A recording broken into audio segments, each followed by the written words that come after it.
find a better one.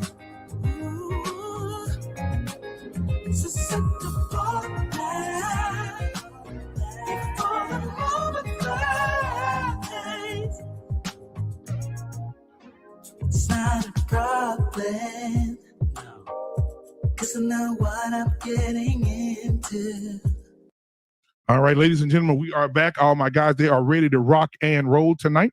All right, I already got everybody pulled up on the panel tonight. I'll let them introduce themselves, but I always got to do that mental check before we get started with our show, because we could do a show all night long, but I want to make sure everybody's mental health is where it needs to be. Ladies and gentlemen, the panel for tonight. All right. It's good to see everybody. So what we like to do for the people that just come on with me for the first time, I like to you guys to introduce yourselves, and also I like to know how your family is doing, how life is going, how's your mental health, is everything good with you? Before we start the show, I want to make sure everybody's good. So we'll start with Reckless Logic, man. Thank you for being here tonight. How's your family? How's the niece and nephew? I heard Tim in the background the other night. How's everybody doing, man? And then we'll go from you to JT and so on and so forth.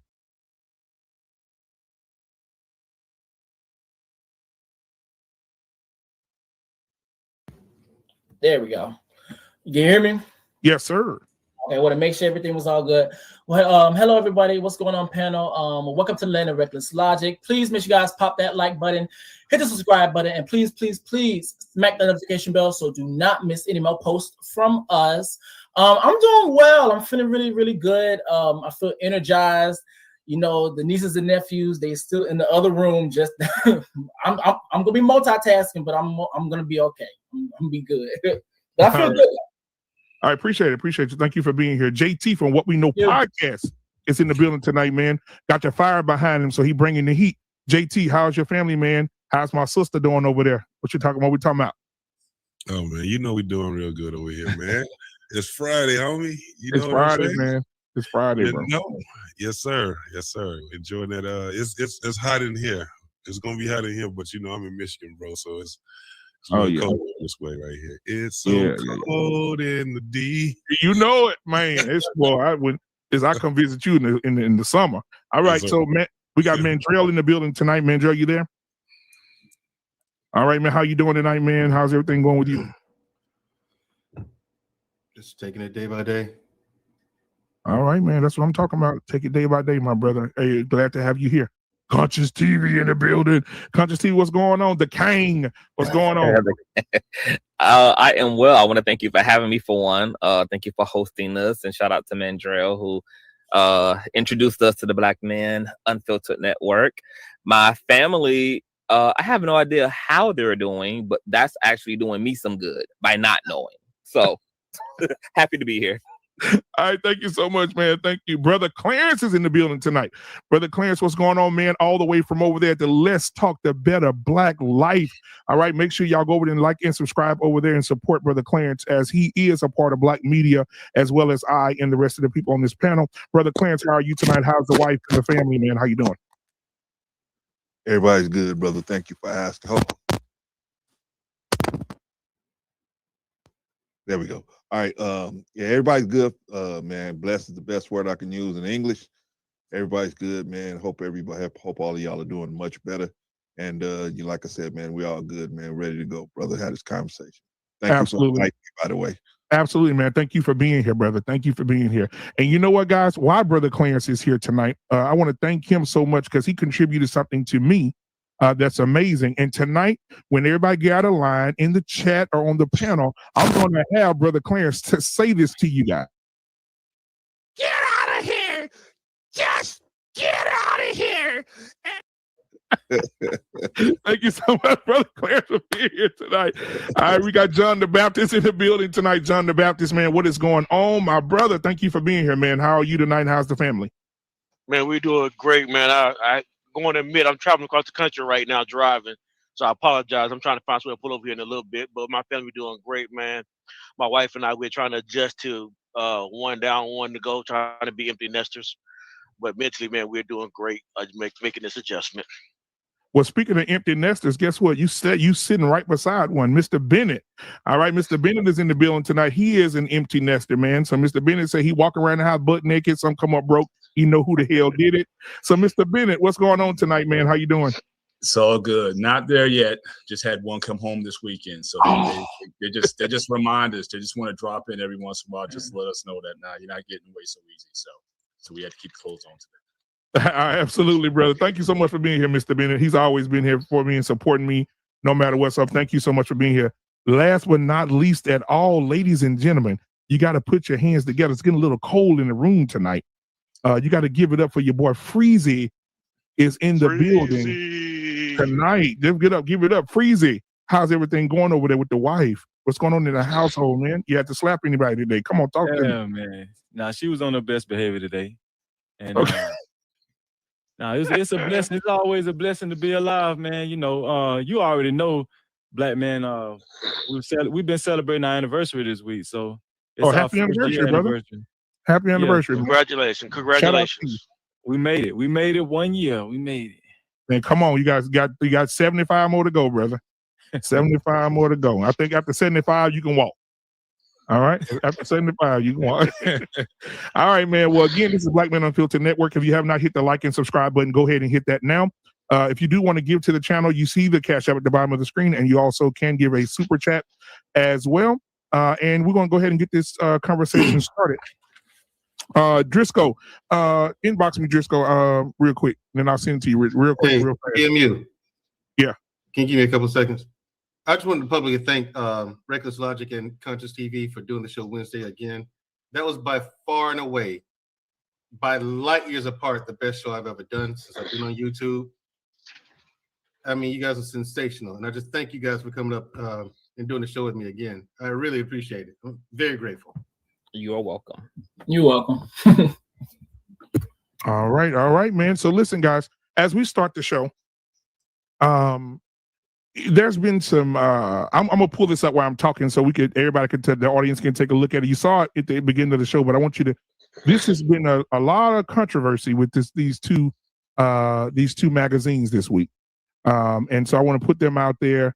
As we can see here, Mr. Majors to the left here. Then we have Rihanna. We want to just have a moment of silence for Rihanna real quick. I just want to thank God for Rihanna with her man as well and her baby. And so this has been given a lot of controversy as far as they said the men are being emasculated and the women are being, when it comes to the Rihanna, that it's like she's leading him, right? Could seem petty, but this is what I'm getting at. This is what I'm seeing. She's leading him, and she's emasculating him. Now, we get to the more controversial one, is Mr. Majors here. You've seen him in a lot of blockbuster movies. The man has done so many movies in the last 2 years, he can't even count them. And you didn't see the entire photo shoot. If you want to go look at it, go look at it. But they said that he shouldn't, as a heterosexual man, he shouldn't confuse people, or he shouldn't allow people to dress him in this manner to make him look feminine. So let's get the conversation started. The first question I want to ask everyone tonight: are Black men being emasculated? Is this, because the name of the show tonight is Emasculate the Black Man, the New Frontier.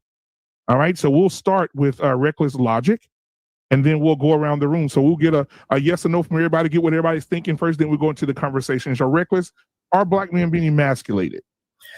Yes, but not in the fashion that I'm pretty sure a lot of people on this panel are going to agree with. That's it. Okay. All right, JT, what you got for me? Thank you, Reckless. Without a doubt. Yes. All right, Mandrill. All right. Hey, the Kane. Are Black men being emasculated? By definition, yes, Black men are being deprived of their identity or weakened intellectually, which, as far as I'm concerned, has to do with socioeconomic oppression, has to do with the obstruction of the nuclear family, has to do with the assault on Black male bodies, which is being represented through police brutality, etc. And so, yeah, there's multiple receipts and facets that Black men are under attack, which has nothing to do with being in thigh-high boots. All right, absolutely. Brother Clarence, are Black men being emasculated? Absolutely. It's been happening since we got feet hit the ground here in 1500s, and it's still going on. There's different waves, there's different modes, because the emasculation keeps up with the current culture. So one culture is different from the other culture. It changes probably every 20 to 30 years. The form of the emasculation and how deep it goes. But my answer is, definitely yes. Absolutely. Thank you, Brother Clarence. All right, John the Baptist, are Black men being emasculated? Yes, Black men have been emasculated, and I blame Freezy for it. And it's all on him. All right. Freezy. Damn. All right, Mr. Bennett, are Black men being emasculated? Yes, they are, but as been said previously, not by these images that I'm seeing. Okay. All right, Freezy, last but not least. Most definitely. And I'm including these images as well. You could just look at them. I mean, just in a nutshell, yes, we're being emasculated, most definitely. Now, I'll start with this first. Emasculation in the workplace. I want to start the conversation there. And then we'll get into the meat of everything else a little bit later on. But even in the workplace, do you feel like men have to stop being who they are, or have to stop being just men, or whatever you define as a man, right? You know, a heterosexual man. Do you feel like they're making you, hey, you have to accept certain things, or you can't have a voice, or do you think that's a problem today? Anybody can jump in at any time and answer that. No. You don't think that? Okay, go ahead. No. I don't think that's the case where you can't be yourself, you can't be a man. It's just the conduct that you are that's tolerated in that environment now is starting to change and shift. So there's some people out there who don't like the changes. So just like when anything changes, people look for someone or something to blame. And they're blaming it on a lot of other stuff that have nothing to do with it. It's just the company is so scared to get in trouble or get sued and cancel culture that it does make those changes. Now, you can go in the workplace and be a man. Yeah, just be respectful to people and watch your boundaries. That's, that as far as what I can see, that's what it is. I don't really blame it on anything. It's just companies being paranoid. Like, look at YouTube. All the different, new rules they put out there. And it's just like, most of them for no reason at all. But at the same time, if you want to have a successful channel, you got to stay within those boundaries. It's the same thing, Absolutely. So, go ahead, John.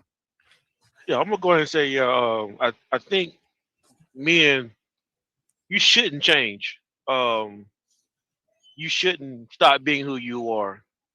I've always taken the example of the NRA. Whether you agree with them or disagree with them, they are very tactical in how they put out their plans, and then they don't care how you view them at all. We need to take a page from them.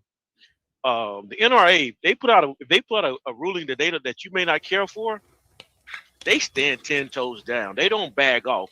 No matter how stupid it may be, they're gonna stick by what they believe in, because they understand ultimately if I give an inch, you will take a mile. The NRA will not move an inch. And I think we as men, we should stop giving in, stop selling our masculinity for $1. And because I think some things are more important. And manhood is something that we have to stand up for. I think the question that you just asked, Black Man, has been a big issue within the past 10 years. And I want to highlight Dave Chappelle, right? Especially in the entertainment business. He highlighted, I think on the Oprah Winfrey show, that as far as the dress goes, the infamous dress in Hollywood, a lot of guys, if you don't wear that dress and accept certain roles, you won't be pushed to the front. So yeah, it's like what I said on the last show. A lot of these people in positions are, of the LGBT plus community, and they are in control of a lot of positions in Hollywood. But I'm gonna agree with what Mandrell said. As far as like corporate America, I wouldn't say that they're using their people are using their high positions to emasculate men, but definitely in Hollywood and the entertainment business, which I deem as the most influential area in society today. I'll say this to pick up on Caprice just for a few seconds, is that my issue myself is not, I don't have an issue with the images. Rihanna's a bigger star than the guy is. So they were going to do that anyway, like whatever. The images, now here's the thing with the images and movies in general. I raise my eyebrow. It doesn't upset me or nothing, but I raise my eyebrow when I see them take a straight man, dress him in a feminine fashion, or he has to wear a dress, whatever the case may be. Why would you have why take a straight man actor and do that when you got plenty of gay actors out there who will take the role and do a fantastic job, and who are not being visible, not being allowed the platform for visibility, are not allowed to have the microphone to be heard. They're not being properly or proportionately represented in Hollywood and fashion and photo shoots and the like. Why aren't you giving an actual gay person that part? Why would you take a heterosexual male and do that? But the only thing hold on, because the thing is, imagery is important. Our image is important. Our image has not been right since we've been here.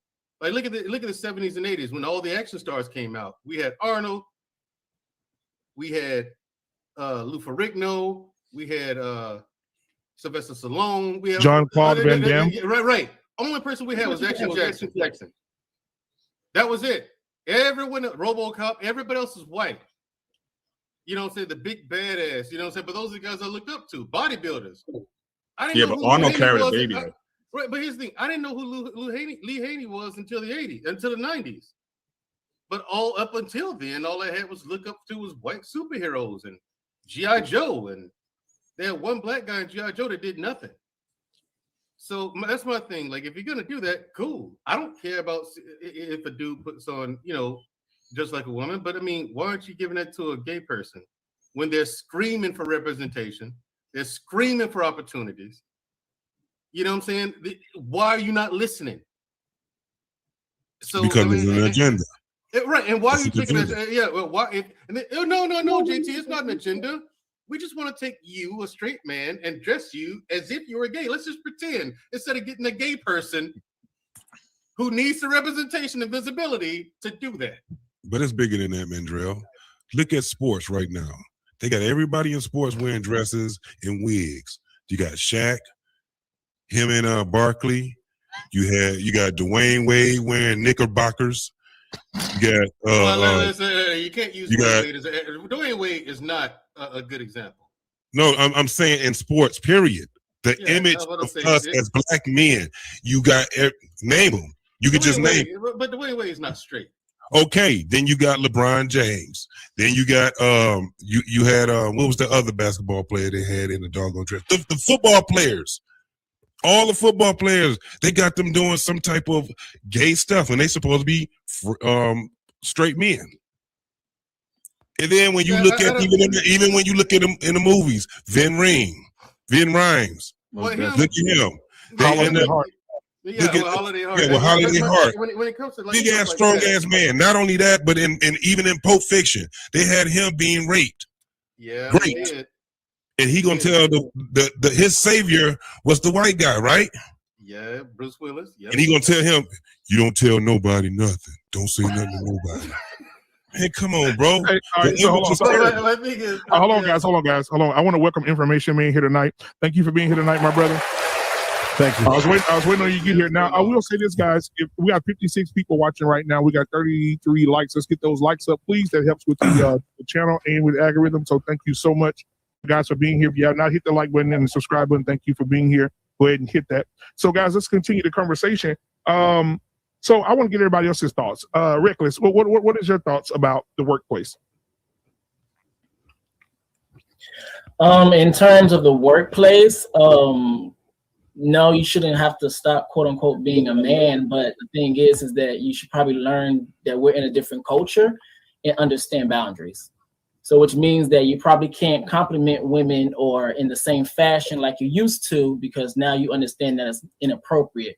You can't just openly talk about one's sexuality or their gender identity openly in the workplace, because you have to realize that it's considered inappropriate and insensitive, and also realize that you can also fuck up your own bag.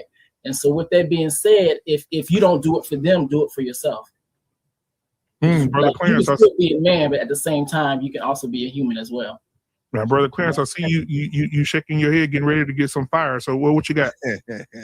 I believe brother Reckless right, and you know, things are different today, man. You know what I mean? So, but in the workplace, as far as now you're talking about us as black men entering in the workplace. Okay. Well, what we have to understand is like brother Reckless was saying, we're kind of like playing with somebody else's ball. And so if you're playing with somebody else's ball, it's like when we used to go to the courts out here in Compton, you know, the dude that brought the nets, you know, he had to be on somebody's team or he was going to leave with those nets. So we had to make sure he was on somebody's team, right? And that's just the way we had to do it, right? So you know, when you in somebody else's house, you got to act accordingly. And so until we start to think outside of the fact that, okay, yes, we want to have a job and we want to work and we want to provide for our families, but if we really want to be ourselves, we're going to have to hire each other. We're going to have to create industries that we can sustain on our own, just like we sustain the hair and nail industry. We are the hair and nail industry. And like Minister Farquhar said, we are the entertainment industry. We are it. So therefore, if we would be we would follow those industries and promote and put money into our own industries the way we put money into these other industries, then we could create our own situation where we could walk into work and it was our business. Now there's going to be still some rules of the laws of the land we're going to have to follow so that we don't get, you know, caught up. But basically, that's going to be the best option for us as far as acting like a true black man, in my opinion. All right. Question to the oh, go ahead. No, go ahead, John. No, go ahead. My question to the panel is, and maybe I didn't think it all the way through, but that's part of who I am, I guess, maybe. How much is our manhood worth? How much is our masculinity worth?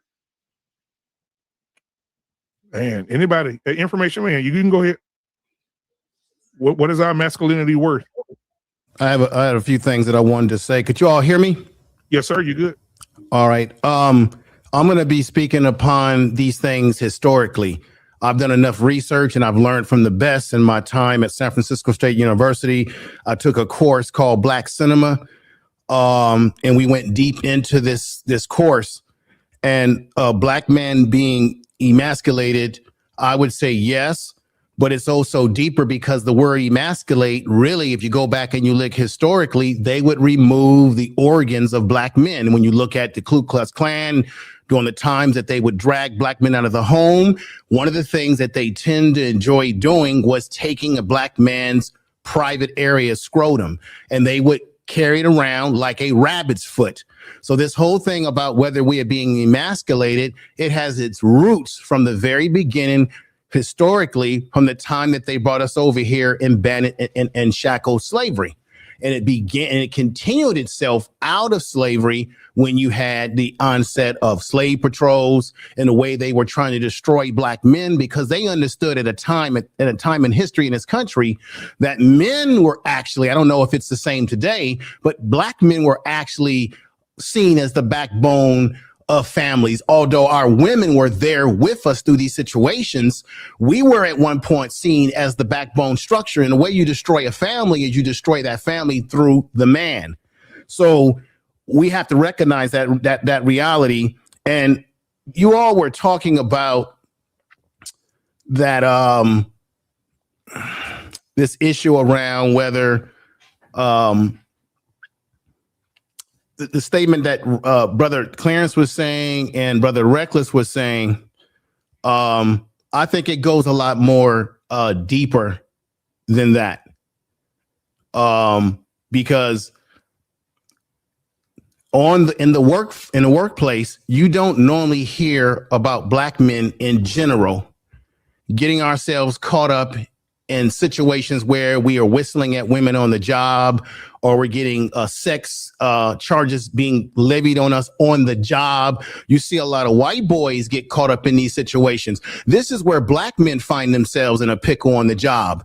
When you are a Black man, and I have experienced this in my own profession over my 25 years in mental health, when you are a Black man who's educated and you speak with authority, you speak with a strong tone in your voice, your passion and your charisma as a man gets marginalized. People on the job will often say, as a Black man, you're the angry Black man.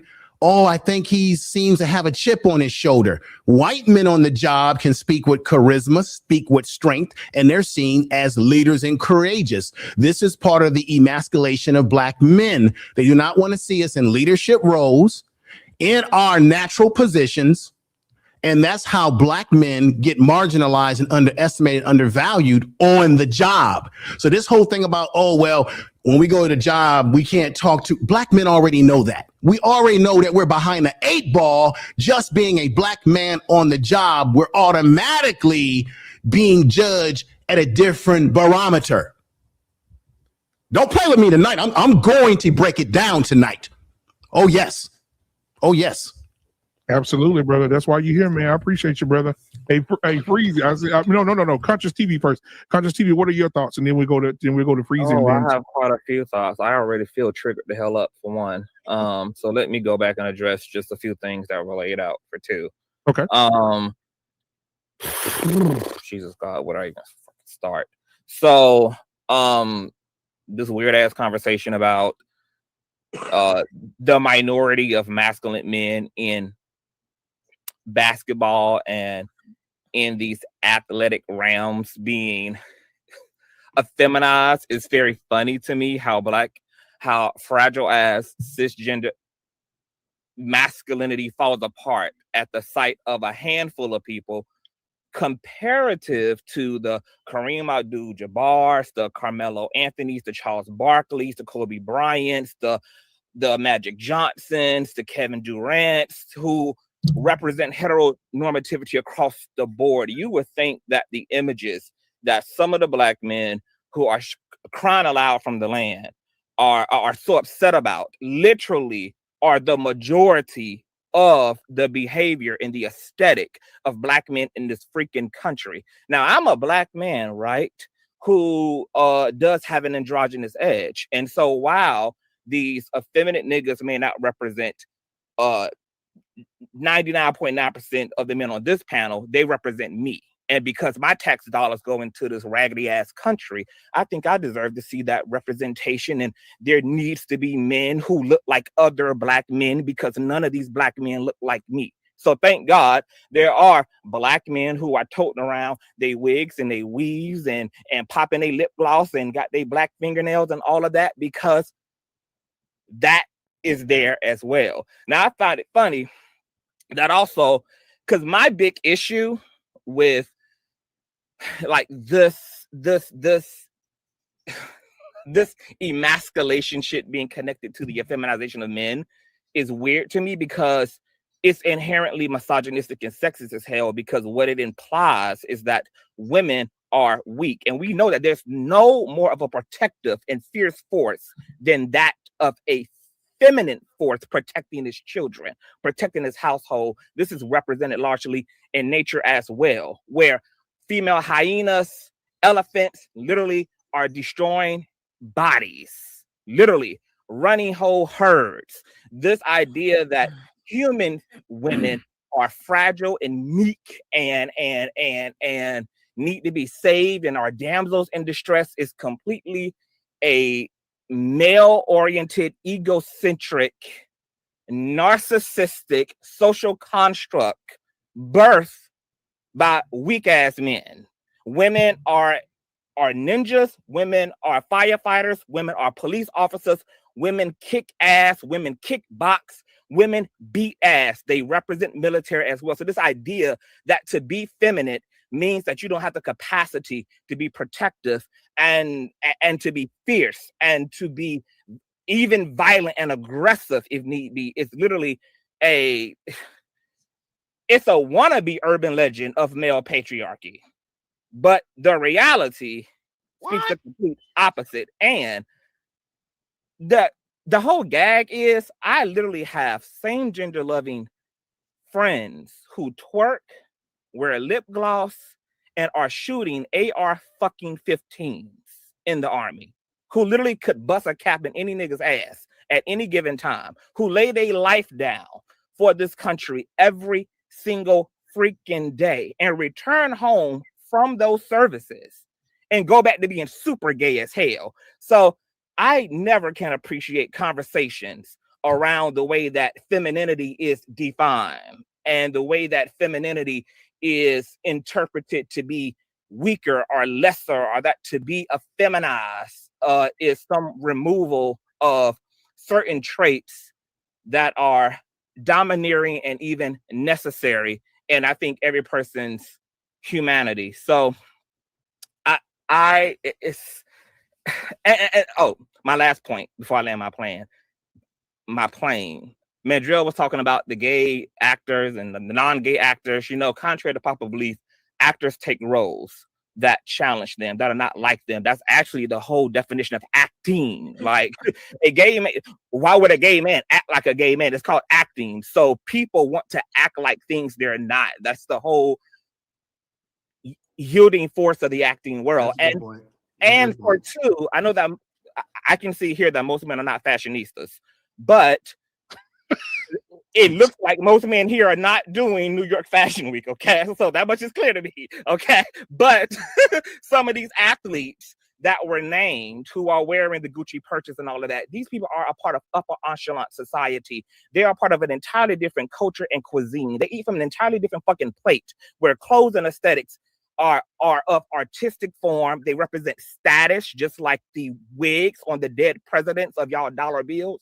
Those were status representing aesthetics. It's an entirely different multiverse at the top. So when men from this multiverse particularly try to judge, observe, ridicule, rebuke men who exist at a different tax bracket, who exist at different opportunities, who have been cultured in ways that men at the bottom of the pyramid have not, it's always comical to me and a fantastical laugh to me. I think it's hilarious. And I think that more Black men could do more to see the world and see that it's broader than this 3D, frail, cornered view that they oftentimes look through. And I'll shut the hell up for now. Yeah. So anybody want to respond to that? Yeah, I want to respond. I want to respond to that. So I got no reply. So basically, when it comes to the police department, the military, or any type of authoritative position, especially in the Western Hemisphere, we know that. I mean, let's just stop playing. Women make up probably 1 to 5% of those positions, right? And we also know that those positions are most effective when men fill them. I would not feel protected if my city had a police force full of women. No, I would probably tell my wife, let's pack up and leave this motherfucker and go somewhere where we got a bunch of male officers. I mean, we just got to be honest, okay? And on your thumbnail, Black man, I noticed it was Ebony magazine, and I think the other one was Vogue magazine. Well, both of those magazines, right? The chief editor of Ebony magazine, I think, is Eden Sklenar. She's a big, heavy supporter of the LGBT community. And for the Vogue magazine is Dame Winter, also a female, and she is a big supporter of the LGBT community. Now, I'm not saying that was a big catalyst on why those guys on the front were emasculated, but I mean, come on, let's just start putting 2 and 2 together, y'all. And Conscious last show, you understood, you know, when you was breaking down slavery, you talked a little bit about slavery, and you know, you know, how all of us black men and black people in common have that in common as far as like slavery and whatnot. But then you want to bring up the wigs and stuff from the dollar bill and all that kind of stuff. We know that, you know, in the practice of Anglo-Saxon culture, listen, I do not match up black men culture with Anglo-Saxon culture.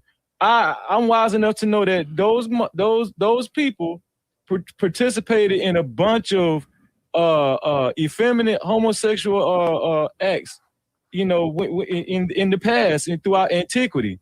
So what I'm saying is that and I brought it up in the context of speaking about the fashions that were criticized by some. No, well, you said that the wigs also. You said that the wigs are also. I'm saying that a wig ain't nothing but an aesthetic. It don't have to actually be connected to nothing, and that black men have full autonomy to do what the fuck they want to do. Because I'm one of those black men who does just that. I don't need. But you said I don't need permission to put a third pair of drawers on, to put lace panties on. I don't have to seek the black cisgendered capital to get a permission slip like y'all require from the drag queens who come and read bedtime stories to your children at these schools do.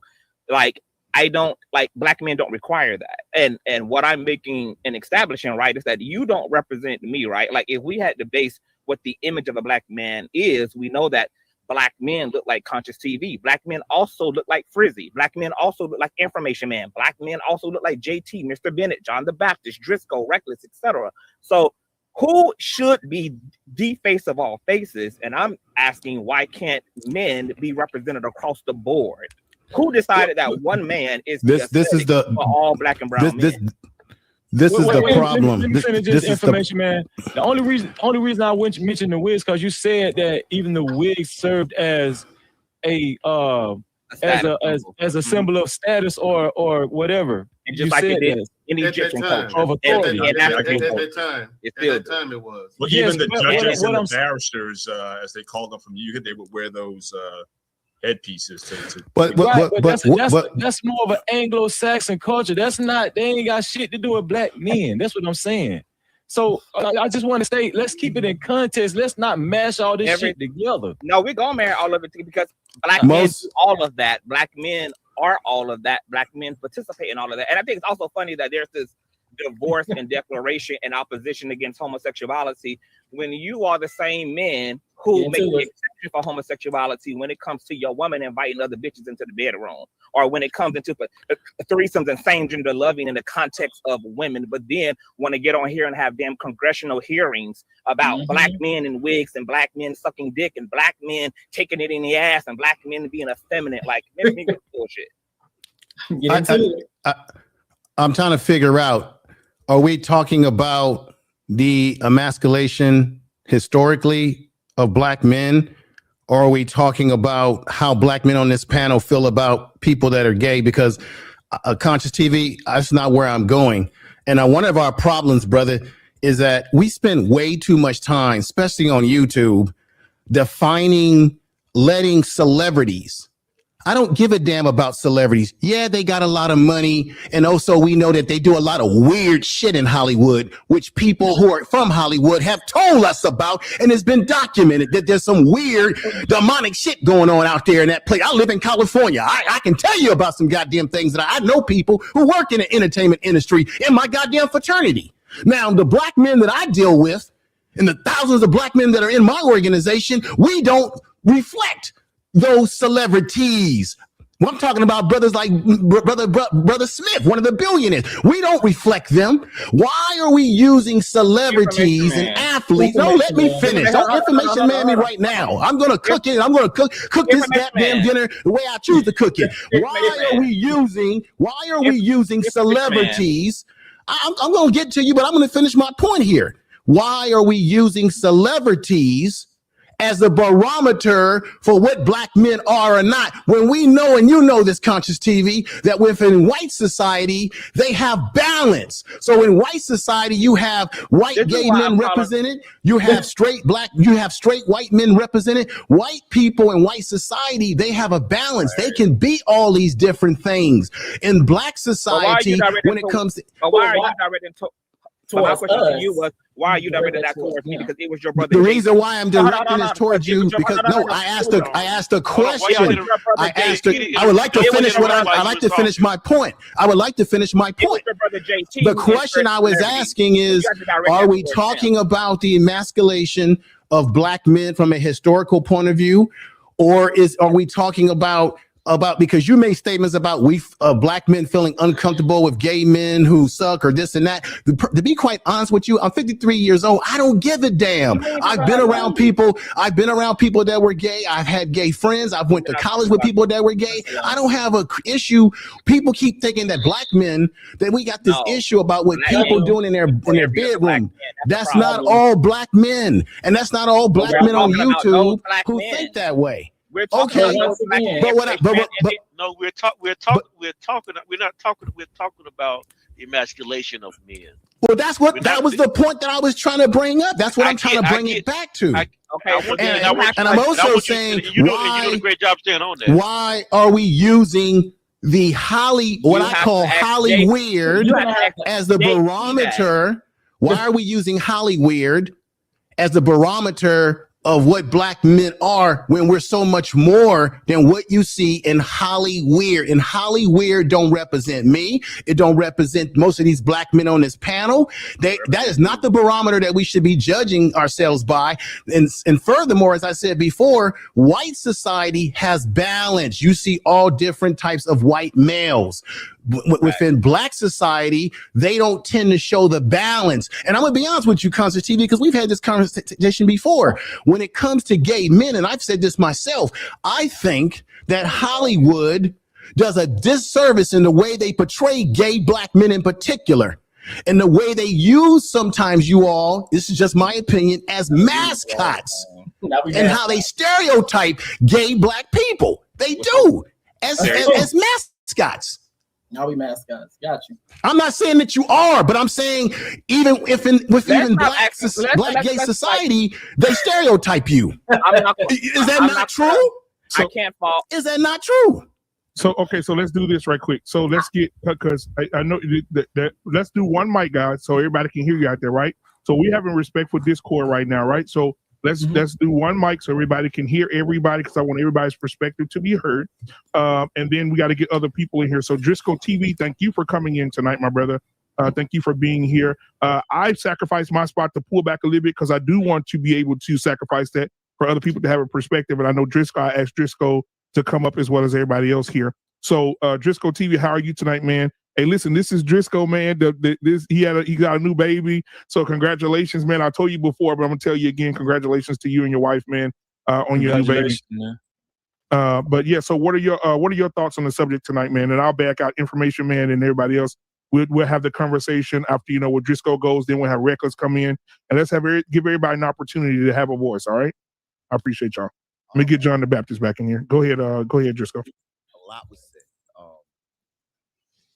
I want to feel where Conscious TV is coming from respectfully, but as somebody that served in the military, I think there's other people on here that has. Like, we know when you try to talk about the strength of women, they don't even have to live up to the same standards. So when you mic is a little low, Driscoll. Huh?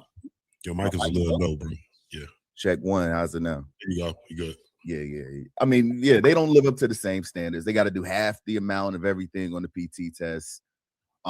This idea that women are strong because they're in positions in the job market just doesn't really make sense when you're looking at the facts. As far as representation, I don't really understand the argument, and I'm saying this respectfully because as far as the forward progress of society, I don't see how it benefits us as a community to have representation that can't contribute to the forward progress of society. If more of us were to be homosexual, we're not going to continue as a race. We obviously don't need to keep representing something that is obviously unnatural. Now, I'm not saying that to fight against the idea of people who want to live that life privately. I just can't see why we need that representation, though, in the public. Doesn't need what representation? For clarification. Queer people, homosexuality. Why? I don't understand the problem. What's wrong with it? I just explained the problem. Did you not hear what I said? No, Because the problem. So let them respond. Hold on, Mandrill. Let Reckless and Conscious respond to that, because I think they'll be better suited to respond to that, to what he just said. Yeah, fair enough. Because and this is what I mean when I say that a lot of the times when we start to get in these conversations specifically about homosexuality, trans, all the other stuff, is that a lot of the talking points are rooted in homophobia. Not calling you homophobic, but it's rooted in homophobia, because these talking points, yes, you may not, because it's a phobic, yes, you may not fear gay people, queer people directly, as in when it's time for you to get in the field and beat their ass, you're not afraid. But however, these talking points are used as fear tactics. It's going to be called a hate crime, so I would be afraid. Well, actually, no. If you just get into it with a queer person and you just so happen to get into it with them, that's not a hate crime. A hate crime, because y'all, I love skipping steps. A hate crime, if you're directly beating them up, attacking them over sexual orientation or gender identity, and also with that, they also take into account the slurs as well. So that will classify as a hate crime. Now, in terms of the talking points of these are fear tactics, because even when you start to get down to the root of what people are saying about homosexuality, queer people and stuff, it doesn't make any sense. And now you have people with concerns, issues, and now they're creating this irrational fear. First and foremost, queer people do have children. They do procreate. We literally have the brat literally popping out a baby any second as we speak. Bisexual people do exist within the world. Sapiosexual people do exist in the world. Transgender, which is a gender identity, not a sexuality, they do have children as well. So this narrative that homosexuality and that's gonna stop the population, that is cap, is full of shit, and it's used as fear so people can continue to be transphobic, homophobic, whatever their agenda is. How do two men have a baby? Explain that to me. How do two men have a baby? Because now we have technology, and also with that, we have technology. People do go to the doctor, and then not only that, excuse me, you asked me a question. Hold up. Okay. And not only that, you literally have gay men that do actually sleep with women. They may actually go that step and actually sleep with a woman and procreate. Right. So they can't, if that's what they want to do. So yes, gay people do have children. Just because we're homosexual, that does not mean that we do not want to become parents. That means that y'all don't have children. Y'all don't have children. Basically, have to sleep with a woman or to get it from a woman. So I want to get in. This is like, how do two men have a baby? That was the question. I'm losing brain cells to just even being here. I'm going to be quite honest, but I'm going to bear it out without being violent. The answer was no. Two men can't have a baby. That was the answer. That's not the answer. I'm going to answer the question. So wait, I'm sorry, Conscious. I'm sorry. There's a distinction because you guys are conflating two things as well. Being able to procreate versus sexual attraction and desire are two different things. No, we were just saying two men having a baby. It was simple. Excuse me, I wasn't done. I was not done. When it comes down to your desire or what you're sexually attracted, I can be sexually attracted to a man, but however, if I want to procreate, I still have the reproductive system to do so. Right. Which means that I can procreate. Two men. Not with another man. Excuse me. But however, when it comes down to heterosexual people, a lot of the times you guys don't have to even think about that because your sex, whether you want to or not, you're going to have a baby if you choose to, or if it just so happens to happen. That was my whole point. There were two different things. Two men can have a baby was the answer. No, they can't. That was just it. And that's not what he was saying. He was saying that's not what I'm saying. Hold on, guys. Hold on, just a second, guys. Here we go. Y'all love it. Hold on, Mandrill. So just a second, guys. We're speaking over each other, and we're not having a conversation on homosexuality. To this point, we're having a conversation on the emasculating of the black man. So that was my whole point. Black man unfiltered. We have gone down another direction, which is what not the topic was. Yeah, that was the reason why I brought up what I said.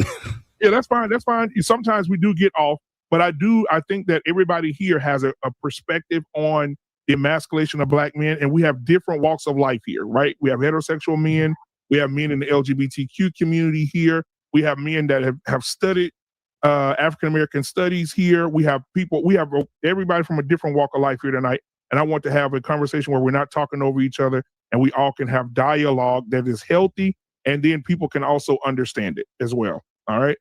And then again, thank everybody for being here. Conscious TV, Reckless, Driscoll, Brother Clarence, Freezy, man, JT, thank y'all for being here, man. It got hot, but I just turned the fan on a little bit, give y'all some air. So listen, let's stay on this subject. But I do want to talk about the root of emasculation, because somebody earlier said something about it started in the 1600s. I think it was Brother Clarence that started that. Before we go to a Black man unfiltered, yeah. Just address a few of the things that were spoken about. Yeah, absolutely. And after Conscious goes with that, then Brother Clarence, and then you and Information Man, because y'all got that information on the root of it. We'll start the root and we'll move up. So speaking of Information Man, I would love for him to direct all that questioning about why bring in Celebrity Men to JT, who brought in celebrity men and athletes, etc., and those men walking around in dresses and Gucci purses, etc. JT introduced those talking points to that wasn't right. No, I did not introduce. Yes, you did, because we're talking about you guys were already talking. I think he levied back off of me because I was.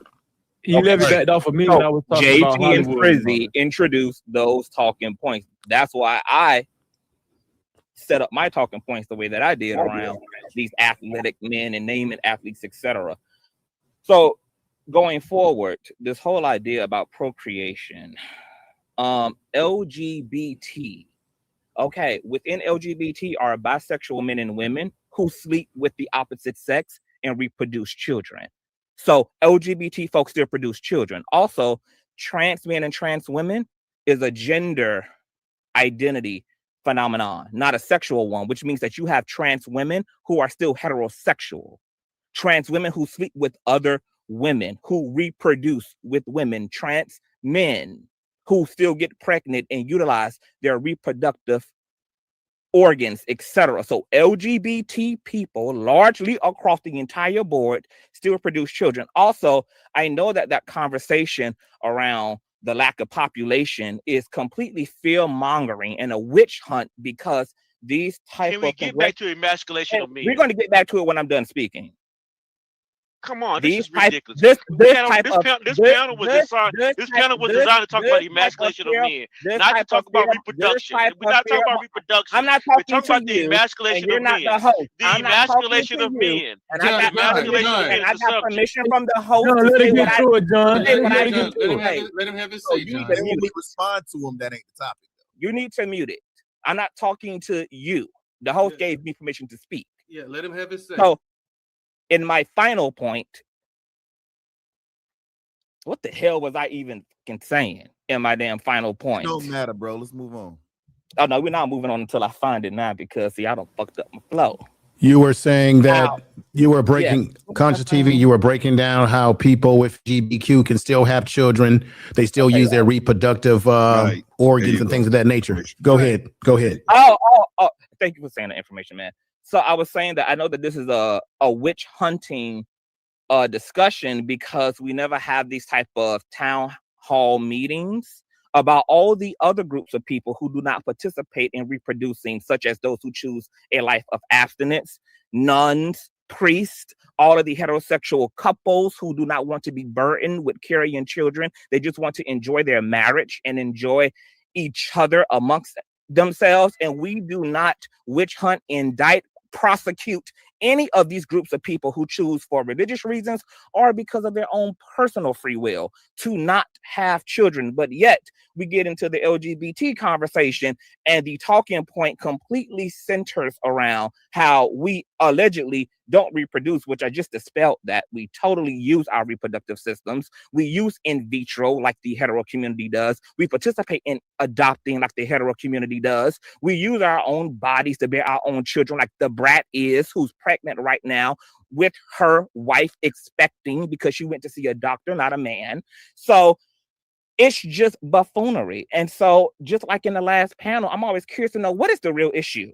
And why is it that it's queer people who get hung up on that cross when everybody else in this system that I named, those who are abstinent, those who choose not to reproduce of the hetero and queer kind, don't also end up on that cross. There's never this passion for them, but all this heat for us. And I need somebody to give it make sense. I got a question for Conscious. I got one question. It's gonna be quick, John. I got one question for Conscious and Reckless. I don't know. Is a trans woman having and being with a real woman, is that considered a homosexual relationship? It's whatever you want to consider. If it look like two women from the outside to you, then it's a lesbian relationship. But if you no, this is a dead ass response. I'm not being sarcastic. If you see two women together, to us, that's going to look like a lesbian relationship, right? Until we ask for the questions, if we're given the opportunity. I'm asking, but I'm making the point that there are trans women who identify as who. Damn, man, I'm talking about a trans woman with a dick. A trans woman with a dick. Trans women use their dicks. There are women who like post-op. Is that considered a homosexual relationship? That's what I'm asking you. It's whatever the fuck they want to consider. I don't know. I'm just letting you know. Look, don't even fry your brain, Frizzy. I'm sure it's fried enough. My point was trans men get pregnant and trans women impregnate. So that's it. That's all. You don't worry about whether it's gay. Don't worry about whether it's straight. Don't worry about whether it's confusion. Either way, it produces. Okay. So, Freezy, it's like this: men who transition into women but keep all their parts, they do get women pregnant. They still going to get women pregnant. That's a homosexual relationship. That's what I asked. Okay, guys. Hold on. We getting deeper into. Listen. We going down the rabbit hole here first. Listen. So let's get back to the emasculation of black men. All right. So the emasculation of black men started very, very early. Right. Started very, very early, as Brother Clarence alluded to earlier. And as well as Information Man and so on and so forth, and Mr. Bennett. And so I want to go back there. I want to go back to the beginning of it and how we were emasculated and how that shows up in the world today that we're in today. All right. So we'll start with Brother Clarence. We'll start with you, and then we'll go around and have this conversation about that. Then we'll move up into where we are now. Okay. So we know that we came here in actually 1515, but the books say 1555, but there's 64 hidden years of history on that, but that's a whole nother conversation. But what was the purpose? What is the purpose of the effeminization? The purpose of the effeminization is to have the black man in a precarious situation where he can never get his bearings about himself, on who he is, who he's supposed to be, what he's supposed to be doing, and how to be most effective, right? That is the whole purpose of that situation. And like I said before, it happened as soon as our feet hit the ground here. Where it really happened as soon as we were captured and kidnapped and brought here. But then once we got here, it never let up. It just intensified, and they would do things to have mothers show their sons. For example, the buck breaking. We all heard of buck breaking, where they would tie each end of a black man. They find the strongest black man on the plantation. They tie each limb to a horse, and they'd make the horse run, and it would just snap the man apart, and they would make all the other slaves watch this. And what it would do would have the mothers say, I don't want that to happen to my son. I have to put the fear of this man into my son so that he will stay alive, because I want him alive and in fear more than him to die on his feet. And so that was carried on, that process was carried on through us. And now it's a different form now. Now it comes in the form of images. And that was one image, but we were right there to see it live. Now it comes in the form of other images, selling rocks, you tearing up your community, you shooting up your community, you gang banging, or you live in a lifestyle that is what I would say, adverse to health and healthiness, right? And a lot of times they put that on our homosexual brothers, right? They out there they just running around on each other, right? So that's a lot. That's another thing that they have to deal with, right? Because I believe most of them are not doing it, but some are, just like some of us are, right? So, but the thing is, they put that all on them, and so we have all these images of us living, not being at the highest use of the Black man's mental and physical power, because we're running around chasing sexually, whatever orientation we have. We're constantly on this grind to get sex instead of building a community, building a nation, and overthrowing the thinking process that we've been oppressed to actually have to deal with. That's in my opinion. Let's not forget, brother, that when we talk about the emasculation of Black men, for me personally, it's not just about homosexuality. So I'm not here to punch down on people that are gay. We've had Black people that were gay in our communities going way back. You had James Baldwin, who was definitely a writer in the movement. So let's not act as if, well, it's just gay Black men who are contributing to this. No, like you said, it started a long time ago. Remember, there was a time when they told your great-great-grandfather, who was a man, they called him what? They said, come over here, boy. I'm looking at the emasculation of Black men from the historical point of view. They called us boy. You have your minstrel shows. How many of y'all remember the minstrel shows? How many of y'all on this panel watched a movie called Ethnic Notions? How they portrayed Black people, not only Black men, but Black women, how they deformed our figure to break down our humanity. So they've been operating on this. There was a time in this country, if you were a Black man walking on the street and a white woman was walking, you had to get off the street and you had to get off the corner, the block, and walk on the street. You had to move away from her, right? If you were seen to say something to her sexually, we all know about Emmett Till, you could be hung. So the emasculation of Black men has more of its beginning at that stage than before you get to this whole thing about, well, put a Black man in a dress and what have you. I'm looking at the nuances of this country and how Black men are treated and still treated today. Ask yourself, as Black men on this panel, do you think you can go on your job or go into this society? I'm not debating you, brother. Oh, okay, because I was just saying, I wasn't trying to say it's all about homosexual situation. No, I'm not debating. I'm not saying that. I'm reinforcing what you're talking about. But we have to ask ourselves an honest question here. As a Black man in America, have we ever been able? This goes beyond sexuality. As just Black men, have we ever been able to define ourselves for ourselves in this society? We've always been defined by someone else that we try to live up to. So some of us, if we can play basketball and football, they say, what? You're a great football player. Bill Russell said, I'm a man first. You see? So Black men have always been defined by who's in control of media. I had a professor in school who said he or she who controls the media controls the mind. We have never been in control of media imagery. Exactly. So because we don't control media imagery, they can put out there on the big screen whatever they want. They can define a Black man as being athletes, a comedian, whatever. And that's why I had made this statement earlier, Reckless. I wasn't trying to be disrespectful.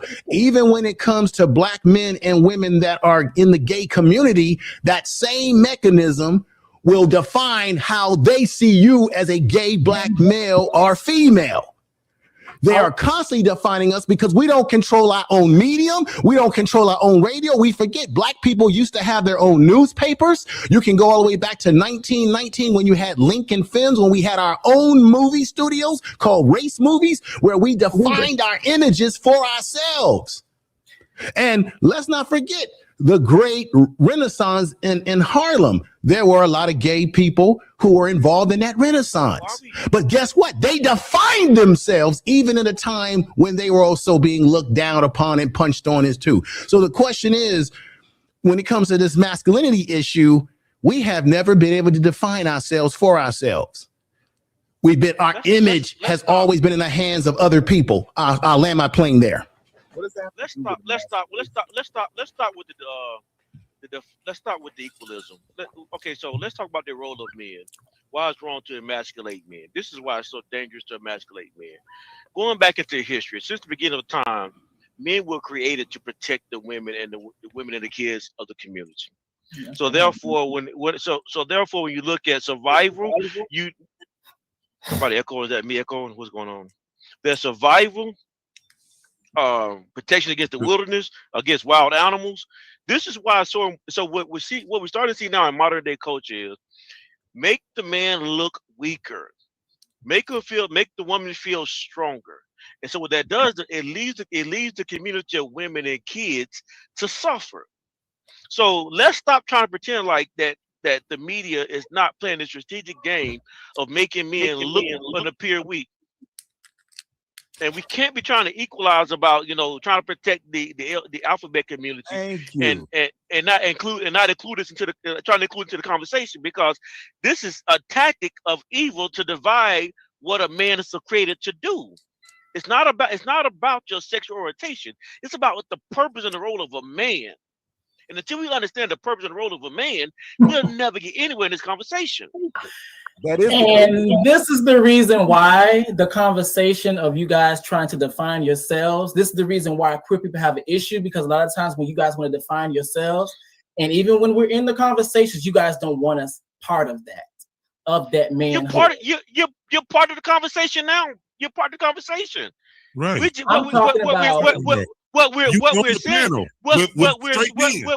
What we're saying is we are all men on this panel, and we all understand it. Whether you're gay, straight, or whatever it is, you're here to protect. You're here to protect the society. And so therefore, don't make it a fight. Don't make it a fight against each other, because the whole goal is we have to protect the women and the kids. It's not about you. It's not about you. It's not about me. It's about us being men and being the strong men that we were created to be. Okay, let me say this about this whole image thing. Hey, brother Clarence, where's my goddamn thumbnail at?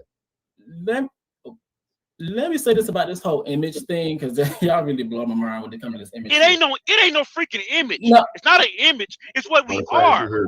Well, I'm talking about the image talking point in conversation. It's not an image talking point. That is what I'm referring to, sir.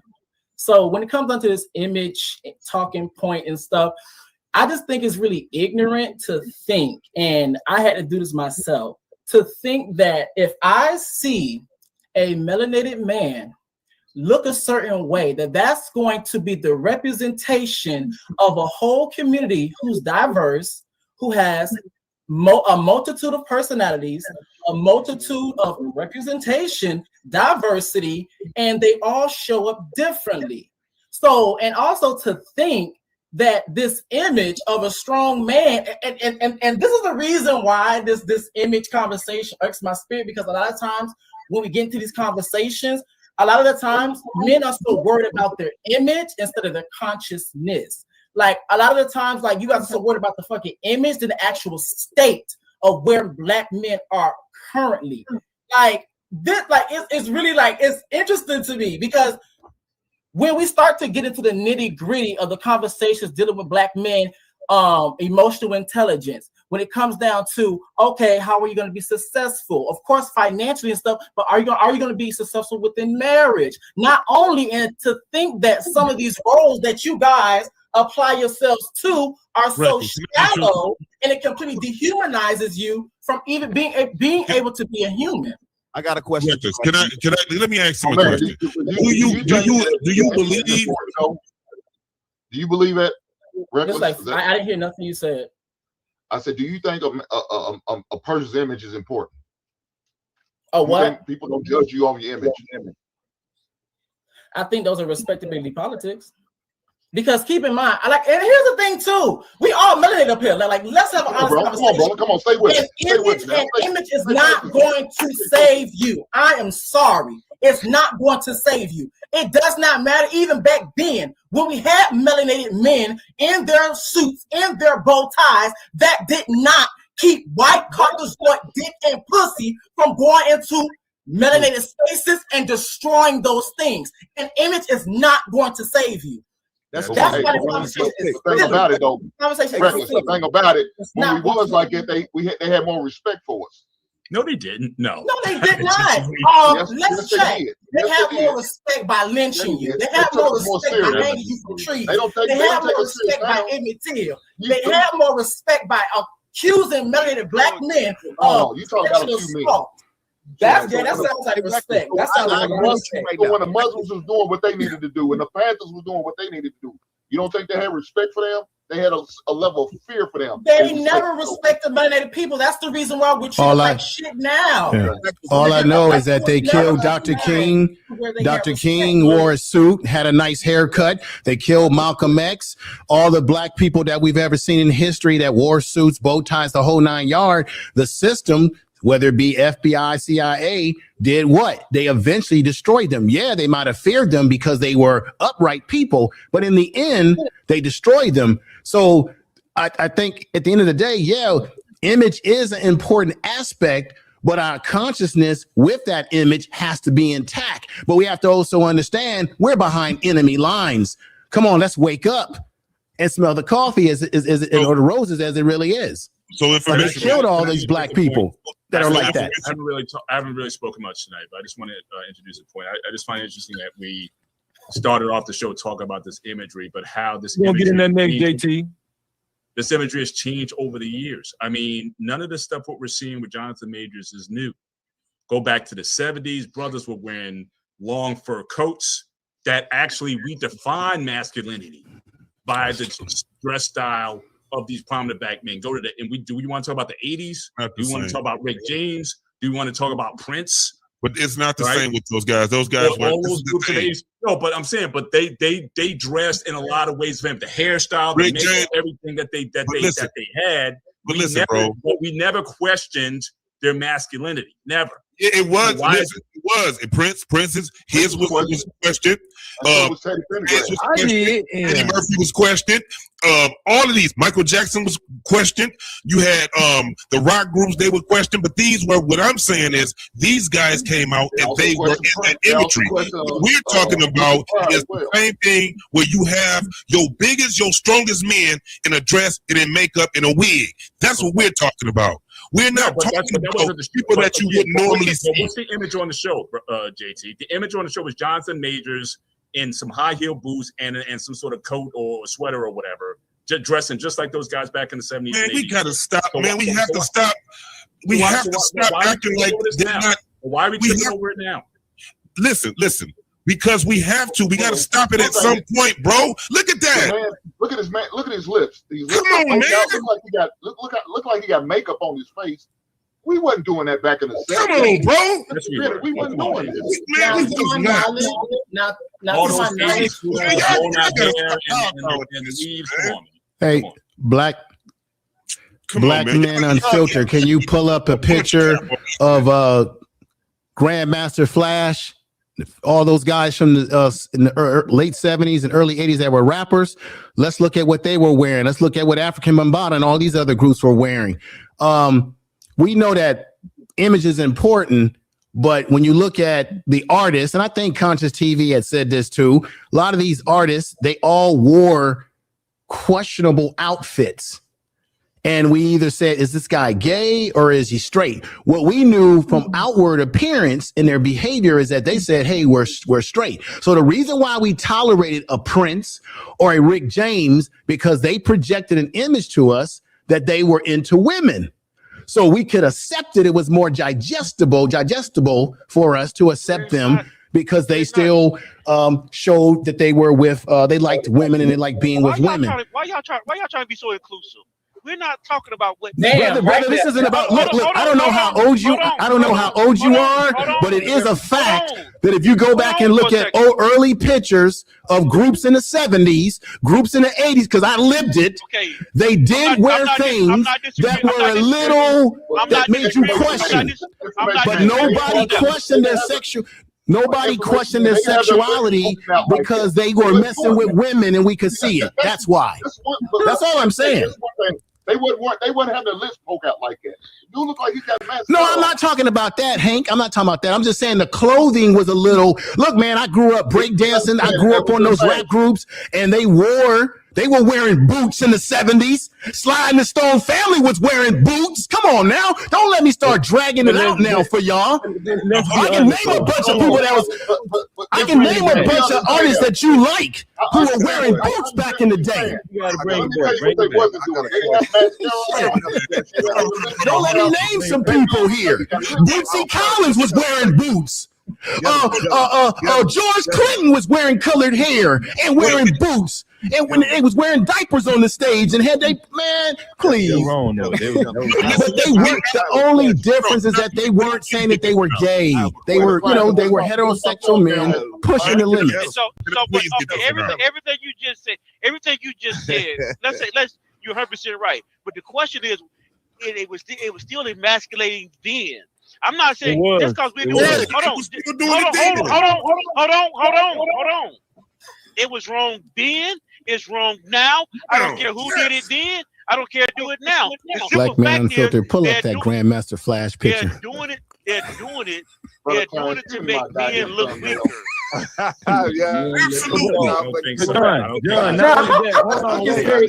Wait. Let me say this, John. Not only that, John.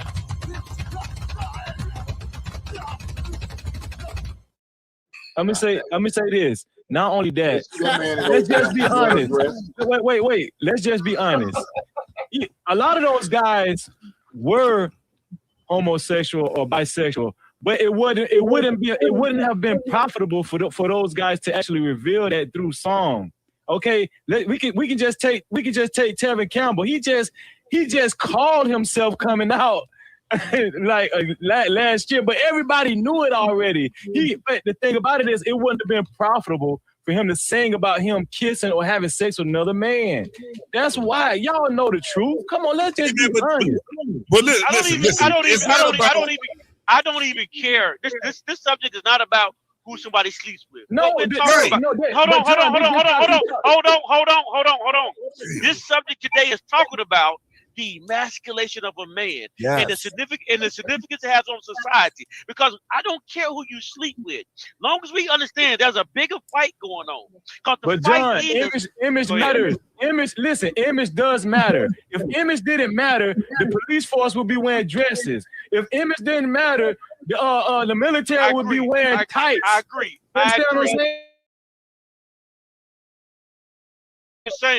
I get what you're saying, but what I'm trying to say to you is that, look, we're sitting here talking about sexuality and what men would want to wear to look this. Okay, that's true. I get it.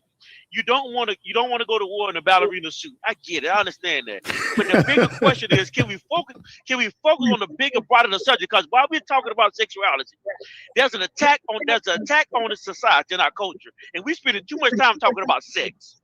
Let me tell you why. I got a question. Hold on. I've been trying to ask a question forever. Oh, okay, sorry about that. Separate the two, because we're talking about emasculation. Thank you. You're talking about an attack on masculinity, and masculinity, by definition, is the social expectations of a man. So, what are the social expectations of a man? And I would ask that to Reckless. Do you believe, in your opinion, on a societal level, the way that you speak and present yourself is what we consider masculinity? I would say yeah. Okay. I'm balanced. Fair enough. Let's move on. Okay, so I wanted to ask the question, and that was kind of on the lines of the question I was asking, because I think we all have different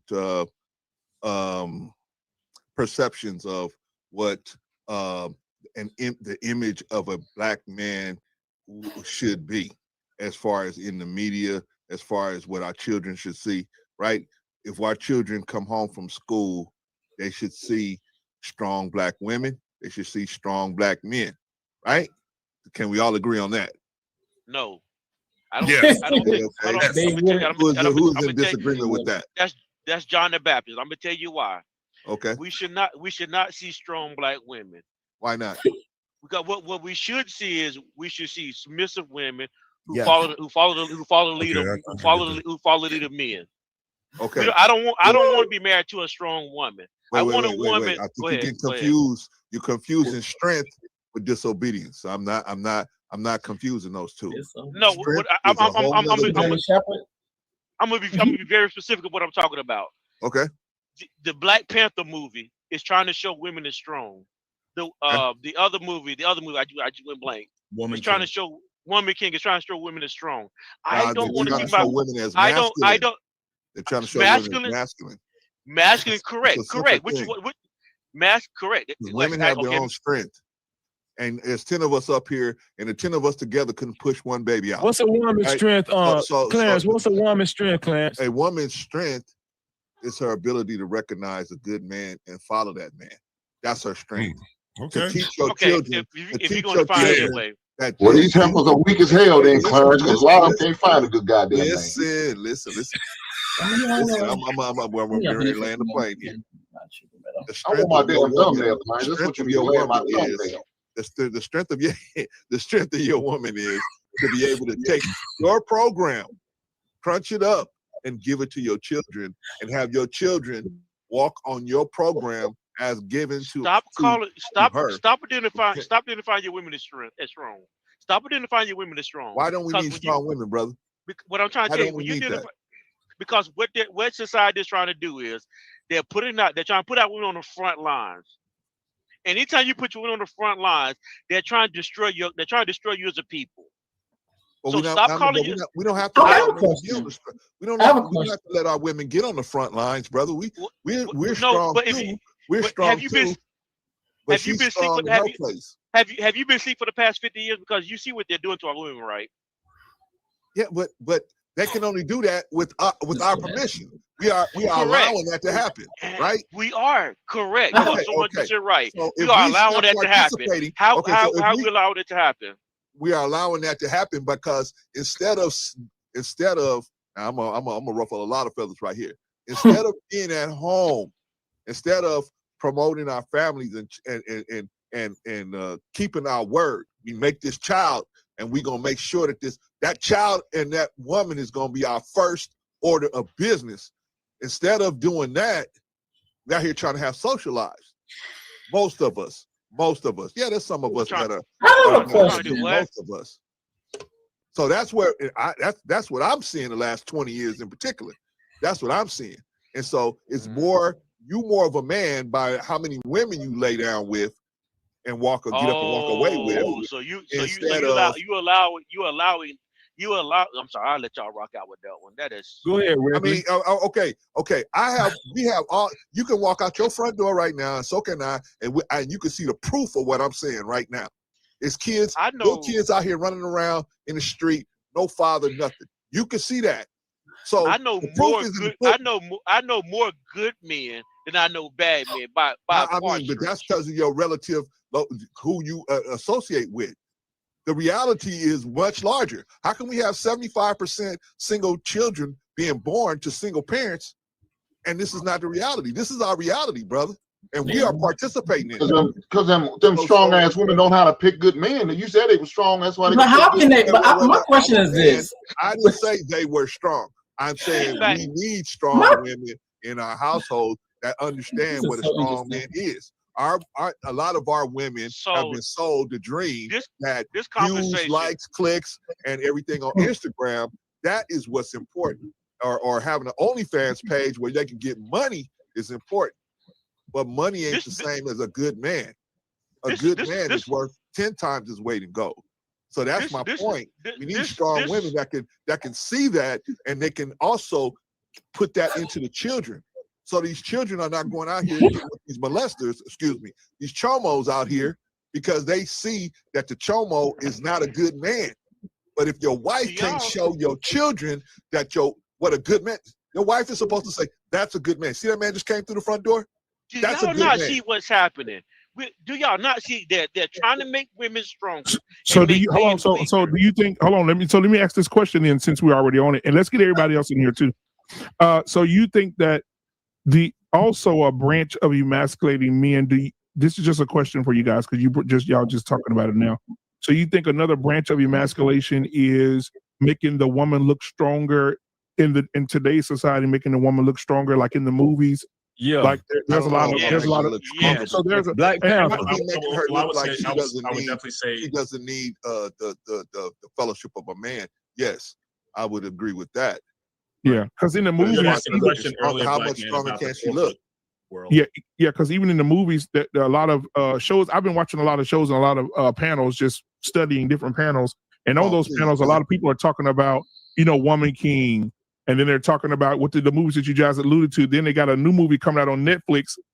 Half the movies on Netflix now, just say 20, 15 of them, over half are lead roles of women just kicking men ass, right? And they got one coming out with J-Lo, and J-Lo is a retired assassin, and they show on the preview she just killed 100 men in the first 5 minutes of the movie. But we all know that's a farce, right? Right. But what I'm saying is, listen. If they're on that plane, if that plane crashed on that desert island, I guarantee you, when the men go through that plane and get all the tools and the everything, weapons and everything that you can carry, and they walk over to that other side of the island, guess who's gonna be walking right with them? Guess who's gonna be right with them? And even the ones that stay, girl, I ain't gonna do that. As soon as they smell that fire, as soon as they smell that smoke, they're gonna be right over there, right? Yeah. So what I'm saying is, this is all the rules. It's a menagerie, right? The reality is we need each other. They also are trying to tell us, man, you don't need no woman, girl, do. All you gotta do is go out here and hit 50 women, hit 100 women. You ain't even a man unless you hitting all these women, right? We are on a program to defile all our women. So hold on, Mr. Benny. Just a second, guys. Hold on, 1 second, guys. One mic. So we hadn't heard from Conscious TV in a while.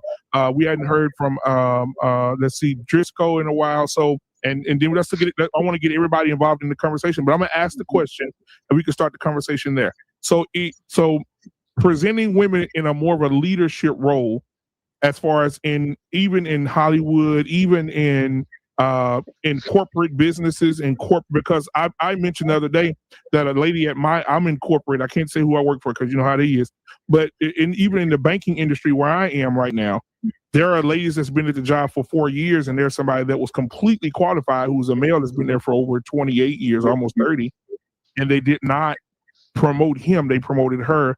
And one of the people that made the decision admitted it. Hey, listen, we got to have representation, right? We don't want no shit. And so do you think putting these women in these leadership roles emasculates men even further? That's the question. We can start the conversation there. One mic here, ladies and gentlemen. One mic, please.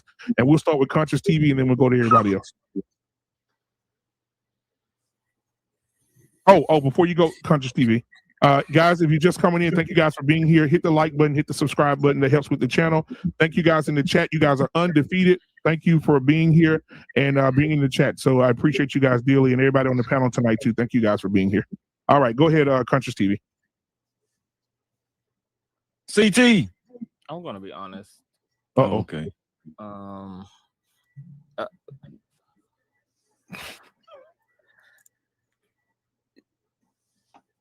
So what's going to happen is that women are going to lead. Homosexuals have destroyed the closet, so there's none to go back in. And the only real question is, what do you all want to do about it? Because nobody cares about whether y'all care about whether women are leading or divesting or making more money. Nobody cares that y'all don't like Black men of the feminine spectrum or the queer spectrum on TV. Nobody gives a damn. Nobody's going back to the plantation. So what do y'all want to do? We just want to have a conversation about. Oh, okay. Well, we just have a conversation That's how we doing. Is having a conversation. What it means to be a man. That's all we talking about. Well, CT. What's going to have to happen is, I kind of actually agree with what you said. We're too far to. I do agree we're too far to turn back. But what we are going to have to do, as far as like black men such as myself, we're going to have to start creating tribes. We're gonna have to start creating tribes and tribing off with with groups of our best interests. Because I'm gonna just be honest with you, like, my goals and achievements and where I feel like life needs to go, especially for the black community, right? Because we're on the bottom. We fucked up bad. So we're going to need strong men. In my definition, a man that's married, that can lead his household, that can teach his son to be a strong man, right? This is what it's going to take for our communities to get to be successful and to get stronger and to actually break different thresholds, and for other societies to take us serious. Now you can say what you want to say, CT, but a motherfucker ain't gonna take freezing serious if I come through the door with a damn dress. I'm talking about just from, and I'm not being funny. I'm being serious. Like, and what spaces are you talking about, crazy? Because I'm a very highly respected man in my community. I'm a very highly respected man out here on the street, in the YouTube street, in these real life streets. I am the breadwinner in my family. I'm raising children, nephews. There's not one person online, offline, who don't call upon CTV as a problem solver, and but this is the problem. You're using one way or another on me.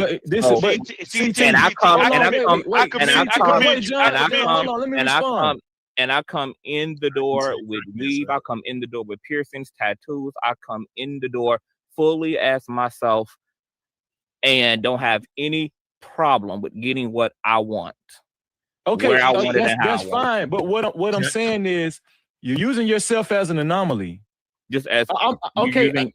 Wait, cheers. Wait, cheers to you. But I'm talking about actually forming an army, a team, a tribe of men.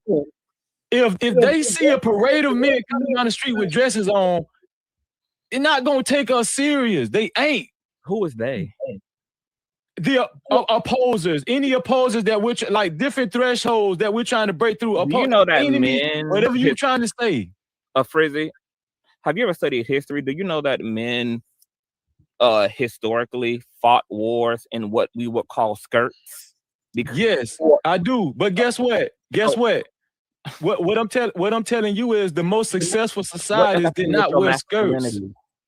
What did listen? You're trying to fit a certain narrative in to make it seem like y'all are under the impression that there's something that you can do to actually appease and be respected against your white Caucasoid oppressor. And like Reckless said, we know that respectability politics won't save you niggas, because when George Floyd was minding his goddamn business, that power structure stood on his fucking neck and took his last breath.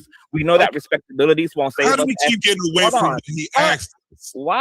Why is it that when I fucking talk, there has to be insertion? Somebody gonna have to goddamn this shit keep going off the goddamn thing. I sat over here quiet and let you niggas run it up. See, what more do you want? What more do you want? What more do you want? What more do you want? Because you're interrupting me. So what more do you want? I want you to be a little more respectful. I want you to stop interrupting me and actually be respectful. Okay, listen, guys. Hold on, guys. So listen, and the fact that none of these strong ass men on this panel won't check you about your out of orderness. It's the problem.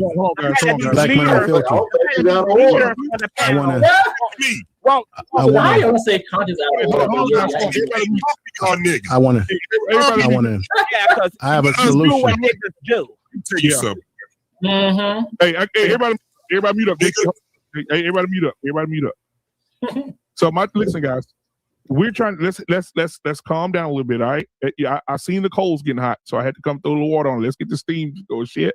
Listen, we gotta have a conversation, guys. And so what I want to do is, the reason I pulled back is because I wanted to let you guys have that conversation. But the initial question, guys, if we can go back to the initial question, and we also had a question from the chat as well. A really good question from the chat that Mr. Bennett was going to answer. Let me see if I can find it here. It's right here. Where is it at? OG, thank you for the question. I'm gonna find it for you. Should give me just a sec. Oh, there it is. All right. So this is the question that OG Patrice is asking. So let's get the audience involved here. It says, all the men on the panel, please answer why the promise from the Million Man March on October 16, 1995 hasn't been fulfilled yet. Now, I wasn't there. Promise. There was no, I was there. But there you was were no there. promise So, go ahead, because Mr. there Baker. was no agenda. It was by and large, for the most part, it was just a large prep rally for the Nation of Islam and Minister Farrakhan. That was it. Right. There was no agenda. There was no political. There was no political agenda. No, there was right. there was certainly argument and debate over the current over the current system, but we didn't come with there was no 10-point plan in terms of how to advocate. There was no voter. Hang on. There was no voter registration drives. No. None of that was there. No it was good to see. It was No mostly symbolic, but it did not have any teeth to it at all. We got back to our respective cities. We were supposed to do a lot of stuff when we got to our respective cities. But again, you're going to have a national gathering of men. There needs to be a national agenda. Just like back in the 60s, there was a national agenda. We didn't have one. We're just coming off of Rodney King getting beat up. We just came off the crime bill in '94. There was no move for political action because by and large, the nation did not believe in political action or activity. So again, we didn't have a plan coming out. And that's why when they had the 20-year anniversary, nobody was there. Right. So again, it was, like I said, it was symbolic, but there was no meat. There was no substance to it. Black Men Unfiltered. Let me also add to that. I was there. And what I do remember is that there was a pledge that Farrakhan had put out, and he had every black man put their hands up and pledge to go back to your community and work in your community, pledge to open up businesses, pledge to treat your women with respect. So the goal is that the onus was put back on black men to do what we pledged to do. So yeah, there wasn't a structural agenda, but if those of you who went to that or watched it on TV, the goal was you made a pledge to make your community and yourself better. So what is that pledge to do? You say, what is one of the solutions to this? I've been saying this. Black men, your first responsibility is to your own children, to raise them, to prepare them for the ills and the good of society. Black men, support an organization that's doing the work on the ground level. If you cannot do that work yourself, if you cannot mentor, then support an organization. I've name dropped on this channel many times that there are brothers that have programs. Why don't you donate to these programs? You get a tax write-off. Donate to Urban Nerds Worldwide. Brother Q Butter's got a program. There's a lot of things that's going on. I get involved in community activities. So that is living up to that pledge. That is living up to it. But brother, it's not. It was no. I'm not saying it was an agenda, brother Bennett. All due respect to you, I'm just saying that he did tell us, and you know this, to make a pledge. Right. And we all sat up there and made that pledge. So those black men who have not done anything to live up to that pledge, you have no one to blame or no one to blame but you when you look at yourself in the mirror. Black Men Unfiltered, can you let me share my screen because I want to show you something from Grandmaster Flash and the Furious 5. I want to make a point here. That's Jam Master J. All right, let me share. Put my screen up. I'll pull it up. I got you. Here we go. Pull the full screen. Everybody can see this in full detail. So this is Grandmaster Flash and the Furious 5. Look at the clothing. What did I say earlier? People wore a lot of things that you could question even back in the day. The brothers got pink boots on, white boots, tight leather pants, right? But we know that all these brothers, for far as we knew, they were into women. So we were willing to tolerate them and groups like them because they did project a certain masculinity with women. And when they rapped, they sounded manly and what have you. We accepted this because we've always been tolerant of entertainers dressing a little off the beacon path from what we might not like as quote unquote heterosexual men who want to see masculinity. So this whole thing is nothing new in terms of dress that you can say, I think it's questionable. It all depends on what your taste is. But that's just an example of what I'm trying to show, what I'm talking about when you had groups like that back in the day. So it ain't nothing new around the sun with this type of stuff.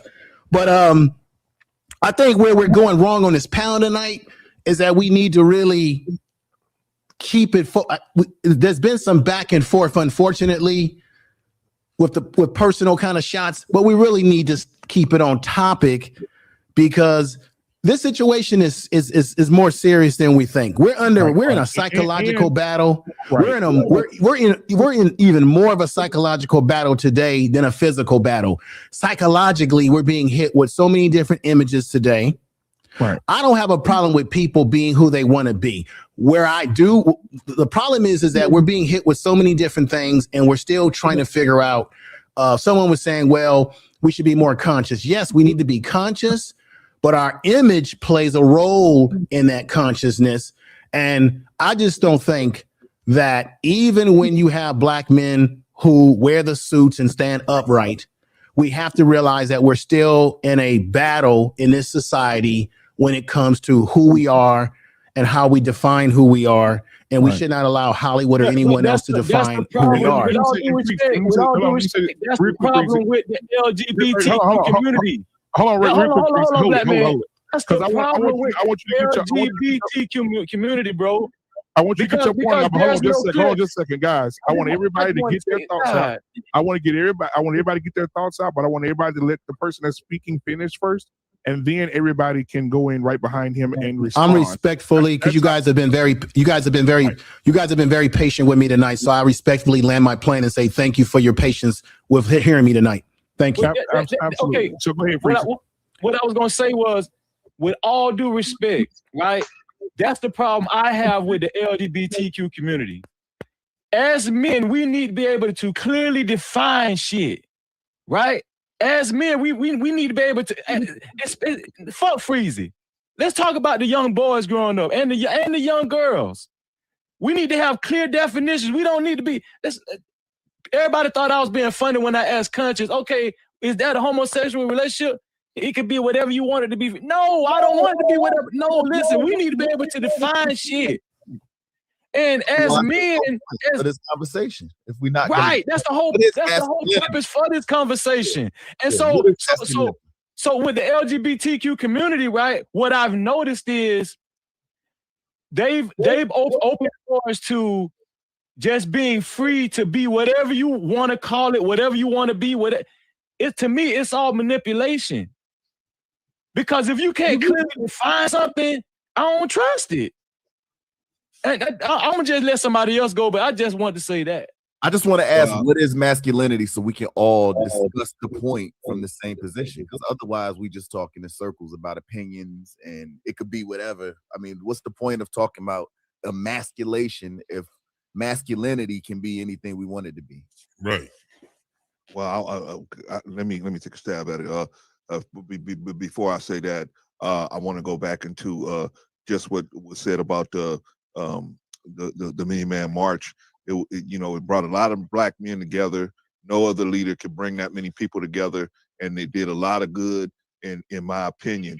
And so there's some, of course, there's no silver bullet out here that's gonna fix the Black community. It's gonna have to be a conscious effort from all of us, Black men, gay, straight, whatever you want to define yourself as. That's what's gonna have to happen. And so I don't want to say, well, yeah, it didn't have an agenda because we thought that the biggest hit was going to be going to directly Black man and going directly into his home instead of going to his oppressor and saying, go vote for the best, the best devil you can find. Go vote for your best one of them. They'll help you. Maybe so, but maybe not. I think it's the system that we have. But no, so but if you don't want to vote for them, then again, stand behind your own. If we had a candidate that we want to raise up, what would be the best thing? What would be the best thing? Is to me, to find a cop on your block to say, hey, can you go on Bennett's house and make sure everything's going good? Or me goes to you and say, Brother Bennett, this is what is probably the best thing to do. Why don't you do these things, and then your household probably will run better, right? Why should I go to the cop that's oppressing you, that to say to him, hey, keep an eye on Bennett. If we come to the cop, if we came as a unified group, then they would have to listen to us. But they didn't fear us. They didn't fear us being there. They didn't. They didn't. They don't. Just like they don't fear the nation now. They don't. Wait a minute, but who's going to get us to be that uniform group? A Caucasian man? You follow them all up. You've been following them. No, for I don't. Like I said, look at you. I'm saying it's fine to bring people to the party. That's fine. But again, having a structure and an agenda that we can go with as a block to cause change. You have the assembly. I appreciate getting us there. But there's nothing. Can I ask a question? Can I ask a question? Last thing I'm gonna say on this. Last thing I'm gonna say on this. If you think that, I'm gonna tell you, just like they do when I came into the nation. I said, you guys need to do this and this. You know what they said?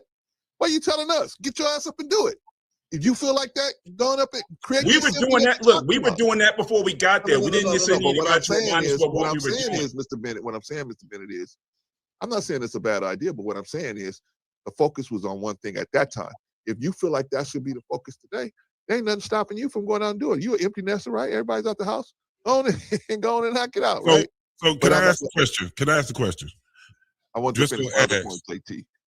Driscoll asked, can we define masculinity?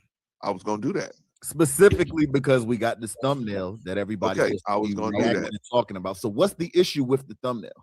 Okay. Now, first of all, because we skate issue is to say, I'm not going to make an issue with the brother on the couch.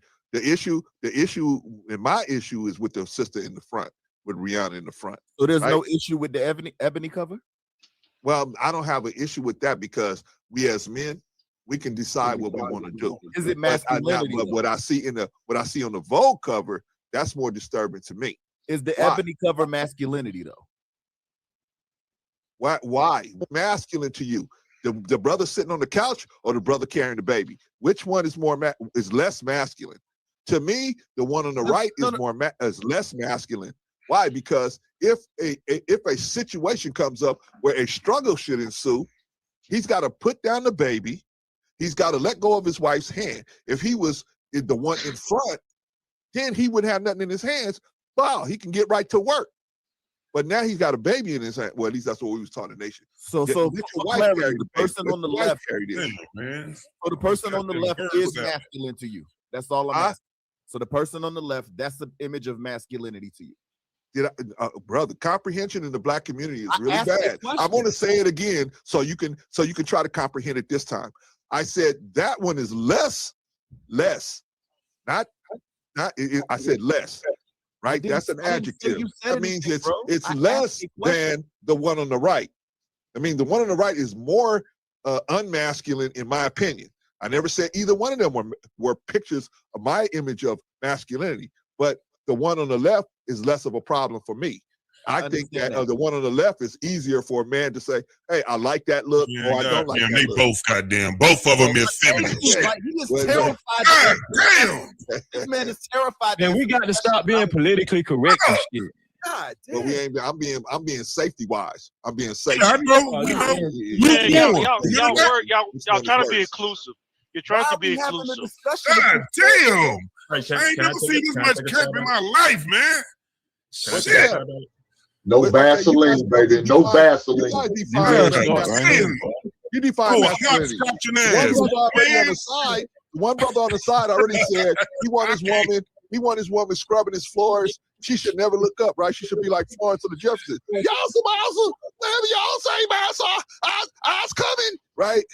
Barefoot and pregnant, running around, right? Submissive, right? Girl, shut up and get in the bed. Yeah, some asses. That's what he said, right? But I'm saying, why do we need women like that? We should have women that have the strength enough to pray. We should have the women that have the strength enough to select men of courage, men of stature, men of virtue. But see, we don't, because we are out here chasing after women, so they don't have to raise this bar. Because we're chasing them. This man always want to get on the black. What the on fuck the black man, dog. Can I? every other. Let me say something here. Always go to the black man every time. time. The black community. I just want to say this. That will look at the women and say, "Hey, we got a problem here. It's the women's fault." Every other community, in the white community, if there's a problem, they go straight to the white man. If there's in the Asian community, they go straight to the Asian man. The black community is the only inside-out community that say, "Hey, we got a problem here. Let's go to the women." And this is the funny thing, though, gentlemen. We are looking at two magazines. One, Vogue, which is not black owned and operated. You have to go look deeper into the surface of who took those pictures, what their agendas are. We don't own Vogue. One has Vogue. Vogue is a white magazine. What make you think that they know about black society or black men anyway? They've always been destroying our images. Now let's look at Ebony magazine. All of us have grown up on Ebony magazine, Ebony Jet. You know that it has changed over the years. They have lost their whole agenda to the black community. They do not. They have gone somewhere far away, which is why their viewership has gone down, because their mission statement, they've gotten away from my frat brother who owned the damn who founded the magazine. They've gotten away from the real mission statement of what the magazine was about. And then when you go deeper in the surface and you see who did the photo shoot, most of the people who did the photo shoot with brother Jonathan did that photo shoot. They were white photojournalists. It's supposed to be a black magazine, but the majority of the people that were on the set that produced that were white people. Now, when we talk about who our enemies are and how they want to redefine our images, all you have to do is look at who produced it, who were behind it. Ebony magazine's been sold all the way down the river. Black folks don't even really own that publication anymore. So you're looking at two publications that don't even represent black society anymore. One that used to, that's gone with the wind, and the other one that never did represent black society. So now we're up in arms. I'm not surprised by it.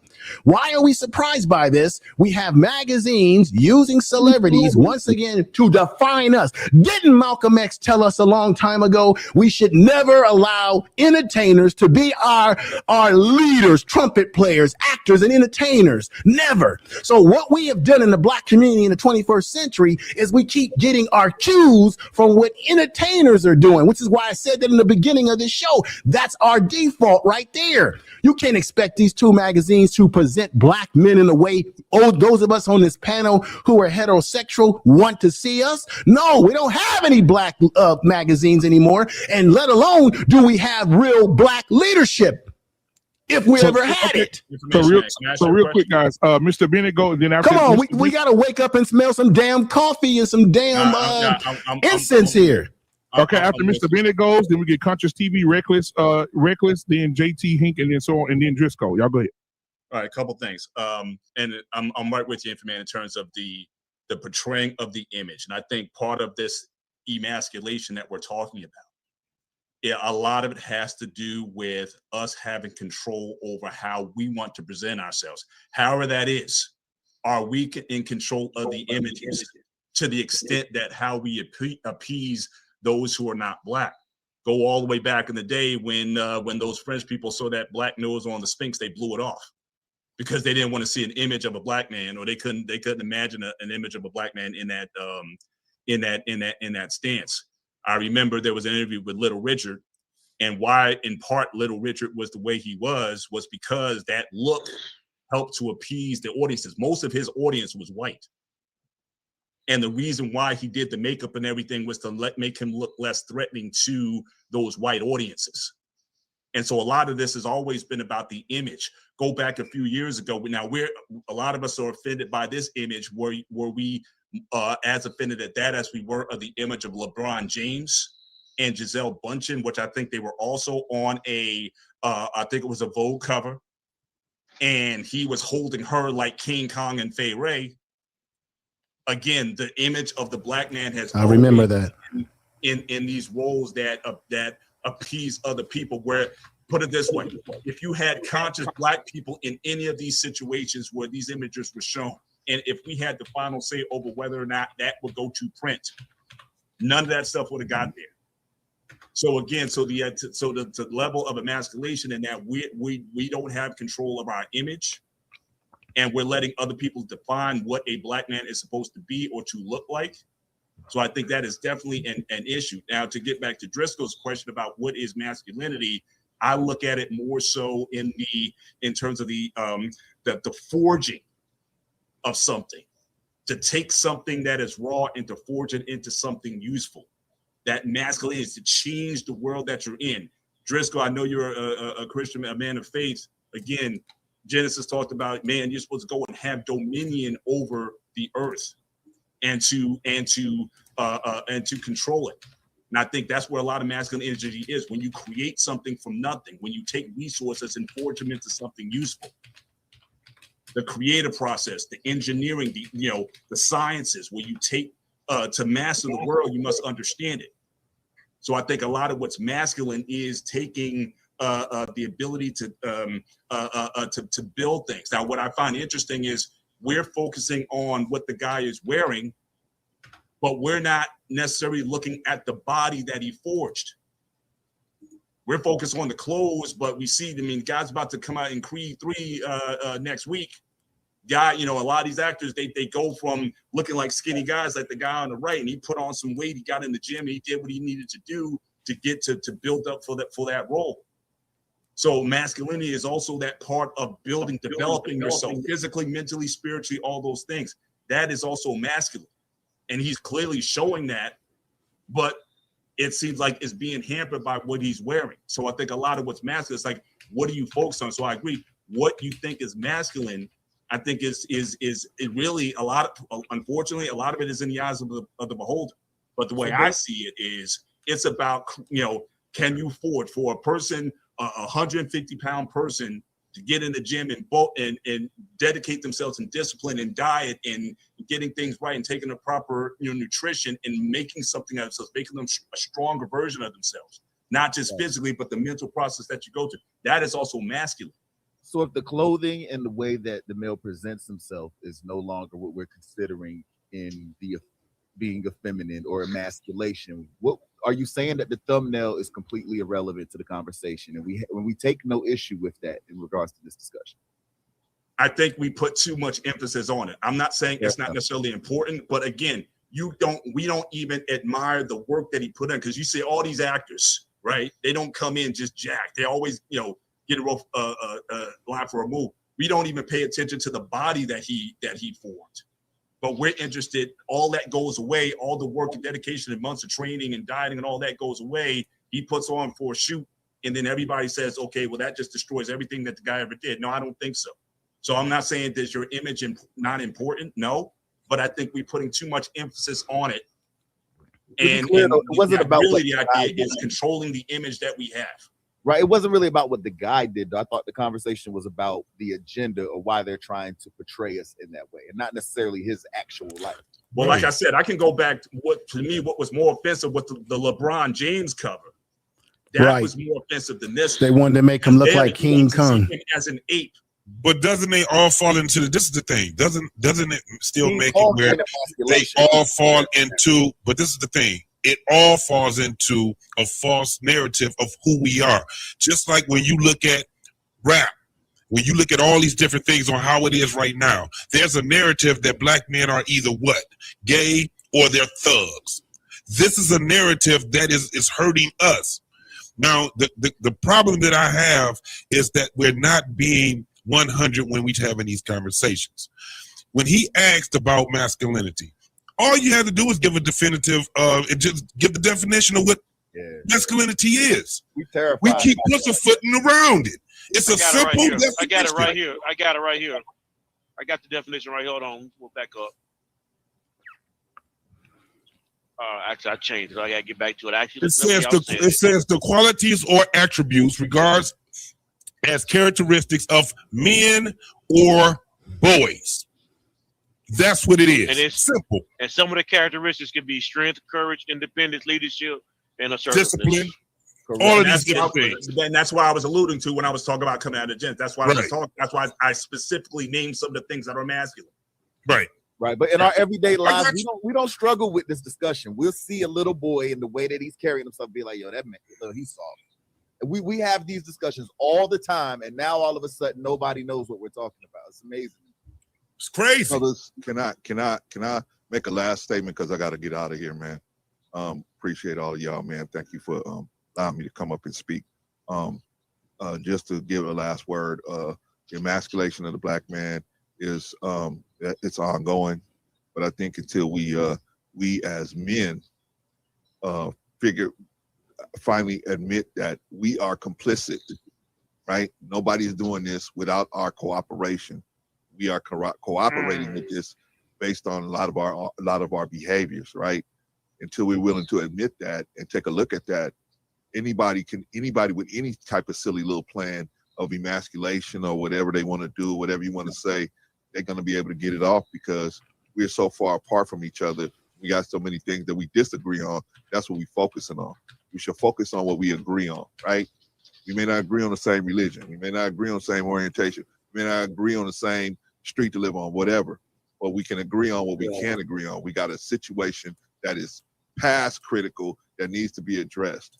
We got young black boys that do not know what the hell to do, and they're out here just terrorizing people because they just don't know. They don't know the difference because they don't see black men.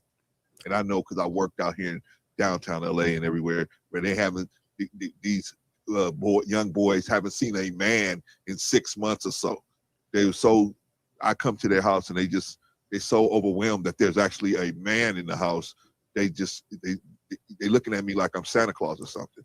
So let me just say this to you because you're going right up my wheelhouse.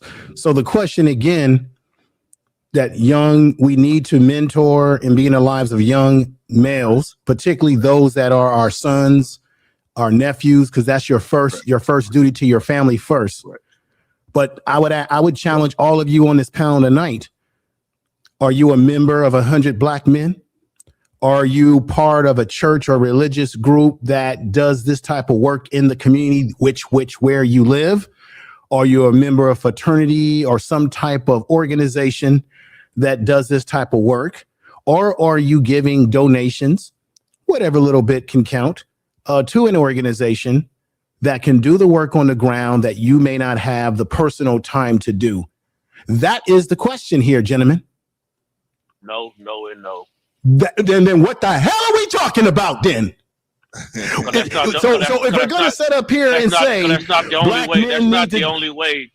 But that's not the only way. I know it's not the only way. I know it's not the only way, brother, but it's a goddamn way. And if we're going to set up here, and talk about what we need to do to help Black young men, then certainly when I ask the question that I ask, we should be willing to say, hey, you know what?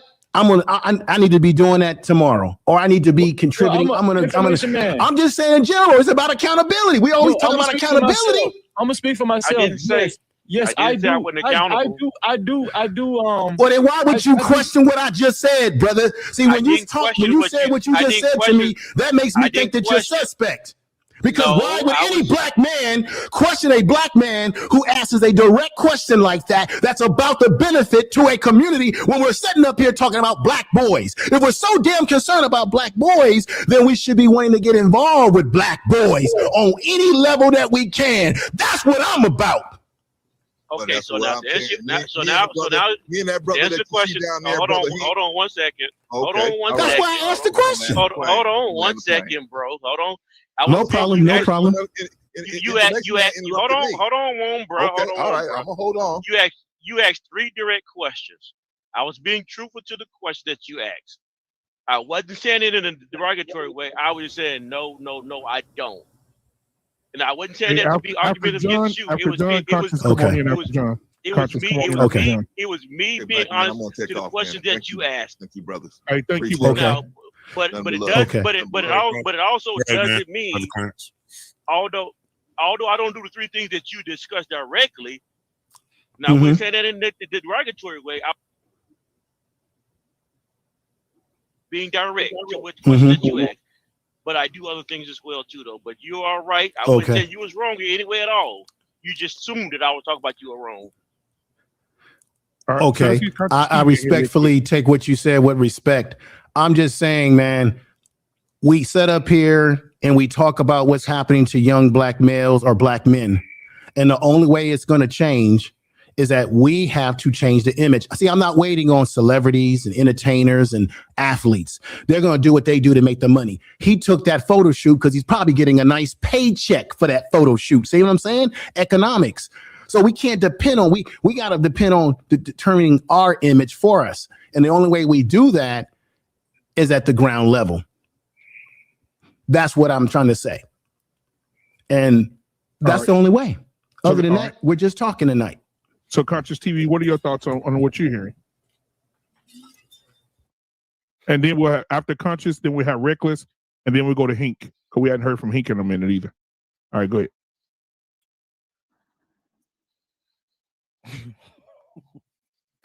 CTE. It's CTV. I'm just joking with you, man. Go ahead. There's a root problem here, and these symptom-ass conversations are blowing me.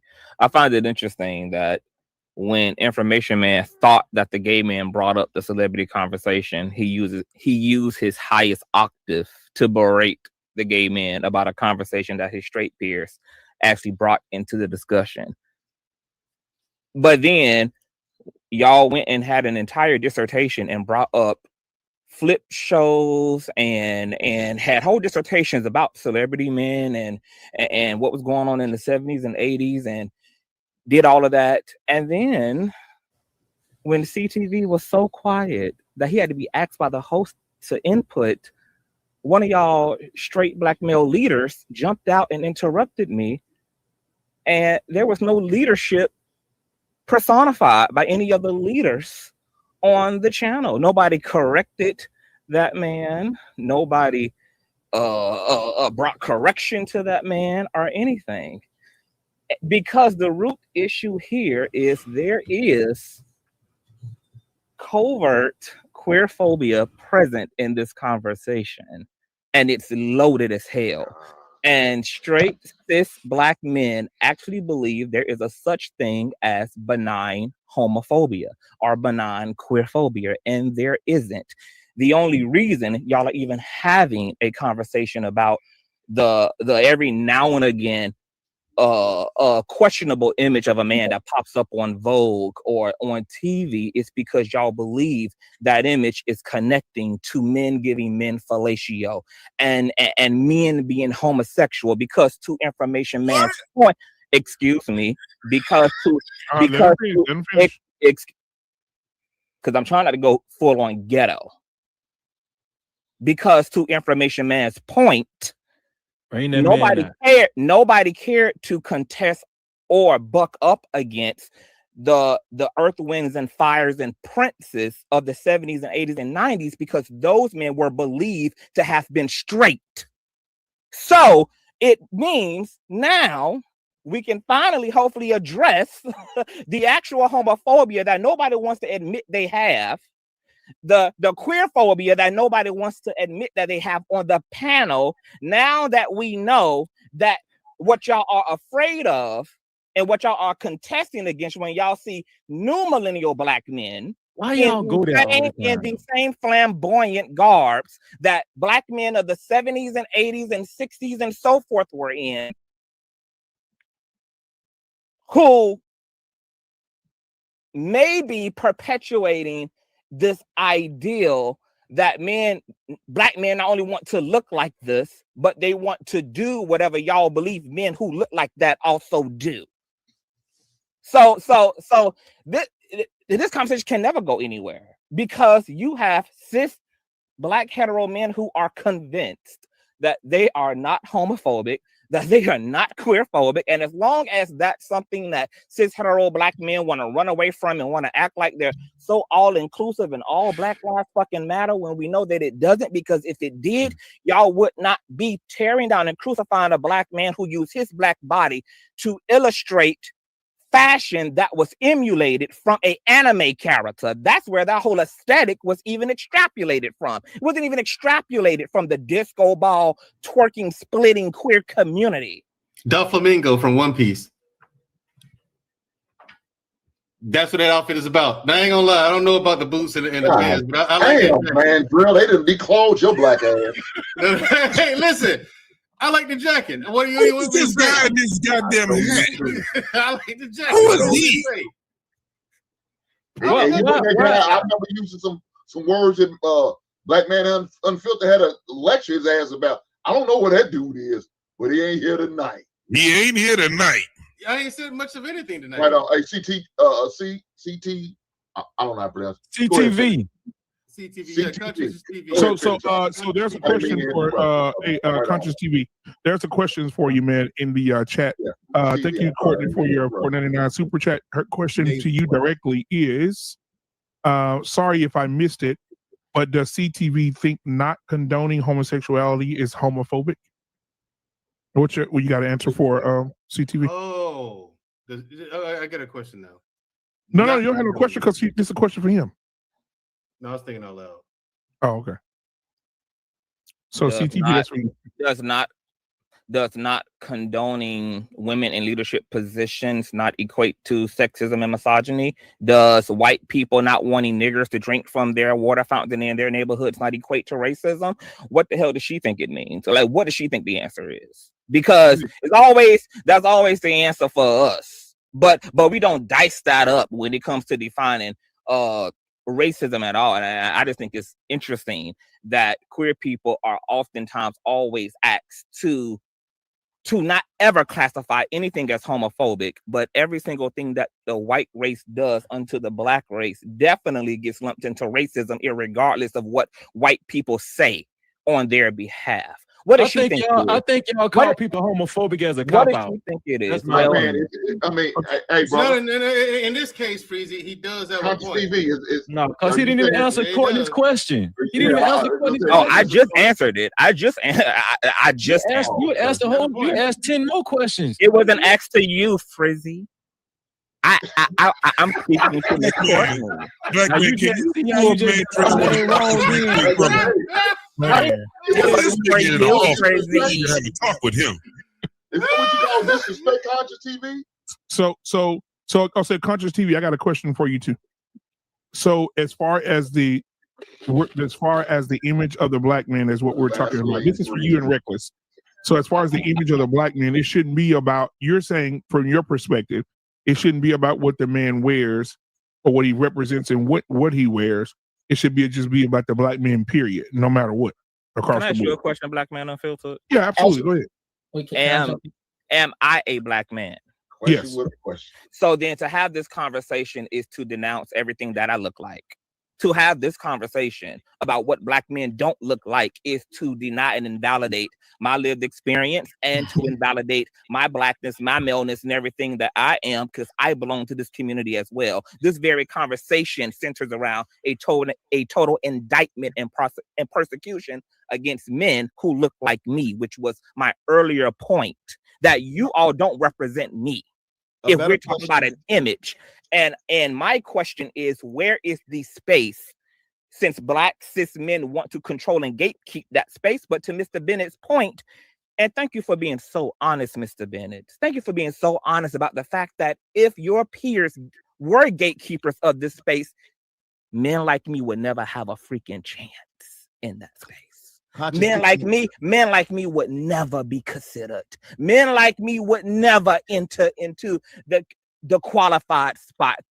Thank you for the blistering, explicit honesty there. TV, real quick. Right. Okay, so Conscious TV, let me ask you this. Hold on, y'all. Hold on, because I want to take the show to another level, right? You got to get the records too. But I want to be able to go. Oh, well, he gotta go. Okay, yeah, I got the records in here. I want him to get in on this, but also answer this question as well. So we got a super chat here, and this is a question. Chicago Rilla, read my mind. $20 super chat from Chicago Rilla. He says, can everyone on the panel define masculinity? Do not Google. So we'll start with Conscious TV, then we'll do Mandrell, then Reckless, and then we'll go backwards that way. So Conscious TV, you can go first.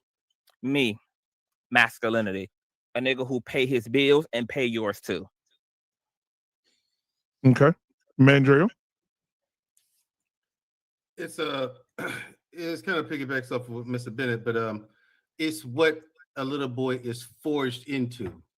Okay, think of it as for forging a sword, right? You have to stick it in the fire, which is he has to go through hardship, strife, stuff like that. Then you beat the sword with a hammer. Each beat the sword is a characteristic: honor, integrity, honesty. You know what I'm saying? Loyalty, things like that. These things are forged into boys. You know what I'm saying? How to treat people with respect and treat people with dignity, things like that. You have to forge a boy into a person who encompasses all those attributes. And not just those, but many more as well. So for me, masculinity is a culmination of a whole lot of stuff. Tolerance is one of them. And you know what I'm saying? So that's masculinity, the culmination of a lot of positive attributes and the ability to be dangerous. Not just violent, but dangerous. That's a part of it too. So a lot goes into masculinity. That for me, that will require a whole video to define masculinity, because it takes you 18 years to forge a boy into a man, which ain't a lot of time. Let's be honest, because he still got to go out in the world and learn stuff on his own. So you're not going to teach him everything in 18 years. But go ahead, Reckless. Masculinity is an energetic force. It's an energetic force that both men and women both possess. Even with femininity, divine feminine is an energetic force that both men and women both possess. With masculinity, it has character traits and qualities that would be outward, expansive, it would be protective, it would be aggressive or assertive, having passion, all of those things. But the thing that I find very interesting when it comes down to this masculinity conversation is that y'all really have this notion as if women don't have masculine energy as well, and also have this notion that you guys, as men, don't have a divine feminine energy within yourselves, because one of the attributes of a divine feminine is understanding.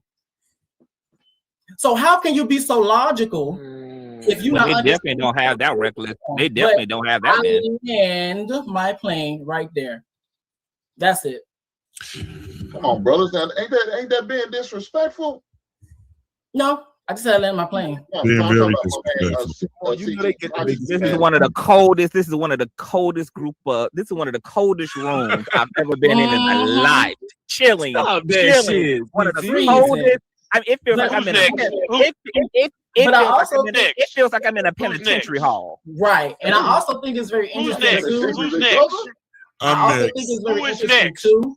Let's go. Let's keep rocking out. Keep rocking out. Keep rocking out. Go. Who's next? All right. So listen, I'm glad he asked that question again, because we already spoke on it. But like we said before, it is attributes that actually comes from boys or men, which is honor, discipline. There's attributes when it comes down to being a problem solver. There's attributes when it comes down to being able to take care and be responsible for your family, wife or girlfriend, kids, your family. That is masculine and is attributes that come from men and or boys. That's what it is. There's a whole lot more we can speak on there, but those are the smaller things that I can go. I can let Driscoll go with some more on his. Wait, can I just add one last thing? I'm a mute.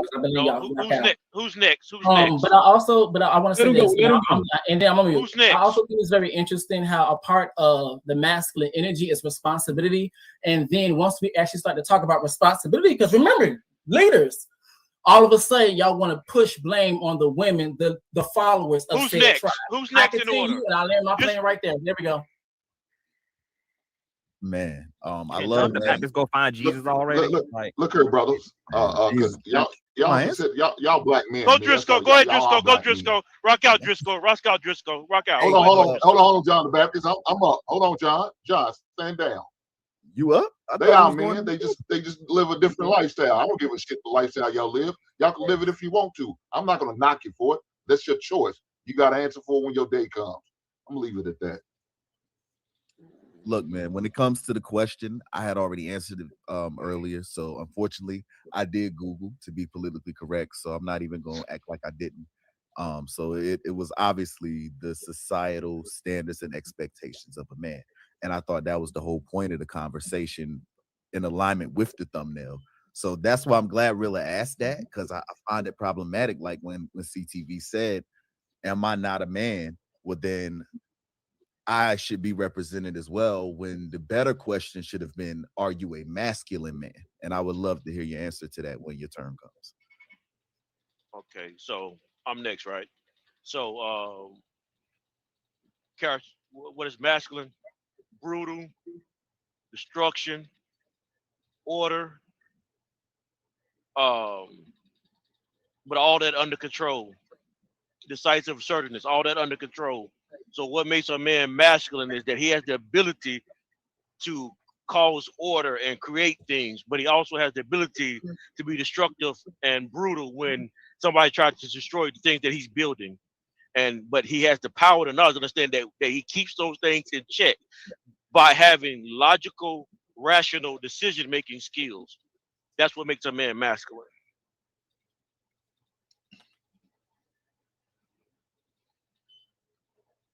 CT. Yes. It ain't his turn again. What makes a man masculine? What is masculinity? Oh, he answered already. He answered. He said him. Oh, okay, that's right. That's right. You answered already, Hank? Does that not throw a wrench in the discussion though? What? Well, here's the thing. Let's come back to that because Okay, let everybody define. Okay, I'll answer it. Hank didn't go yet.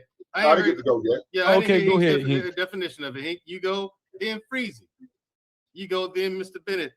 No, I gave mine already. You gave yours. Okay, yeah. I'm good.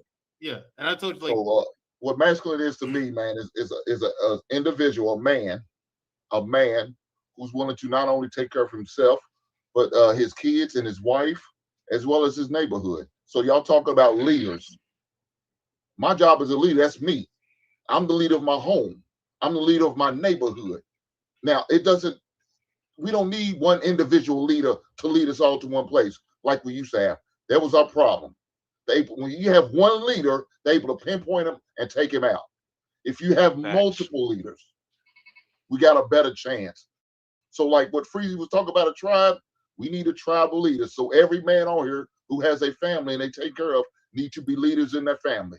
And we can come together and collaborate and come up with some ideas and some thoughts on what we need to do to make it, to take it further out than just our local cities.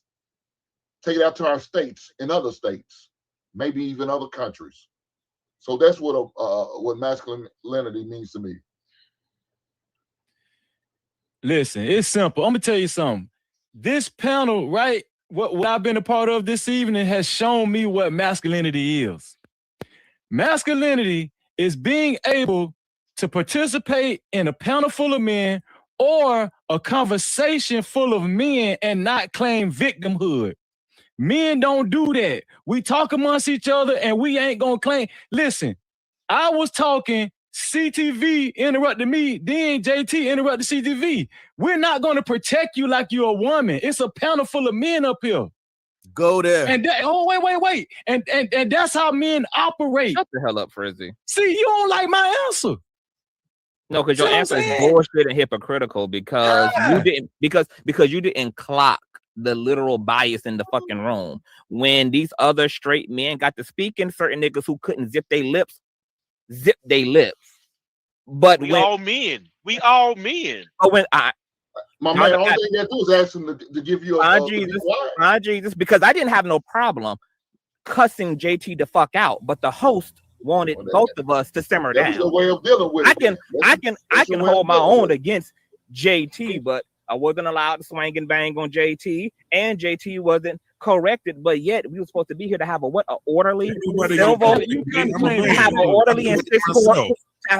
civil and orderly discord, correct? Oh, okay.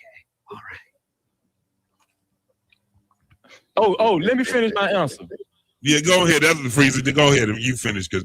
And also, masculinity is being able to operate within the spectrum of clear, defined disciplines. Key word, Something that discipline. JT clearly didn't have. So don't talk about discipline because you didn't correct You the man. interrupt me 2 times. Exactly. Yeah, I'm giving you that heat back because if you cared about what I don't care about that. Bull crap of phrase that comes out your mouth. How dare you even use the word discipline? But you couldn't even correct. You couldn't even correct your straight male leader below you about his lack of discipline. I just but now all of a sudden masculinity. So now all of a sudden now manhood and masculinity is defined by self-control, right?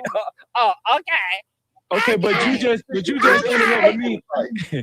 Hold on, CTV, you just interrupted me, and I ain't had nothing I'm to say. done interrupting. I land my plane. I bang my gavel. I'm done interrupting. So basically, define disciplines and boundaries, right? And being able to move forward effectively within those constraints. That's my definition of.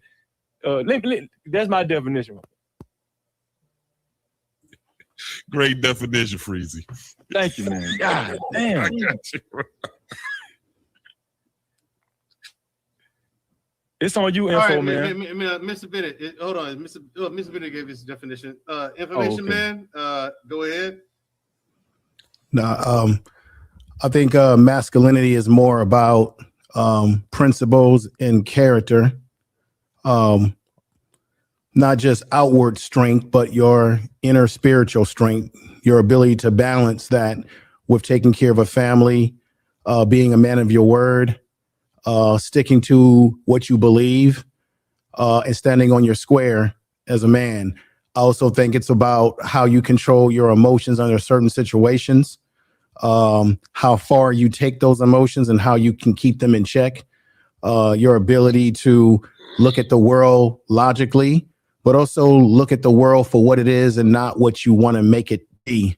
Those are some of the essence, I think, of masculinity. It's not just how many weights, how strong you are physically, but I think it embodies more of a mental aspect in most cases. I just want to say this. I think the conversation has gotten far off the path tonight because I really thought that we were going to have a conversation in which we really dived deeply into the emasculation of Black men from that historical point of view up to today. I wanted to say this too, because I heard Conscious TV make references to people being homophobic and what have you. And that word is so loadedly used today.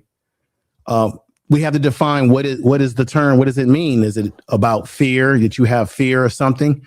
I don't think that if I, as a Black man, don't like the images that I see as a heterosexual Black man, because that's the lifestyle that I live, that's the world that I live in, even though there are many different people in this world of different sexuality, but that's the world that I most reference because that's the life that I live. So therefore, I'm going to look at images a little bit differently. I'm going to question those images. And if I don't like those images, I think I have just as much right as someone who is gay to not agree or like what I see. Does that mean that I fear people that are gay? I've been around gay people all my life. Okay. So it's not about, oh, I fear that, oh, they're going to come and get me or they're going to take over the world. That's not what it is. Why is it that if I, as a Black man, have an opinion about my image when there is historical data to reinforce my opinion, if I have an issue with that image, because certainly men who are heterosexual, live a straight heterosexual life, when we have sons, we raise our sons a certain way. There's certain expectations that we have. Now, I know it's all, you can say it's cultural conditioning, it's constructs. I get it, but that's the world that we live in. See, once again, recognize the world for what it is, not what you want it to be. And the reality is heterosexual people are going to have issues with these type of images as it relates to Black men, or any group was going to have some images, going to have issues. But why is it that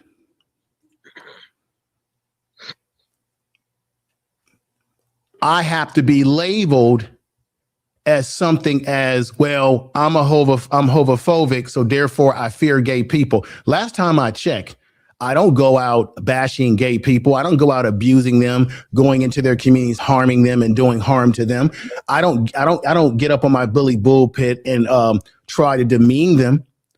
However, do I or do I not as a man have a right to my opinion? If my opinion is not favorable to the gay community or what I see as a heterosexual male, don't I have the same right to that opinion as people who are of the gay community have their opinions? Are you really about me?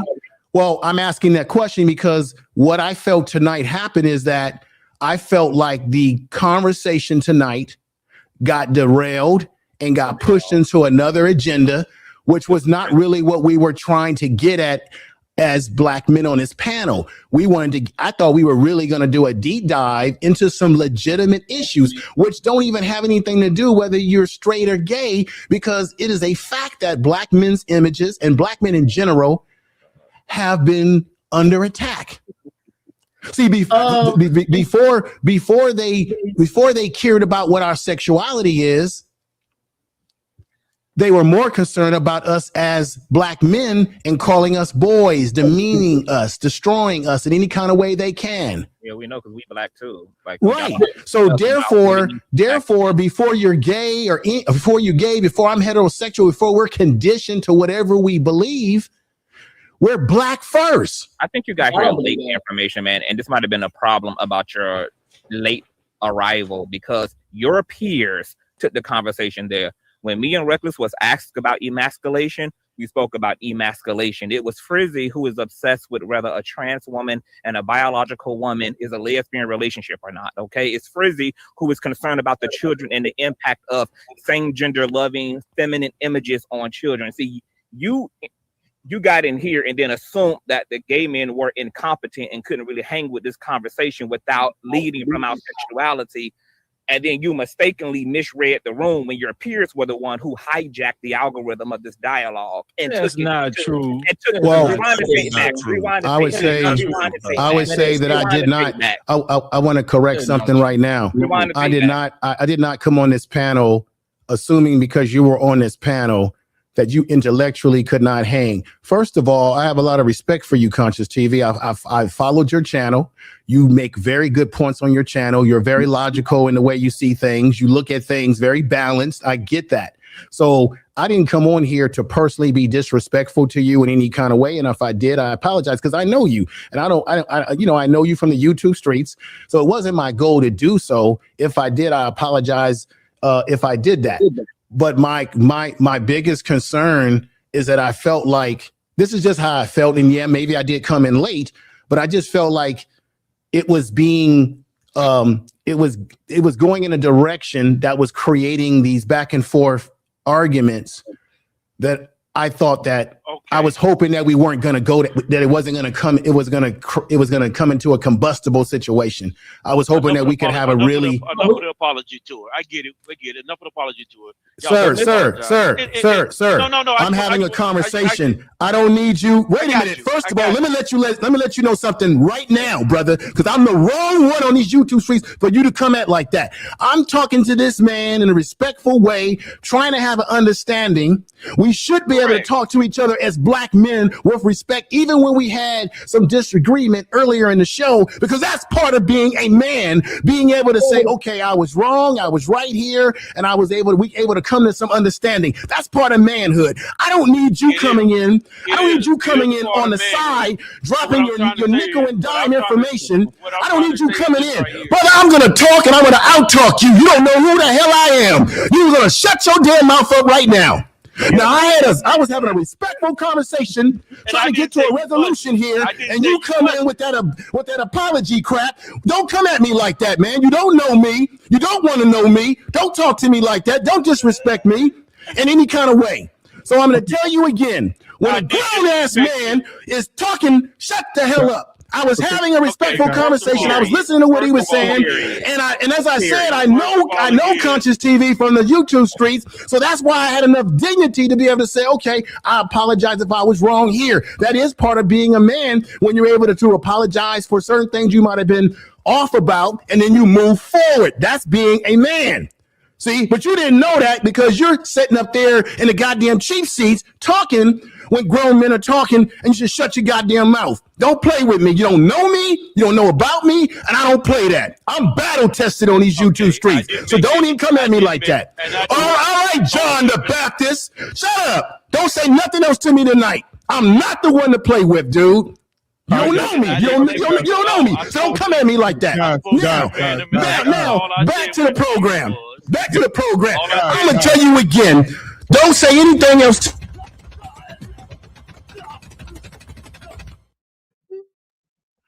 Okay, guys, just like on that damn ass video he showed. Don't play with me, man. You saw me having a discourse with Conscious TV, and you want to come in and throw your little shots to the side. I didn't appreciate that. Don't do it. All right, guys. Okay. Don't do it. Don't play with me. I didn't throw one. Don't play with me. I don't want to hear you. Don't talk to me, man. Shut your ass up. Don't shut your ass up. Shut your ass up. Go get a better. Get your camera game on. Get your goddamn camera game on. Get your mic game on. Coming on here with that raggedy shit on. This is the second time you misunderstood it. This is the second time you misunderstood me. The first time you misunderstood me when you asked me a direct question. That's fine. Listen, man, we can't have y'all fight for 5 minutes, bro. Disrespect. So listen. So I said. Okay, guys. So listen, we can listen. This is, I'm gonna say this, and I know this ain't gonna be popular. We're supposed to be up here having a conversation as men, and we're up here going in on each other. And I need us to, again, Conscious TV has everybody up here, whether we like what they say or not, everybody has a perspective, right? And I wanted to have that perspective. That's why I went to the back, because normally I'm on the show in the entire show. But when more people showed up, and I know we only have 10 seats, I wanted everybody to just have a dialogue, right? So what I want to do is, if we can, guys, if we can just stick to. Oh, I think we need to have a prayer meeting. If we could just stick to the topic. Man, I just want to know. I was asking Conscious TV. Is it's CT fault? That's what it is. It's CT fault. I was actually trying to. Conscious TV. Is this a form of disrespect? No. What's my brother name? What's my brother name up there? Because he actually took what I said the wrong way. Information man. Information man took what I was going to say the wrong way. Because Information Man was actually right, which I was going to tell him. The apology tour was not. He didn't do anything wrong. What I was trying to tell him was there was no need to apologize. I was trying to say stand strong with what you were saying, because through the whole night he had been direct, he had been on point, and there was no need for him to apologize, because he did not. Okay. He did not at one time say anything wrong. Only time he said something wrong is when he misunderstood what I was saying each time. Okay. Right, okay. Now I will give him this. When I said no apologies, when I said there's not need for apology tour, I said that while he was talking. I said I love how I said another man. I said that while he was talking. That's why he thought I was. That's why he thought I was directing. Well, not only that. The conversation is about masculinity and our black men being emasculated, right? As the conversation progressed, it progressed organically, right? Even I was saying, I brought up Hollywood and dresses and how they're trying to put dresses on black men and put, in order to push them to the forefront. The only reason why I asked CTV about a trans woman with a biological woman was because the conversation had progressed to procreation and what's a homophobic relationship and all that kind of stuff. I didn't, to be honest with you, I don't see nothing wrong with the whole conversation, because it's going to naturally progress and it's going to branch off in different areas. That's what it's going to naturally do. And that's just my opinion, though. But, Okay, so again, that's good. The question is, like, I agree with Information Man when he first started out, when he said that having dialogue about emasculating men. So this is the idea, guys. When I did that thumbnail today, And I asked that question. Well, I didn't put a question mark in the damn thing on the thumbnail, but I should have, because to ask that question is because we do see a lot going on. And the reason that, like I said, again, everybody's here because I want everybody's different perspectives on why men are emasculated. I want to start at the beginning, the genesis of why we were emasculated. And when he brought up the book breaking, that is sad. When we bring up a strong man standing with his wife and kids, and an overseer says, you know what, time to the tree, and the overseer would actually sexually assault this man in front of his wife and children. That was emasculation. I think we can all agree. I think that's what we were going at the beginning before it spiraled out of control. But I think that we can all agree that form of emasculation was horrible, right? For that to happen to men, and to have men watch other men, sexually assault their wives. Like, so the emasculation of the man from that point of view moving up. So if we can, for just a few more moments, just have that conversation without going off, because we were we were in Texas and we ended up in Spain. I don't know how the hell we got to Spain. So let's talk about the genesis of the emasculation part of it. And apology. And I'm gonna bounce off of everybody here. So it's gonna be Conscious TV, then Driscoll, right? Because I want Driscoll to go, because Driscoll has a great perspective, and he can respond to whatever Conscious TV has to say about emasculation, how it grew into where it is right now, where it started and where it is now. So let's have that discussion, where it started and where it is now. So Conscious TV, what are your thoughts? Could you frame the question again? I'm sorry. No, not a problem. Tommy in the chat, stupid. Where emasculation started of black men and where it is now. Like, is it the same? I want to phrase it like this: is it the same now, just in a different way? Let me give you an example of what I mean. You know how people say the white men back in the day whipped you and they hung you in a tree, but today they have on police uniforms and judge robes. The transfer into that. So my thing is, emasculation then was forced on men. You have to do this. But do you think it's there now? Do you think men are being brainwashed to do this, or it's a part of their success? They have to do it. They forced into it. Or is it just something that's put on them because they simply want to emasculate the men? And this is for everybody, y'all, but I'm starting with Conscious TV.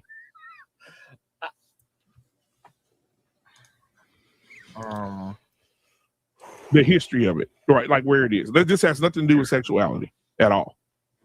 It's just how it began and where we are now. Tell the truth. Tell the truth, CTV. No. It's crazy. Shut the hell up. Well, y'all crazy, boy. Y'all too crazy, bro. I'm just. Take a deep breath. Emasculation has never stopped for black men. It's as I said in my earlier, when I first got on here, it's multifaceted at this point. It's economic, it's political. It's all of it. There isn't anything that's not happening.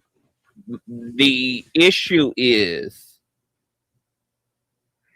black men are proclaiming to be strong and naturally qualified to inherit the throne, but yet are talking about being emasculated. So which one is it? Are you built for it, tough, or are you Cinderella? Because what black men do are what men do, irregardless. You know what a real strong man would do? Is overthrow this fucking country and stop asking motherfuckers to give him a piece of the pie. He would take it. That's what men do. So this is why women are twerking their asses away from men's world. This is why everybody is divesting, because you have black men crying about wanting to be the leader and wanting to be big daddy, but yet all they can turn around and do is complain like a big bitch. So men need to shut up and overthrow the fucking system. Be as brave as that little group of Caucasoid people was at the top of the year who took their passion straight to the damn White House and put their damn life and their muscles their testosterone, their estrogen, their philosophy and ideology on the goddamn line. So when black men go do that, then this here be cute. What we're sitting here doing is talking as very privileged men who don't want to get dirty, who don't want to die, who don't want to obtain those scars.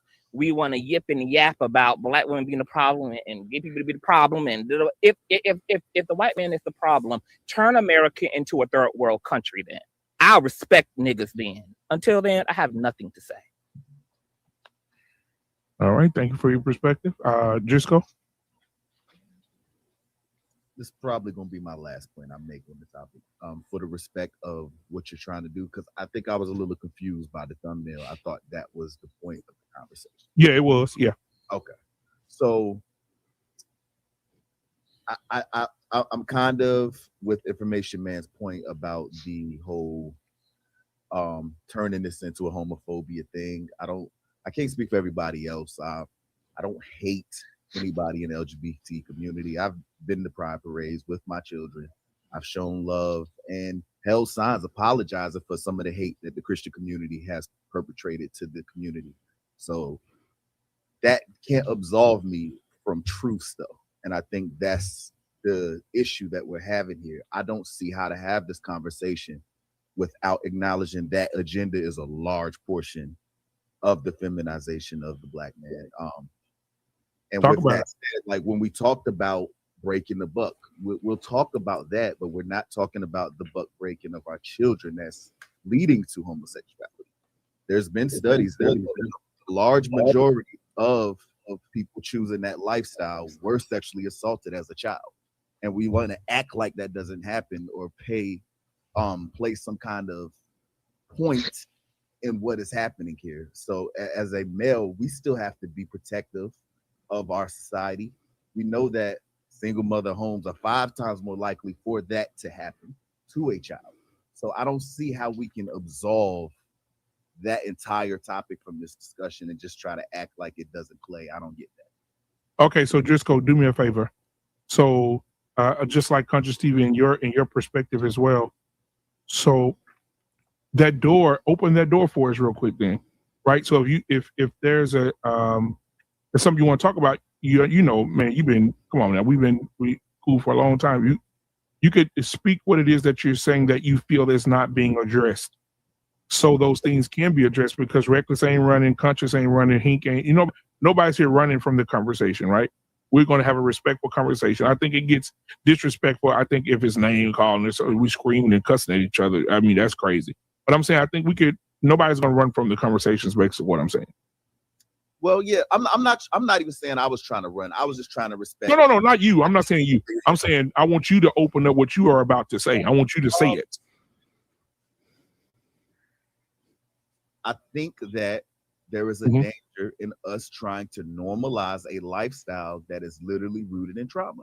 And we're trying to redefine that as equal masculinity. We're Back saying, to the sexuality. We're trying to say, okay, you can be in alternative male lifestyles and still be masculine. That's confusion. So if we can't all agree on what masculine is anymore as a society, we don't even need the term. When I looked at that picture, that's what I thought the point was. I mean, yeah, we got Rihanna Lee in A$AP Rocky. That's a portion of it. And then you had the whole other picture. I don't know why everybody's acting like they don't know why that other picture was there.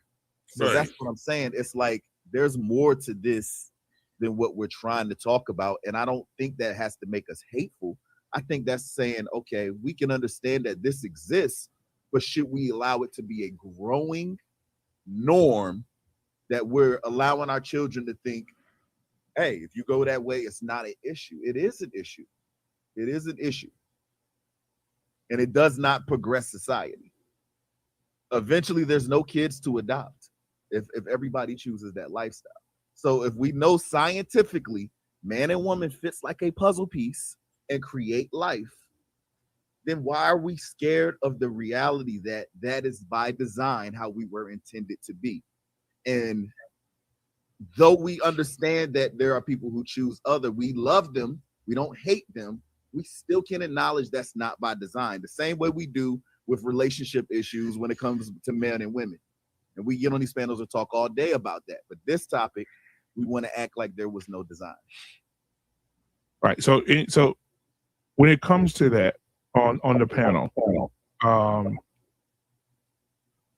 especially, you know, going up to Reckless as well to respond to it, but give me just a second. So what Driscoll just said, does anybody on the panel agree with him that we're overlooking the possible agenda that is happening with men being told that they have to do something of the feminine nature to be accepted?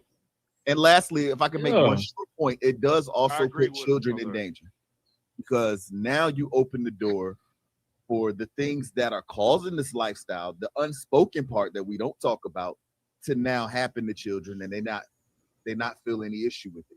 Because imagine what it must be like for a child to be confused in your sexuality because something like that happened to you. I can understand that as a little boy, having to deal with the reality that this may have affected me somehow.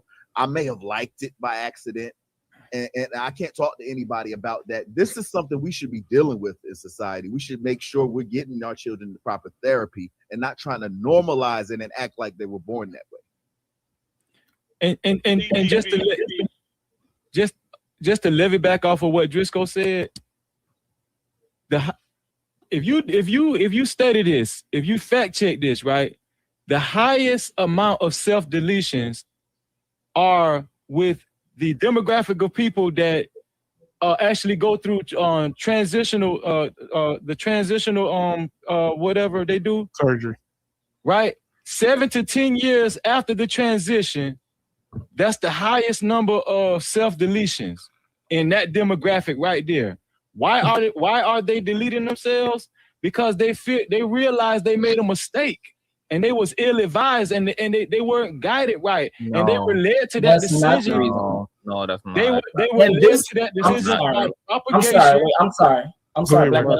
I love how straight folk are so informed. Let me finish. Let me finish my point though. They self-delete because of people because of this mentality. Right. But you just had somebody equate queer people. So the man who did a documentary and said that's exactly what it was. He was lying. You just had somebody damn near equate queer people to pedos. You have a orientation being equated to almost a cancer. So let me pose this, right? I am a wait. Is what I said CT was wrong? Everything you say is wrong, Frizzy. But let me ask you this question. Let me ask you this question, Frizzy. You letting a lot of things go tonight. I don't know if it's because he's gay or not. I'm not sure what's going on. But you would never allow stuff to happen if they weren't here, right? What's going on? I'm a guest trade. That may be one. Yeah, you're allowing a lot to go. You are really loose with it. Because if this was just all straight men on this panel, you wouldn't have tightened this up a long time ago. They are getting special treatment, bro. Who is getting special treatment? We're not. I was here windmilling goddamn self because there ain't been no fight in the rain. There ain't been no strong, clear boundaries reinforced. That's why we've had to cuss and fuss and windmill and swing and bang the whole time we've been here. So shout out to the Black Man Unfiltered for being unfiltered. I have a question for Frizzy though. I want you to prove me wrong. Prove me wrong. Frizzy, I have a question for Frizzy. And just look at the overwhelming queer power I have over J2, who is about to bounce out of his goddamn computer chair every time I go to say anything. He's about to literally shake his ass and off of his feet. These motherfuckers, I don't get along with sexy talking me.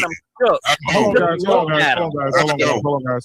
Let me say this. So Trey, tonight. Your mother, you bitch.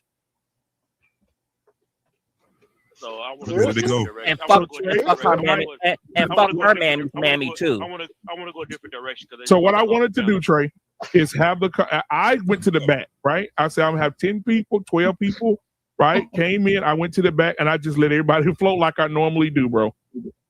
And this is no special treatment for anybody. Like I just said, ain't nobody running from the conversation. Everybody having the conversation. Conscious ain't logged off yet, right? Right? And Reckless ain't logged off yet. We having a tough conversation. The shit is getting tough, but everybody's still here. So if they log off, we win. We win if they log off. Man, hold on. I want to address what Trey said. Trey, I'm not giving anybody any special treatment. I want the conversation to be natural. I want it to be organic. Okay, that's it. That's all it is. But TV didn't let the man finish though, brother. He was finished before he started. I had a question for him. Now, hold on, guys. Hold on, 1 second. 1 second, guys. 1 second, guys. I think we deserve. A white man called me and said that they had a church service tonight, and he wanted me to play a little bit of the church service while y'all calm down. Okay. So, Coach K, if you watching, I got your uncle video up here again. I'm gonna play him tonight. Come on in, Uncle Jimmy. Cause all my life you have been faithful. And all my life you have been so good. Every breath that I am living, I'm gonna see every good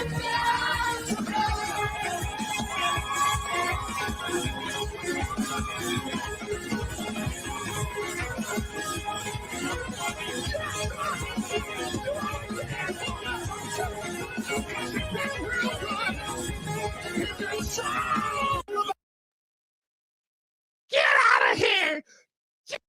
Yeah. All right. So Black Man.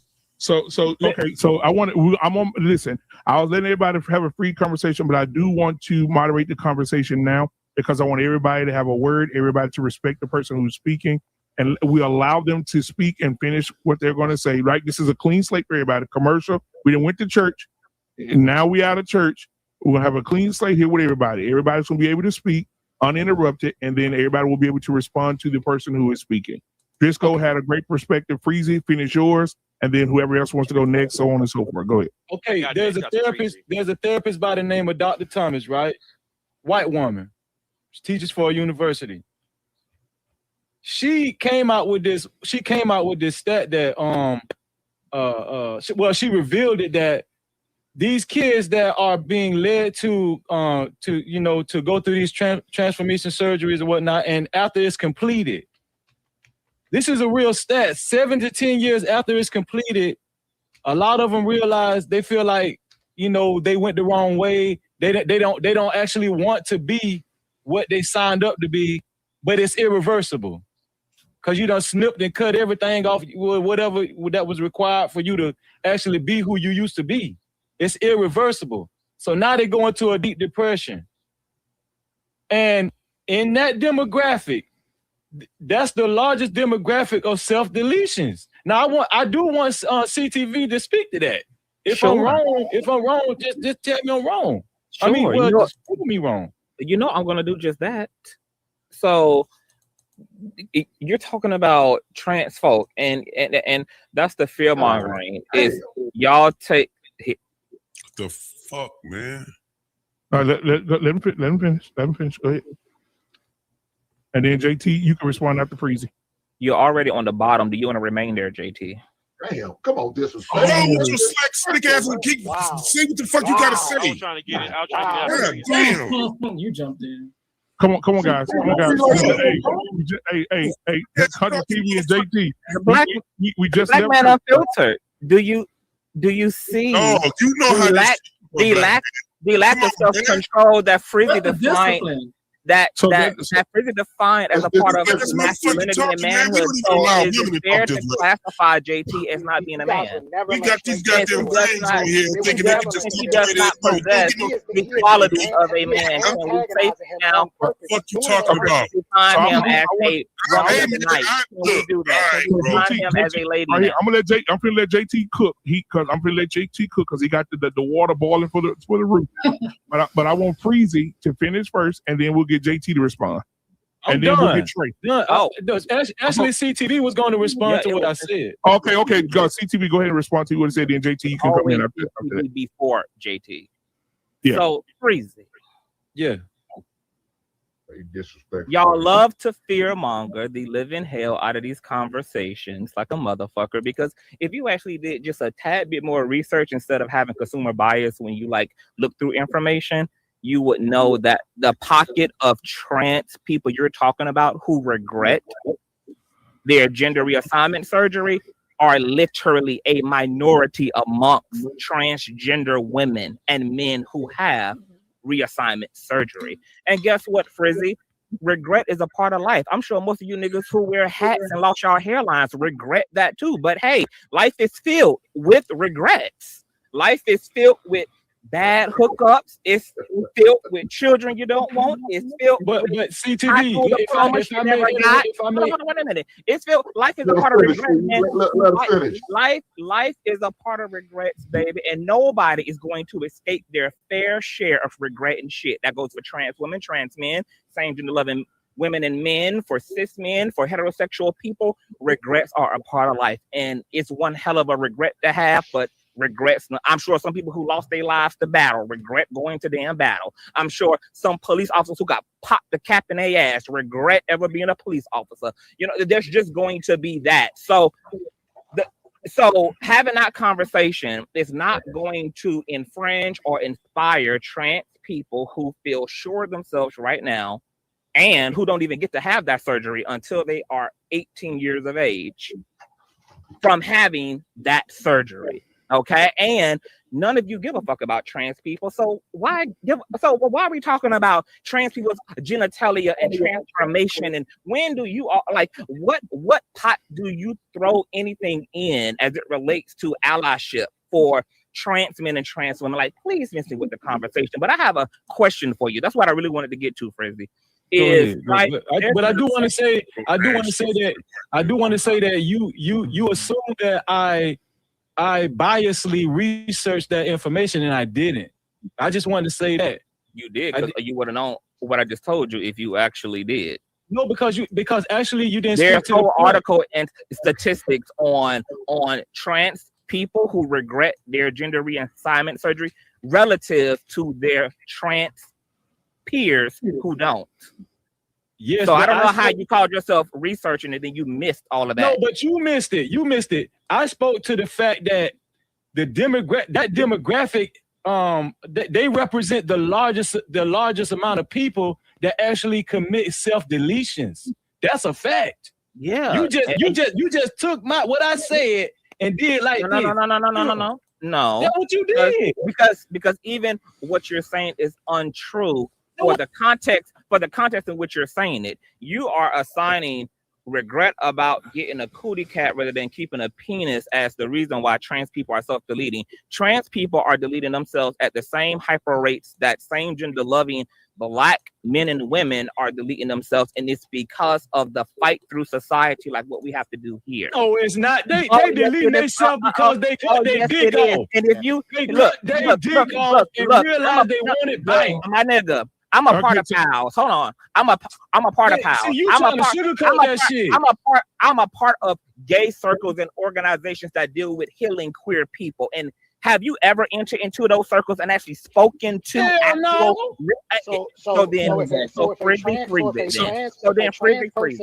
If the trans person said the same thing that Freezy said, would that trans person be lacking knowledge or information? No, they wouldn't be. I'm making the point that those trans people don't.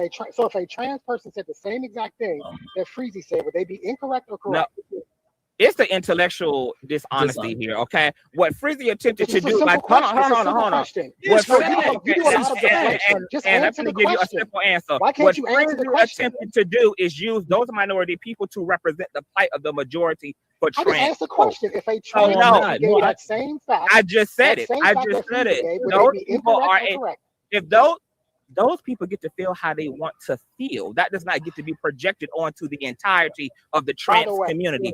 Their experience is valid. If they have sincere regrets about their surgeries, that is their sincere regret to have. Trans people have said the same exact thing that Freezy has said. Frizzy ain't saying what you're saying. Frizzy is trying to use every area where queer people are self-deleting or coming into harm as a blanketed context for the entire freaking community. I did not say that. See how you just took.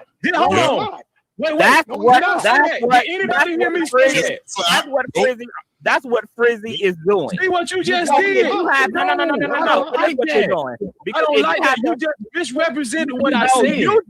You represent the entire statistic. What are you talking about? All I said. Why would you use? Why would you choose? Hold on, JT, go ahead and respond, JT. Hold on, black man. You recall that on your show, we end up having a trans man that flipped back into a woman that flipped back into a man. Remember that guy? Hold on, let me catch everybody up. So, guys, I had a show before, and I brought on a guy who was trans, and who went, but before the surgery, he backed out of the surgery, and he said that he had a spiritual awakening, and he wanted to go back to being a heterosexual man, right? Amen. So he came on the show and he showed us his pictures and how he used to dress like a woman, and he took us through the whole process, right? And him and Mandrell, they started off rough, but at the end of the night, like it's supposed to be tonight, everything ended up great, right? And they had a conversation and they talked it out. So when he came on the show, he was saying that he took a step. He's glad that God pulled him back.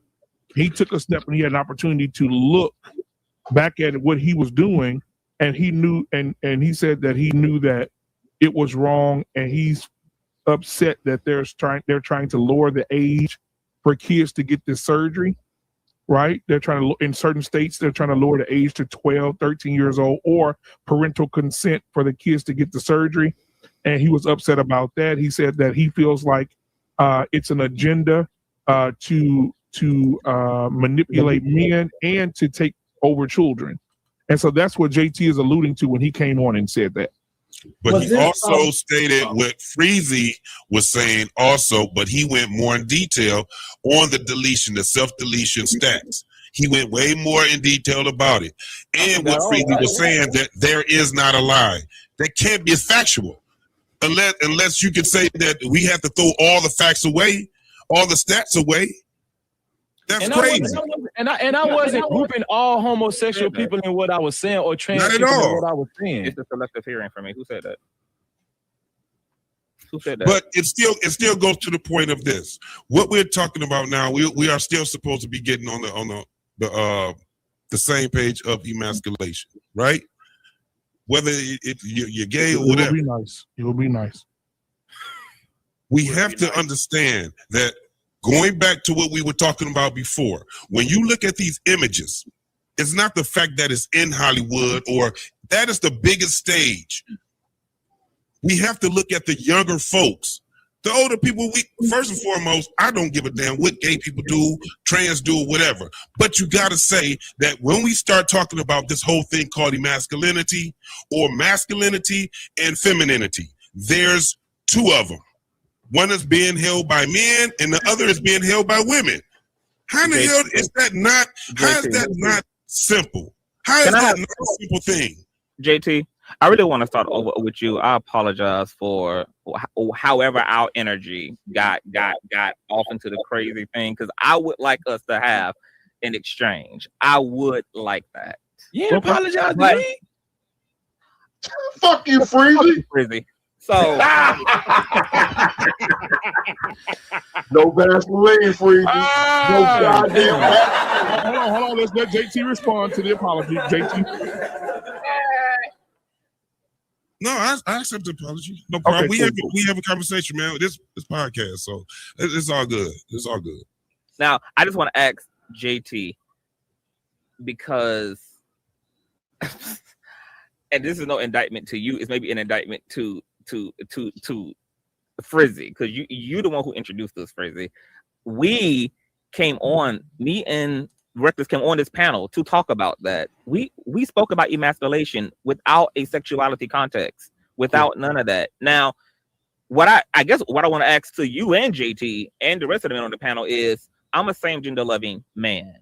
I have been able to carve out a financial equity for myself and a life path for myself that puts me in a position to be a successful entrepreneur. I've been able to live off of my brand, pay my bills. I'm raising my younger nieces and nephews. I have housed my brothers. I have housed my uncles. I have housed friends. I have supporters and fans that reach out to me to pay their bills. We have fundraised for people to keep their lights on, to get their rent paid. I have been in the real community dealing with real people about what they're really going through. I actively use my platform to speak on behalf of Black men, Black women, same gender loving people. I keep my foot on the same white racist system that everybody else does. And yes, while I also have went to jail for beating a nigga in the throat with a illegal weapon, I also am a man who did that wearing eyeshadow and weave. So I'm trying to say that, is there not a understanding that I can both be masculine as I am in my life and also feminine because I am that, and both of those things complete my life. They make me a great substitute parent. They make me a great grandson. They make me a great best friend. They make me an awesome contribution to my community. I am doing everything that so-called strong Black men do. I'm holding my own.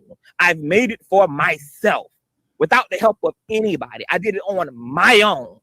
So when we're talking about shout out to Patty excluding men like me, or saying because men are lumping men like me into a purely feminine role that I don't play in my actual life, I don't understand the psychology behind it. I don't understand what you all think that you're doing that me and Reckless don't do. This is the thing. First and foremost, when you say that you went to jail with a pipe, that doesn't show masculinity. That shows actually the opposite of masculinity. Because if you had to go to jail for assaulting someone, we don't call that masculinity. We don't. I went to jail. So when it comes down to, even when it comes down to you saying that you sustain a living and all these different things, that's just being an adult. When you take care of other people, that's just being an adult. We don't conflate that to being with masculinity. We always explain when we went down the line of what masculinity actually is. And I gotta be honest with you. And I possess all of those qualities. You don't cut it, bro. I do, bro. You don't cut it. Do you know me? How you gonna tell me that I don't cut it? From what I see, you don't cut it. I literally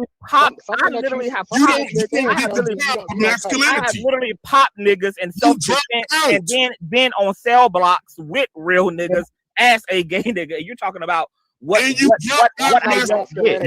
You dropped out of masculinity. You have not ran me off this platform. Literally, this is me being honest with you. You have had more emotional outbursts on this channel than I have, and yet. So pussyfoot around this motherfucker enough. So this is my thing. You two both, y'all dropped out of masculinity. You are masculinity. Y'all are dropouts of that. Mandrell. Feminine man that I've ever met. You are in the patriarchy. That's all I was trying to say. Both of y'all is in the matriarchy. You have never been able to even sit back and put y'all in our alliance, man. Y'all are not in our alliance. We're not in their alliance. I don't care if any one of these dudes on this panel don't agree with me. Y'all know we're here. We ain't going nowhere. Hold on. Here's the thing. There's nothing you can do about it, JT. I know. I'm not saying that. I'm just stating the fact. We've been talking about this whole thing of masculinity, and we are asking two effeminate men about masculinity. And the answers that y'all gave us show that you wasn't. You had a lot of feminine outbursts. I knew I was going to trigger them. Why this man can be feminine?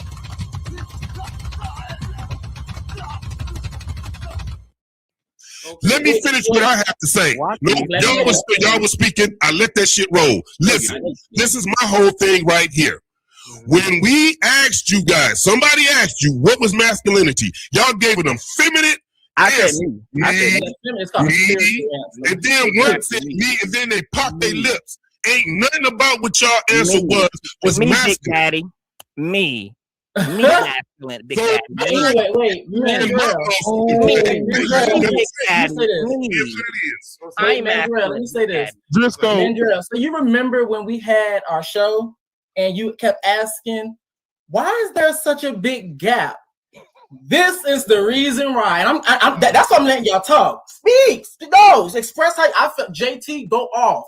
Because I think it's very interesting. Yeah, you ain't let us speak all the time. Y'all always have something to say when somebody has something to back to those conversations. I'm not trying to be egregious. I'm telling y'all exactly what everybody else should have said to y'all. We're inclusive, but yet the same people talk about something. You're not going to be part of our tribe. Even though you may be qualified, even though you may be doing better than me, you're not part of our tribe. Just because you're not. Listen, you dropped out. That means that you disqualified anyway. We dropped out. Okay, how can you? I really want to say this. Hold on. Because let's talk about the contradictions. One question before you go. Let's talk about the contradiction. Can we not just be a dropout? No, wait. 1 second, because I've been letting everybody rock. Let's talk about the contradictions of how they literally talk about, when it comes down to me, when, because I'm a man, I got to be protected, I got to lead. This is the contradiction of the patriarchy. Last time I checked, what logical sense does it make for a leader, or AKA the nucleus of an operation, to be on the front lines fighting? And so guess what happens when they get killed? Then what? What happens? How can you want to be quote unquote on the front lines, but yet you want to be the leader?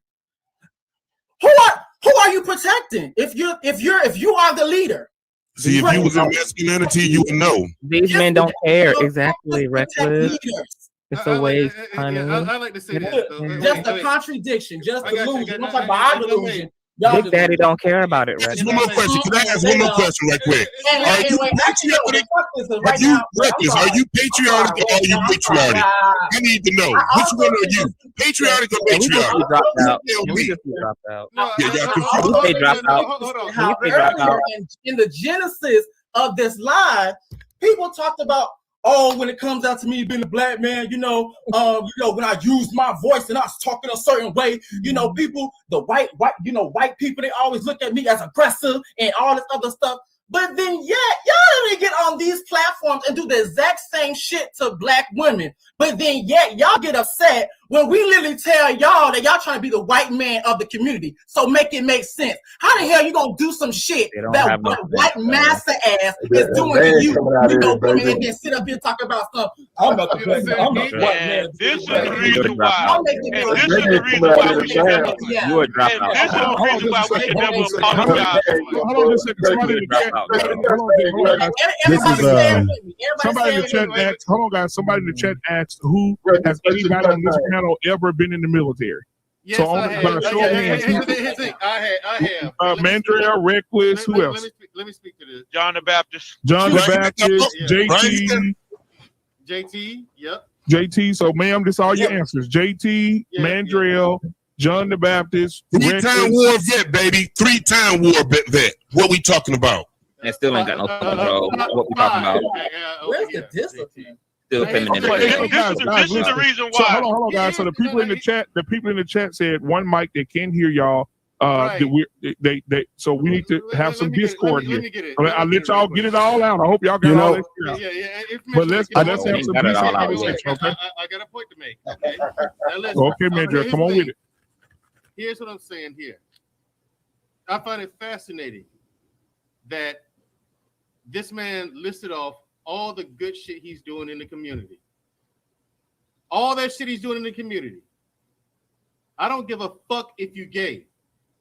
If you got the humanity and the heart to do that shit, I need you on my team. Because 99% of none of you niggas ain't doing half that shit. So if you This ain't on nigga's that a man's homosexual. level, I think you should shut the fuck up and get busy. That's moving the goalposts. What he's doing That ain't is moving great. the goalposts. What he's doing is great. And also, It's absolutely let me moving the finish. goalposts, Let me Manziel. finish. Shut the fuck up. What he's doing is great, but it doesn't make I'm it not done. This nigga's a homosexual. All right, talk about the point though. That doesn't Driscoll, let that man speak, Driscoll. I'm gonna be a leader. I'm gonna be a leader and check you as a black man. Let that black man speak, Driscoll. Let that nigga speak. Okay, chill out, everybody. Wednesday night, I went over a scientific study they did the study for over 15 years, Driscoll. 15 years. They had 500,000 people as a sample source. 500,000. They tested these people's genomes. They watched these people's every move, all this stuff. 15-year study, 500,000 people. They discovered that there was no gay gene. So it ain't hereditary. You can't catch it. And as far as influence goes, no, the kids who turn out to be gay because of trauma, I'm going to call it trauma. You know, we know what we're talking about, right? Just so the sexual assault. Yes, I know what you're talking right. About. Okay. Turns out they what the scientific study leans to is that those kids were going to be gay anyway.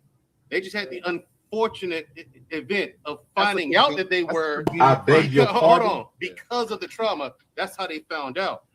Now, here's the thing. That one I can't speak to. I ain't never been through no stuff like that. So I'm just like, hey, listen.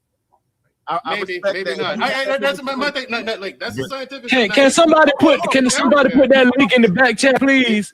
Can somebody please put that link in the back chat? Because Conscious said that same shit on the last show, and nobody provided no information on that. Right. I did. It was from the same study I was talking about when I said they discovered that there's no gay gene. I'm trying to find out something. I'm trying to understand something. I'm trying to understand it's just straight. Give me a second. It's just like I told Conscious and Reckless, so like you're the people that people need to talk to because there's a lot of stuff that people just flat out don't know, and most of us are just running off of shit we heard from other people, but we don't actually know these things. I know that shit lame as fuck. Again, like people who are really religious, again, we're still going off of things we heard, but we ain't talking to the people who in that lifestyle. I do. That's how I can't. You know what I'm saying? Now, the thing is, just so like I said, when it comes to that point with the assault, I can't make it. I know what the scientific study says. I know I've heard some people in the LGBTQ community say. I heard what people tell me the same thing you said. So when it comes to that one, I'm like, hey, I think it just depends on the person. I don't know. I think what you're saying is partially correct. There is no gay gene. Correct. That further proves my point that it's the result of trauma. They're not born gay. You're proving there's no straight gene either. There's no straight I never been abused, and I'm gay as hell. What are you talking about? My point. I have had the discussions with people. I have had personal family members. Now you having one with somebody who ain't been abused. So, like, what are you talking about? Right. How do you factor in for people who have not been abused? What How do you factor in for people who say their whole Influence. life they knew they It's were the doctor. It's the Hold Dr. on. Umar talking point for me. Right. Hold on, Casey. How do you factor in for the people who say, and this is the things that had to make me think too. How do I factor in for the people who told me their whole life they knew they was gay and they ain't never been assaulted? Like they knew. Ain't there stats though, Mandrell? Ain't there stats? And that's why we don't speak. Mandrell. We don't speak. Mandrell. It's in the chemtrails. It's the cheese grits. It's the cereal. That's it's the GMO. It's the medicine. It's the hormones from pregnant women. It's the apples now. It's the GMO banana. It's the reason why we here. But then they sit up here and put your wide ass shoulder backboard back, bitch. I say these things, AT, because a long time ago, I used to think the way a lot of everybody else on this panel thinks, but then I started getting educated, and I was like, okay, yeah, how do I factor in for the people who have not experienced this but ended up the same way? How do I factor in for the people who say that they've always been this way through their whole lives? That's why stats are important, bro. Okay, but so that's why stats are important. But what I'm saying is, I don't think it's a choice. No one chooses to be attracted. I didn't choose to be attracted. But why are we? But this is the thing. When we go back to that part right there, we don't give a fuck if it's a choice or not. Yes, I do. You rely on the facts. We never argued that tonight. We never argued that tonight. You argue. I get what you're saying. And to the other point that you were making, when it comes down to those studies, these are the same people that said that being gay had was a mental illness, and they came right back some years later and said it's not. So they're going to keep finding these different things based off of what narrative they want to set. We already understand this shit, bro. What is the benefit? Can anybody on the panel What happened to the conversation? What happened to the conversation? Can anybody on the panel riddle me this? What is the actual benefit of any black person choosing to be same gender loving or trans? Can anybody tell me the actual social benefit, the religious benefit? What is the benefit of black, same gender loving, trans, non-binary people choosing to be? Validation. What is the benefit? Y'all accepting us right here. There ain't no acceptance from family. Trey has a question. Trey has a question for you guys. From the church. Emasculation. None of that. Emasculation. What is Trey has a question for you guys. Everybody not allowing a person to answer it. It ain't no answer. Like, that's the whole game. It is an answer. It ain't You're a double minority. You are a double minority. If we chose, then you chose. Understand how to have a conversation. If your question is rhetorical, then state that it's rhetorical before. It's rhetorical. So moving along. It's rhetorical. It's a double minority. He's up here talking about acceptance. You guys are accepting us right here, but letting us know that we're not part of no tribes or nothing. But amen, because I don't want to be a part of this. I don't want to be a part of this. This is the problem that we have because a lot of the times you guys like to say we love you, but fuck you at the same time. No, that's toxic. It's disgusting. Y'all need to do that shit. And don't cry and try to recruit gay men with the time for the imaginary race war. Listen. Equality, but wanting special treatment. I have watched Information and Mandrell hulk up on straight men, but meanwhile, reckless. None of you niggas I would give a second look to. None of you niggas. All right, and nobody hulked up on. None of you dudes I would give a second look to. Hey, Trey, keep my name out your damn mouth. I'm gonna tell you that right now. You two trying to work off your fat on your body. Keep my name out your mouth. I get on anybody. I get on anybody. Me and Country TV have had we've gone at each other before in the past. You don't know me, so don't sit up here and tell me who I don't jump on. Be quiet, man. Be quiet. Keep my name out your damn mouth. And work on getting your fat off your body, boy. Get your fat off your body. Get your fat off your body in your workout. And clean up your beard. Clean your beard up. You got a pussy beard on your face. Clean your beard and your mustache up. Clean that. I love all the Don't put my name in your damn mouth again. I'm gonna tell you right now. Shut up. Shut up. Shut up. Shut up. Shut up and clean up your nappy beard on your face. I'm hocking up on you right. No. I know you will. I know you will. Up on you. I'm hocking up on you. Don't put my name in anything, man. I've been quiet most of the night. Don't put my name in nothing because I spoke out. I made statements whether I agreed or disagreed. I spoke up tonight. So now there it is. How you like that? Keep working out. Get that fat off your body. Get that fat off your body. Keep working out. Keep working out. Get his ass off the panel. I'm gonna let y'all cool off. And tell him to work his fat off his body and clean up his nappy beard. Wait a minute, Black Man Unfiltered. You know that I have spoken my mind tonight. I'll come at everybody tonight. You know that. I have spoken my mind. I have come at it, brother. Me and Conscious TV had a small class. We got into it. So to set up here and say, oh, we effervescing because we have two gay. Man, ain't nobody doing that. Ain't nobody, we're having a discussion. I asked the most important discussion tonight. Wait a minute, Trey. I asked a very important statement tonight. I said, it seems like we're veering away from the topic tonight. That was my opinion. I was trying to get us steered back to the actual real topic. And you're going to come up here with your fat ass working out, running your goddamn mouth, with that nappy ass beard and mustache you need to shave off your goddamn face. With your ugly ass getting up on the screen. God damn it. Come up here talking to me, man. I'm the wrong person. You heard what I said. Get your workout on and shut your ass up. Anybody can get it from me. I don't care who they are, including you, nappy beard. Shit. Sick of this, man. So I'm gonna read this. I'm gonna read this chat at the bottom, and because Jenny Craig Negro. Ace Overton said, "Wait a damn minute. Gay black men get validation and acceptance from where? From who? Black people are showing it right now that they aren't accepted." No, I want to speak to that. Let me speak to that. What is the conversation? What is the conversation about? Hold on, wait. What is the conversation? What's the conversation about? What are we talking about? No, because CT asked a question. He asked a question. That's what I thought we was going to speak to, and I thought Trey was headed somewhere, but he kind of got derailed. But what I was saying, I'm not a man. I'm a dropout, and me and Reckless are dropouts, and we're fine with being dropouts. So is it all fine now? It's fine. We're dropouts, and we don't qualify, and we're not black, and we're not men, and it's all good, and it's all gravy, and we don't need straight, and we don't need straight cis men to power us forward because it's y'all who need the power.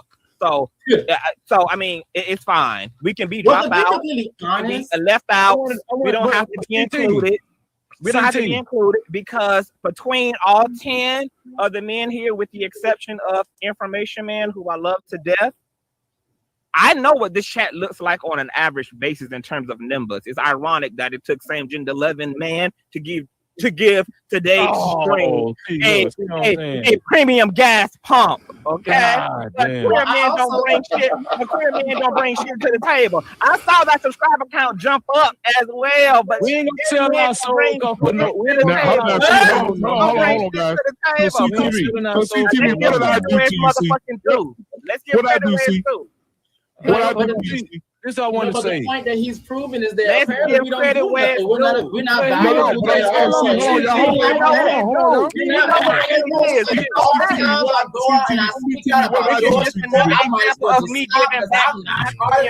Even the community that has dropped us out. This is I'm not part of the club, and that's the shit that we're talking about.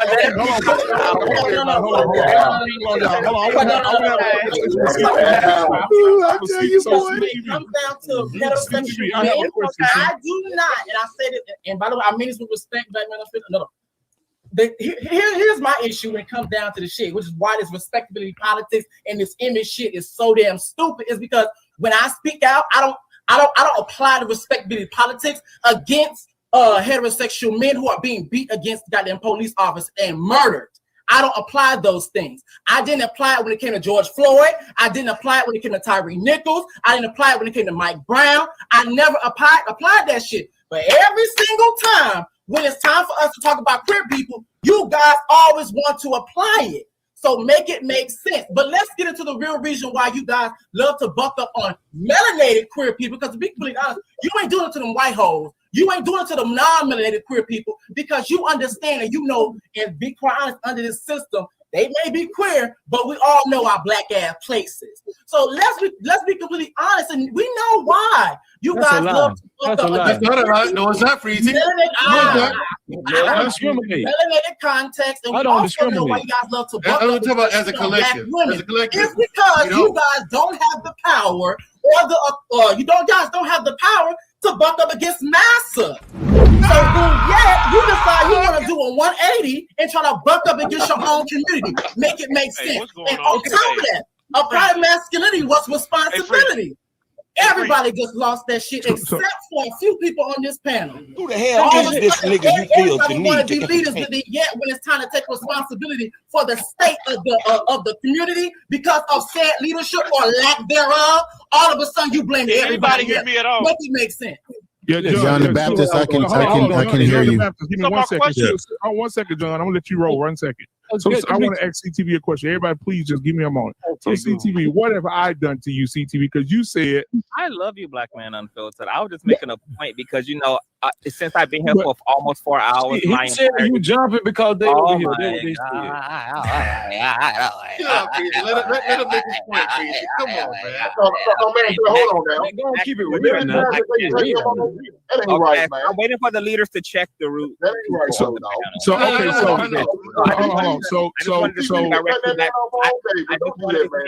Black Man Unfiltered, okay? Because since I've been here for almost 4 hours, my entire existence was torn tore down by one single incel simp by the name of JT. That's on the bottom. Okay. And every contribution, every virtue, everything that I've ever done,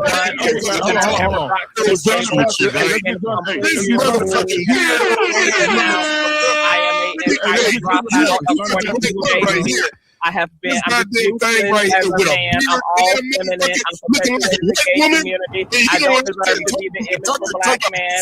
Everything that I have said, everything that I have done, I just don't qualify. I don't know what I am. I don't know what I do anymore. It's just so sad. It's just so tragic. I don't know what JT motherfucking weirdo ass motherfucker. I don't understand. Talking to me. Is it the blow up mattress? Is it the blow up mattress? JT, that's why we can't talk to these motherfuckers. I told you from the beginning, we can't talk to these motherfuckers because they talk slick. Black man unfiltered.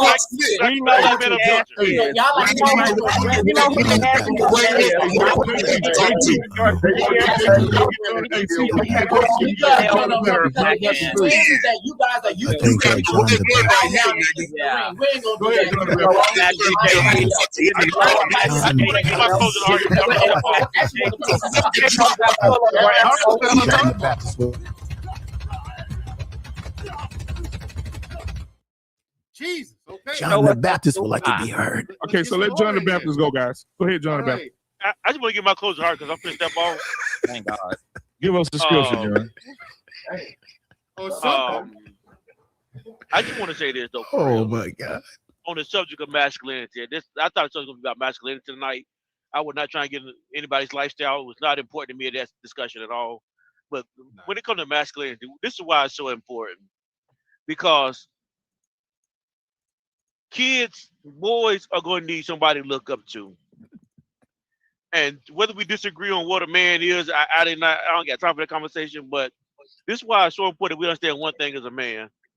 Is that this is why you don't apologize for things that you believe in when you're right. When you say something you believe in, don't apologize for it. Don't worry about hurting nobody's feelings. Because the truth needs to be said. We say this, we say the truth, we speak the truth, and we stand on the truth. If somebody says something that's right, stand on it. Don't worry about pandering to people's feelings.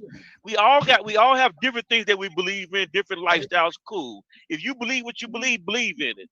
But what I'm trying to say is stand on what you believe. Stand on what's right. So now to this conversation about disrespecting people, to my man information, not one time did I try to disrespect you. I was trying to tell you, stand on your word. I mean no ill to you at all. I don't apologize. I don't even know you. No. John the Baptist, I apologize for my outburst. I apologize for my outburst. No, I just want to say to John. No, I just want because this is how I am. John the Baptist. If I said anything that was disrespectful to you because of the conversation I was trying to have with Conscious TV at the time, no hard feelings. It's a podcast. Of course, we get emotional sometime and go off on one another, but I just want to let you know that nothing personal towards you. I'm frustrated tonight because I felt I'm just how I feel. It just seems like the conversation has gone all over the place tonight, and I don't know. Yeah, all I was trying to say is we made this. We started pandering. We never should have pandered. John the Baptist, you're a hypocrite. Pander. Yes, I am. John the Baptist. Yes, I am. I wasn't trying to pander, though, sir. I wasn't trying to pander. No. I'm not saying you were. I'm not saying you were. It's because you literally. The reason why I did what I do because when I know somebody on the YouTube streets, when I know somebody on the YouTube streets, like I know Conscious TV, then I was in my right at that time to say, okay, I see this, and as that's what men do. We, like I said before, you see where you could have said something, just like what I said to you. We go off on people, but a man is someone that can say, okay, I can apologize for where I was disrespectful. That's a quality of being a man. Would you agree or disagree? He would disagree. I don't dispute that at all. I don't dispute that at all. Okay. All I was trying to say, what you said earlier, you was right on what you said. Wow. Okay. I hear what you're saying. All right. You're right on what you were saying. That's what I was trying to say to you earlier. Oh, okay. And so, All right. but I'm just trying to, I went off a couple of times tonight, but I don't really like doing that, But the CTV, man, is like, no disrespect to you, bro. I really don't. It's all like. disrespect. No, seriously, bro. No, not you at all. You don't even have to address me because you just proved how much of a hypocrite you are, John the Baptist. I never said I was a You just hypocrite. proved how you are a hypocrite. Hold on, because see, I never said I wasn't. Yeah, but I'm telling you that you are. In case you, I know I am. need to hear it, okay? Because I just love how you just talk information, man, off of an apology from me, but you allow him to apologize to you. No, what I'm saying, don't talk to me. Move around. I'm cool with that. Frizzy, or your homeboy talking to you down here, Frizzy? Do you have a question for John the Baptist? No. I wanted to speak to you. Hold on, John. Wait, John. I wanted to speak to your point. I wanted to bring it back full circle. Let me get on my intellectual soapbox. I want to speak to your point, Conscious. You asked what was the advantage of somebody actually turning queer. Y'all have a blessed evening. I'm out of here. Y'all have a blessed evening. No problem. I appreciate you, John, man. Appreciate you coming up here, John. What is the advantages? Keep a police officer off your neck. Freezy. It don't work like that, man. I didn't even say that. I ain't saying that. They asked the question. No, Conscious asked the question, man. It was a rhetorical. I didn't ask it. It was in vain. It was a mockery. It was a rhetorical question. Okay, it was. So you don't want me. You don't even want me to delve into that. That's what you're saying. No, not at all. Okay. I won't. But I want to say this. So back to the original statement. I'm lost. Back to the original statement that Black Man brought up when he was going throughout the panel. It was supposed to be an open discussion, right? So I want to say this. I'm gonna just speak for myself. You always now. What you did say, Conscious, was you pay your own. You gave a lot of attributes about yourself that I do salute. You say you pay your own. Your car note behind. Please, let me finish. Okay. You pay your own bills. You pay your car note. Everything. You do all that. I understand that. But what I speak to and what I deem most important is what. Please hear me out, y'all. Is what I'm listening, builds. Is what builds a strong society. Love. Okay. But that's your opinion. But let me talk. Just let me talk. Let me get it out. Okay. What builds a strong society, in my opinion, if we go into the root of it, love, is a strong household. Right? Y'all ain't making those either. That's the thing. Y'all ain't making those either. If you look at the state of the damn community. Just let me finish, please. Let's let Freezy break it. Let Freezy break this down. I want to hear what the brother said. So if we go to the nitty gritty, right? In my opinion, in my humble opinion, at that, what builds a strong society is a fundamentally intact household, and what that consists of is a man, a masculine man, which is a father, a feminine woman, which is a mother, and children that are able to come up under that umbrella correctly, right? So all I'm saying is this: I don't believe in discriminating against somebody like Reckless or Conscious in society. You know, listen, I made a statement last show. I know some gay people I probably would trust with $100 before some heterosexual people. That's not the issue. We're talking about building strong societies. We'll go build them. And the most effective way. The most effective way is going to the root of it with households within households with the father and the mother. Masculine father. Well, that's the thing. The mothers are there. The fathers are. That goes back to you. That goes back to y'all. You act like you need our permission to go be straight. Go be straight. But you're so busy trying to play the blame game. I agree with you. We need the fathers in the home. I'm giving you permission to go be straight. You don't need to talk. Like, go build a household. Okay, listen what I'm saying. Go get a wife. Nobody is stopping you from doing that. The hell? Listen to what I'm saying. I'm talking about a society as a whole. Do you care about society as a whole? Do you care about building a strong society? Do you care about the strength of a society, of your own society? I am the society. I am the society. We are okay, but you're not deciding. I just gave you a whole grocery list of just a few of the things that I'm doing in my occupied motherfucking time. So I mean, what else do you want me to do? See, what you really want to tell me to do is to turn off the gay shit, go pump a woman full of goddamn babies, act like a fucking husband to her, so that you frail men can feel like you are actually a part of. I'm not telling you to do that. I'm not telling you. What I'm telling you is, what's the point? What's the point? What do you want queer people to do, Frizzy? What do you want queer people to do, Frizzy? No. Foundation. What do you want us to do? Is the question. Like, what? Conscious. Because I'm telling you is this. I'm going to respond to what you said. Okay. What I'm telling you is this. I don't listen. I'm not forcing you to do that. I want you to do that. But I'm telling you that if you did do that, that would be the best case scenario for a stronger society. So what do you want me to do? Because you're not going to be gay. You ain't got to do shit. Okay. But eat some cheese. So why you telling us that then? I mean, like, why the hell you telling us that? Who is the message for? Like, who is the demographic for this message? There we go again. Heterosexual black men trying to tell us what the hell we can do, but then you're not the right man of the game. Yeah, y'all so full of it. Y'all talk out of both sides of Frizzy, how about this, Frizzy?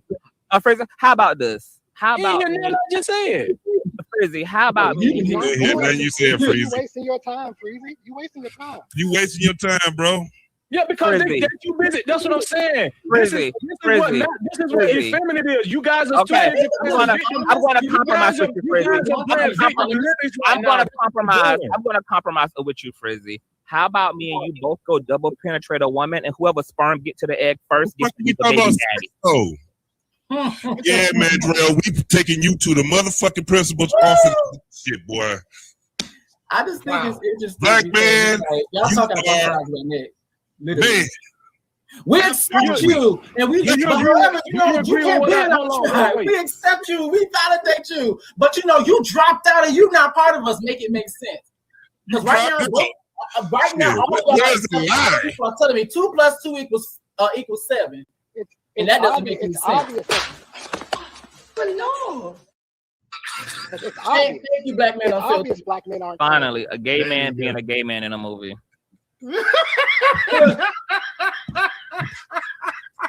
By time. This nigga's a homosexual. You see, the representation, the influence. That's Hold on.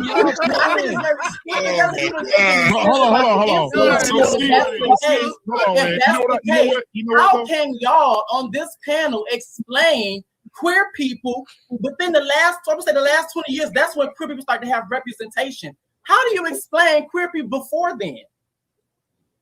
Without wait, hold on. What do you mean by how do we explain queer people before then? Michael Jackson.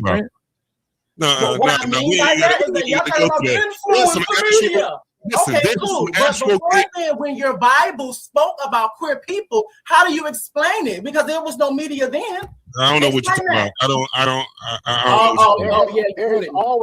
know what you're talking about because you just assumed, just like you would say that we did. You just assumed that all of us are Christians or we got the Bible because you say your Bible.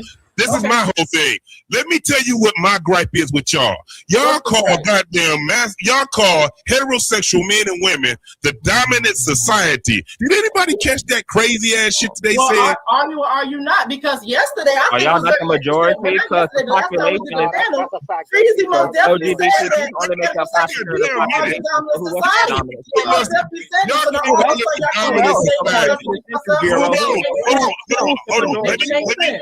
Can I say something? Can I say something?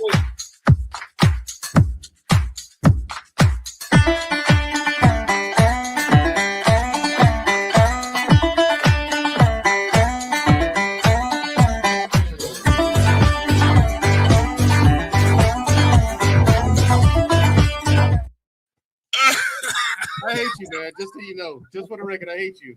Okay, I don't like you, black man. I don't like you. I get it, dog. I don't like you, man. Hey man, you see, this is what everybody be doing, laughing, man. Y'all getting too deep with this shit, bro. No, but listen, it seemed like Conscious actually agreed with me. It seemed like Conscious actually agreed with what I said. How so? No, I'm gonna tell you why. You agree with what I said, but because you said, okay, but what you expect for me to do about it? You expect for me to go fuck a woman and you know why I agree, Frizzy? I have never gotten on here and contested that straight men should not go be straight and that straight women should not go be straight. So I don't. So who is your message in a bottle? Do you agree? But do you agree in that? Do you agree in that scenario? That is the best case scenario for the strongest household and building kids and stuff. Of course, I don't fucking agree with that, Frizzy. How? Because we have evidence of same-sex couples raising straight children. In fact, most children raised by gay couples. Mandrea. Shut the fuck up. I'm just saying. I just want to speak to that.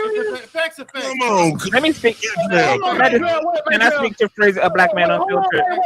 So same couples raise kids better than heterosexual couples. That's not what That is not what people said, but you said we over here reframing the argument. So what did man? Hold on. What did man? Let's get it straight. So what did Mandrea? What did you say, Mandrea? I said that in the vast majority of cases, in the high 90 percentile, the majority of straight of a same-sex couple, right? Either male or male or female raising a child, in the high 90 percentile, that child comes out and is straight. How many of them got them children? Vast majority. Okay, hold on. Before anybody, hold on. Let that breathe for a second. Driscoll. Let me respond. Can you respond to that, Driscoll? Can Driscoll respond to that? Let me respond to him. Let me respond. But Mandrea, I didn't say whether they was gonna come out straight. I said, hey, Driscoll, as soon as Freezer done, man, hot right in there, man. Come on. I see where you're going, Freeze. I see where you're going. You know, is that the best case scenario for just a male and a female to raise them? Well, here's the thing, Freezy. Whether I agree with you or not, the data says it doesn't matter. Right. Hold on, what? You wrong. I'm gonna tell you why. Whether I agree with you or not, hold on, wait. Mandrea, you're wrong. I'm gonna tell you why. Why? The most physical abuse happens. The most physical abuse happens within same-sex households. They be whipping each other ass. Hold on. Easy. Go another route with it, and it's women. It's the women that same sex that's higher than the men the same sex. So we can't just sit up. You men are not even in a household with y'all children on the majority range. What are y'all talking about? Yeah, but Freezy, here's the thing though. That's in the households of them by themselves. When I'm talking about households with children. Man, they still doing it with children too, man. They still doing that shit. They'll whip your ass, Frizzy. What are you talking about? What are you talking about, man? I thought that we were feminine though, so we fighting now and we violent. I thought that we we have all estrogen. Y'all figure out the math, please. Everybody can't talk in. You've been bombed, Feminine and wig wearing F words, but on the other hand, we nothing to bucket with other men. We nothing to bucket with other men. If you will, let me clarify for Freezy. Now, Freezy. They whooping each other ass, man. No, Freezy. What you're doing is hold on, JT. But we too feminine to fight, Frizzy. Fighting, what's that? You hear me? Go ahead. What you're doing, Freezy, is making a logical leap. I understand why you would do that because it makes sense to do it to ask that question, but. In the study, 500,000 people abuse with same-sex couples. It is super low when they have children that abuse happens in the household. Shut the fuck up. I'm speaking from data. Wait, but Mandrea. All right, so Driscoll got to leave. Hold on. Driscoll got to leave, so he got. So I need to let him go get his final thought. Driscoll, I'm gonna leave you to this, okay? Because this is something that. Where you and I are probably gonna link up with, right? When it comes to sexuality and what makes a person gay or straight, you know what they found out? The answer was, it's complicated. 15 years, 500,000 people. They're like, we don't know. Yeah. They don't know. We don't know. They don't know. Like, you know what I'm saying? Gay people know. Gay people know. Just like straight people know what created them. We know what created us. 15 years, 500,000 people. And the thing is, just you and I agree on a whole lot of stuff, man. But that's unfortunate, another thing is when this study came out, bruh, you can't argue with numbers, man. I mean, it's science. Damn. Absolutely. All right, so Driscoll, man, Driscoll got to go. Driscoll, give us your final thoughts, my guy, and go ahead and promote your channel as well with you and your lovely wife and your children. They have a channel promoting family, by the way, marriage. I didn't get a chance to congratulations, brother. That's on your baby, yeah, the new baby. That's so how many more you got in you, Driscoll? I'm about to get my appointment to get snipped right now. How many you got right now? You got about 8 more. You got about eight more. In you. How many you got now? We're not. We got. How many you got? You got 8. Oh shit! I'm sorry. You got about. Yeah, him and his wife got 8 kids, guys. So anyway, go ahead. And guess what? She homeschooled all of them. So, but go ahead, man. Yeah. So, great conversation, man. I appreciate you even having this discussion, and I definitely appreciate everybody who stuck through this. I mean, especially the people who may have gotten offended throughout it. I understand this was a tough talk. A couple of things I do want to address. And I promise you, I'm not trying to be mean or anything, but like with my brother Reckless, I think I noticed that multiple times because the beginning of this, well, not the beginning, but the beginning of us laying the boundary of what masculinity is, both of y'all have said y'all consider yourself masculine. But multiple times you referenced yourself from the perspective of women in your arguments.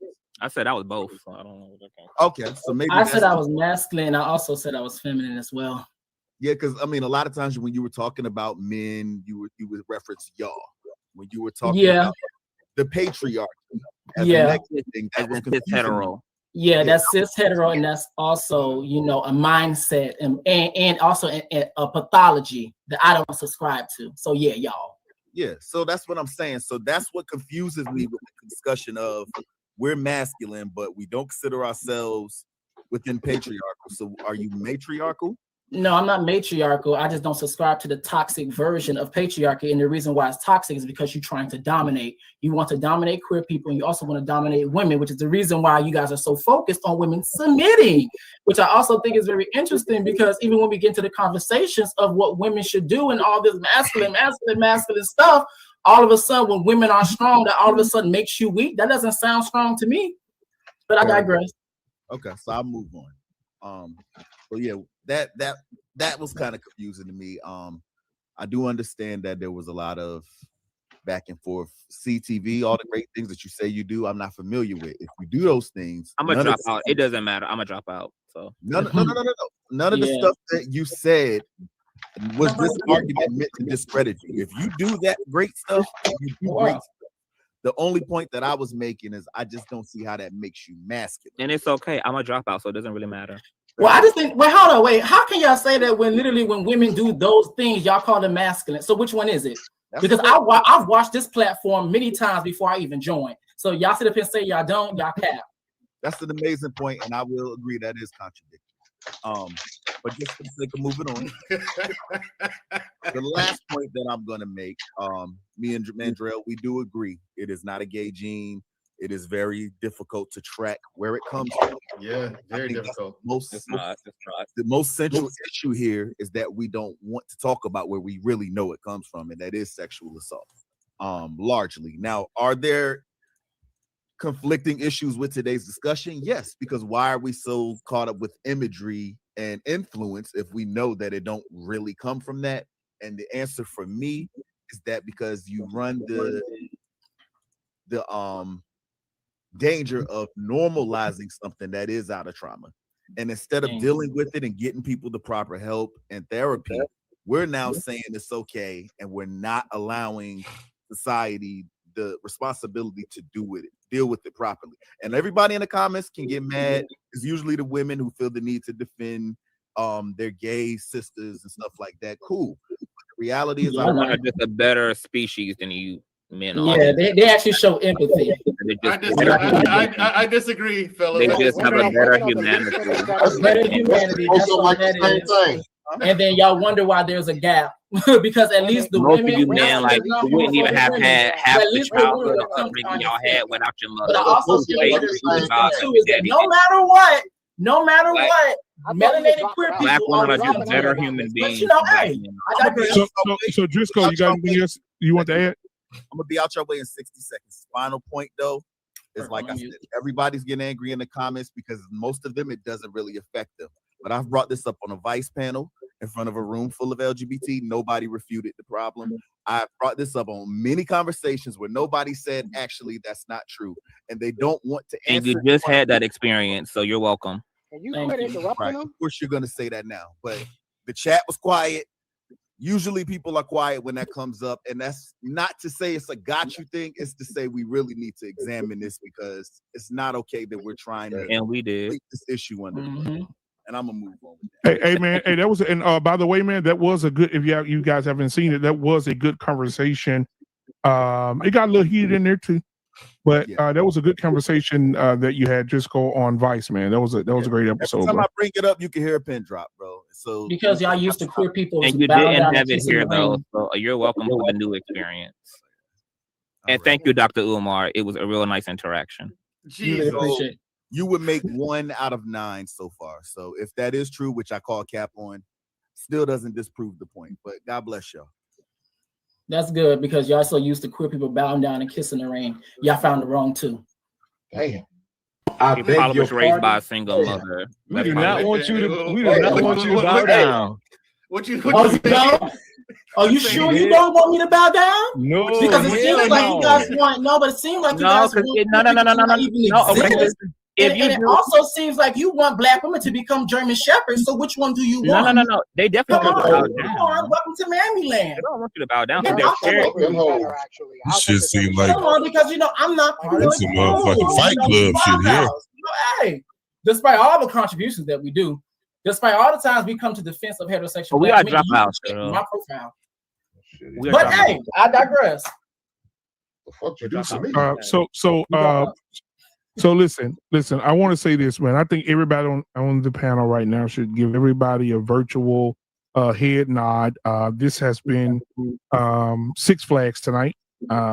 It's been several rides we've gone on, and I think the park is closing. Listen, hey, black man, I want to say one thing too. Hold on, Freezy. Why Freezy? Let me say. Okay. Why Freezy? A lot of the issue here with us black men, straight men, is that you guys are afraid to draw your line in the sand, and I have an issue with that. Draw your line in the sand. Which side are you on? If you respect them, and you're with it, then that's fine. I don't have an issue with that. Your face, Mandrell. But for me personally, like I said yesterday, respect is earned. I have to tolerate you. I don't have to respect you. That's the truth. But meanwhile, as soon as white Americans in front of you being microaggressive and tolerating, you take issue. Here's my reason why. Because every time somebody says something, the two of you have a slick, covert comment to make.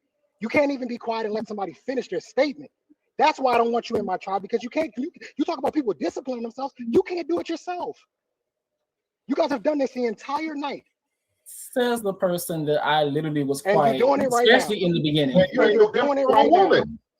Because everybody on this panel has done it. So Freezy hasn't shut his mouth. Black man, I appreciate it. You keep calling my name as well. He's being quiet now. Everybody, y'all keep calling my name. I can say what I want, and I can interrupt because that seems to be a very consistent theme. Y'all are the patriarchs. Lead me in the right way. When you guys start to be quiet, then I'll be quiet. You just like the black women. We can't lead you. Yes, I know. You can't lead us. All of a sudden, it's blame everybody else. All of a sudden, when it's time for you to get in that leadership role and lead, I don't you say just that. can't lead. Now you know, oh my God, just like the black woman, just can't lead. So he, what's your final thoughts? Yeah, Hank, what you think of the discussion tonight, man? What's your final thoughts, brother? You want me to tell you how I really think? Go ahead. Go ahead. Take off, Hank. Might as take off. Might as well. Motherfuckers are sick, man. Hey, I don't understand the shit. My man CT, he was being disrespectful to my man Freezy. I don't understand why y'all keep taking y'all shit out freezy. Raw B disrespect freezy. Now CTV is disrespecting freezy. I swear that. Relentless, he's disrespecting freezy. All these women are disrespecting freezy. Freezy ain't getting no love from the female. No, not all these women are disrespecting freezy. I think we should go right in a woman's place. Oh damn! Hey, but don't worry. Y'all been labeled as dropouts. Good luck with that shit. I think I should probably put us in our place, which is a woman's place, which is like a German Shepherd inside of a cage. We understand that not everybody's gonna make it. Okay, and you're a part of the tribe that's just not gonna make it in mine. Oh, that's probably fine. If this is the leadership, I will pass on the leadership. I'm gonna still respect you as black men, because at the end of the day, when that white boy's ready to whoop ass, you another black man, they gonna whoop. You just live a different lifestyle. So be it, man. Good luck with that bullshit. But apparently, we're not part of the tribe, so you're not gonna come down with me. Mandrell. What's up? The next time that you have a bridging the gap topic, can you bring his front teeth to that discussion? Please. Leaks. Sissy motherfucker. Don't suck a dick. I will. Thank you very much. You can't threaten somebody with something that they want to do. Like, go suck the dick. Thank you. Go eat a pussy then. I will. Oh my God. In your honor, I will. Thank you. We will. Man, girl, they ready for you. We're gonna chew it on some bubble gum. They ready for you, man. Hey, watch out now. Watch out, Heat. No. They ready for you, man, girl. Because as soon as he closed his mouth, all of a sudden everything gets listening. You need to stop that fluffy shit you got going on in the back. What is it? It's like toys in the Yeah, we get it. What you need to be worried about is getting all them ticks and trees about your beard. Don't worry about what the hell I'm doing. Hey, I'm moving my ass. That's what you need to do. I'm moving to Tennessee. I ain't got to worry about none of that bullshit from y'all. Tennessee, they ain't letting you suckers in. Fuck y'all ass. Hey, but hey, it's inclusivity. You're very inclusive. I know that's right. That makes perfect sense. Ass. I will eat yours, sir. Oh, Lord. Oh no, you know damn well they do not. They don't even wipe their ass correctly nor wash their ass. So with that being said, no, I'll give them a deep sultry bath. We'll pass on the bacteria that haven't been cleaned up. Y'all gonna wipe your ass correctly. I'll soak that booty good. No, we'll pass on that. I'll pass on it. You don't wipe your ass correctly. Because by the way, I can tell by your beard, you don't wipe your ass correctly. I'm pretty sure you got more hair in your ass than your beard. I'll pass by. Look, let me tell you this. You need to do something about that struggling ass beard you got going. It's called I just shaved it. Thank you so very much, sir. I really do appreciate it. You actually can check my last live. I had a full beard. Are your friend? Thank you so very much. I really appreciate it. So make sure when you speak on something, you're very educated on it. That seems to be a running theme on this platform. Well, I'm not gonna say everybody, but on this panel, a lot of people talk about queer people, but they weren't really educated on queer people. But it makes sense. Y'all do that. I just want you to clear that 47th back child support check that you owe to your baby mother. Oh my God. Oh no. All right. Let's end it. That's enough. I'm sure you got a dick to suck later. Thank you. We really appreciate it. And if only you knew how good I suck good dick. Period. Bitch, by the time we get done, bitch, we the neck brace. It's the wrong platform for that player. Oh no. Final thought. Come on, Bring him up one at a time.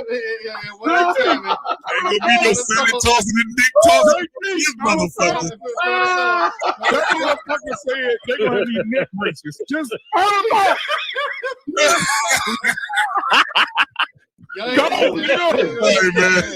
Oh my God. Your boy said he gonna need a neck brace. God, man. What? Hey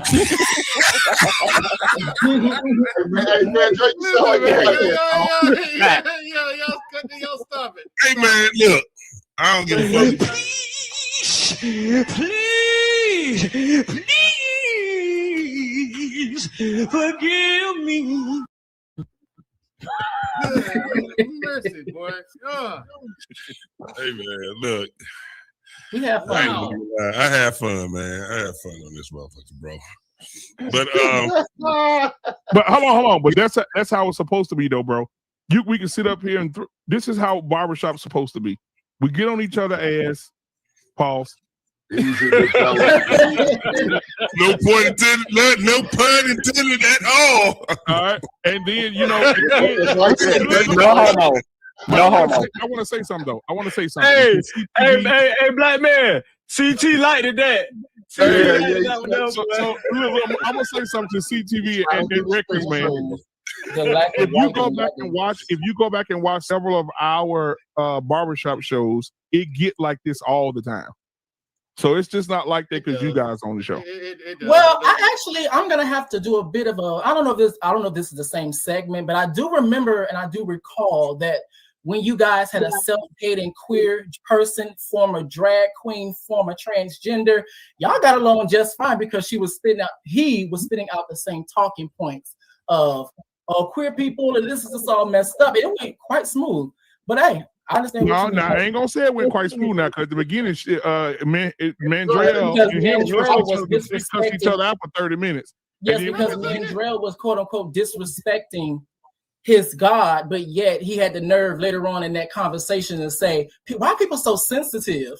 But yet, when Mandrell had his own opinion about his God, all of a sudden he was all up in arms. And this is the contradiction that we speak of. And then on top of it, I also thought it was very interesting as well, is that every single time you guys talked about queer people being not a part of whatever agenda non-melanated on that panel. Meanwhile, you had a non-melanated former queer person speaking to y'all on y'all panel.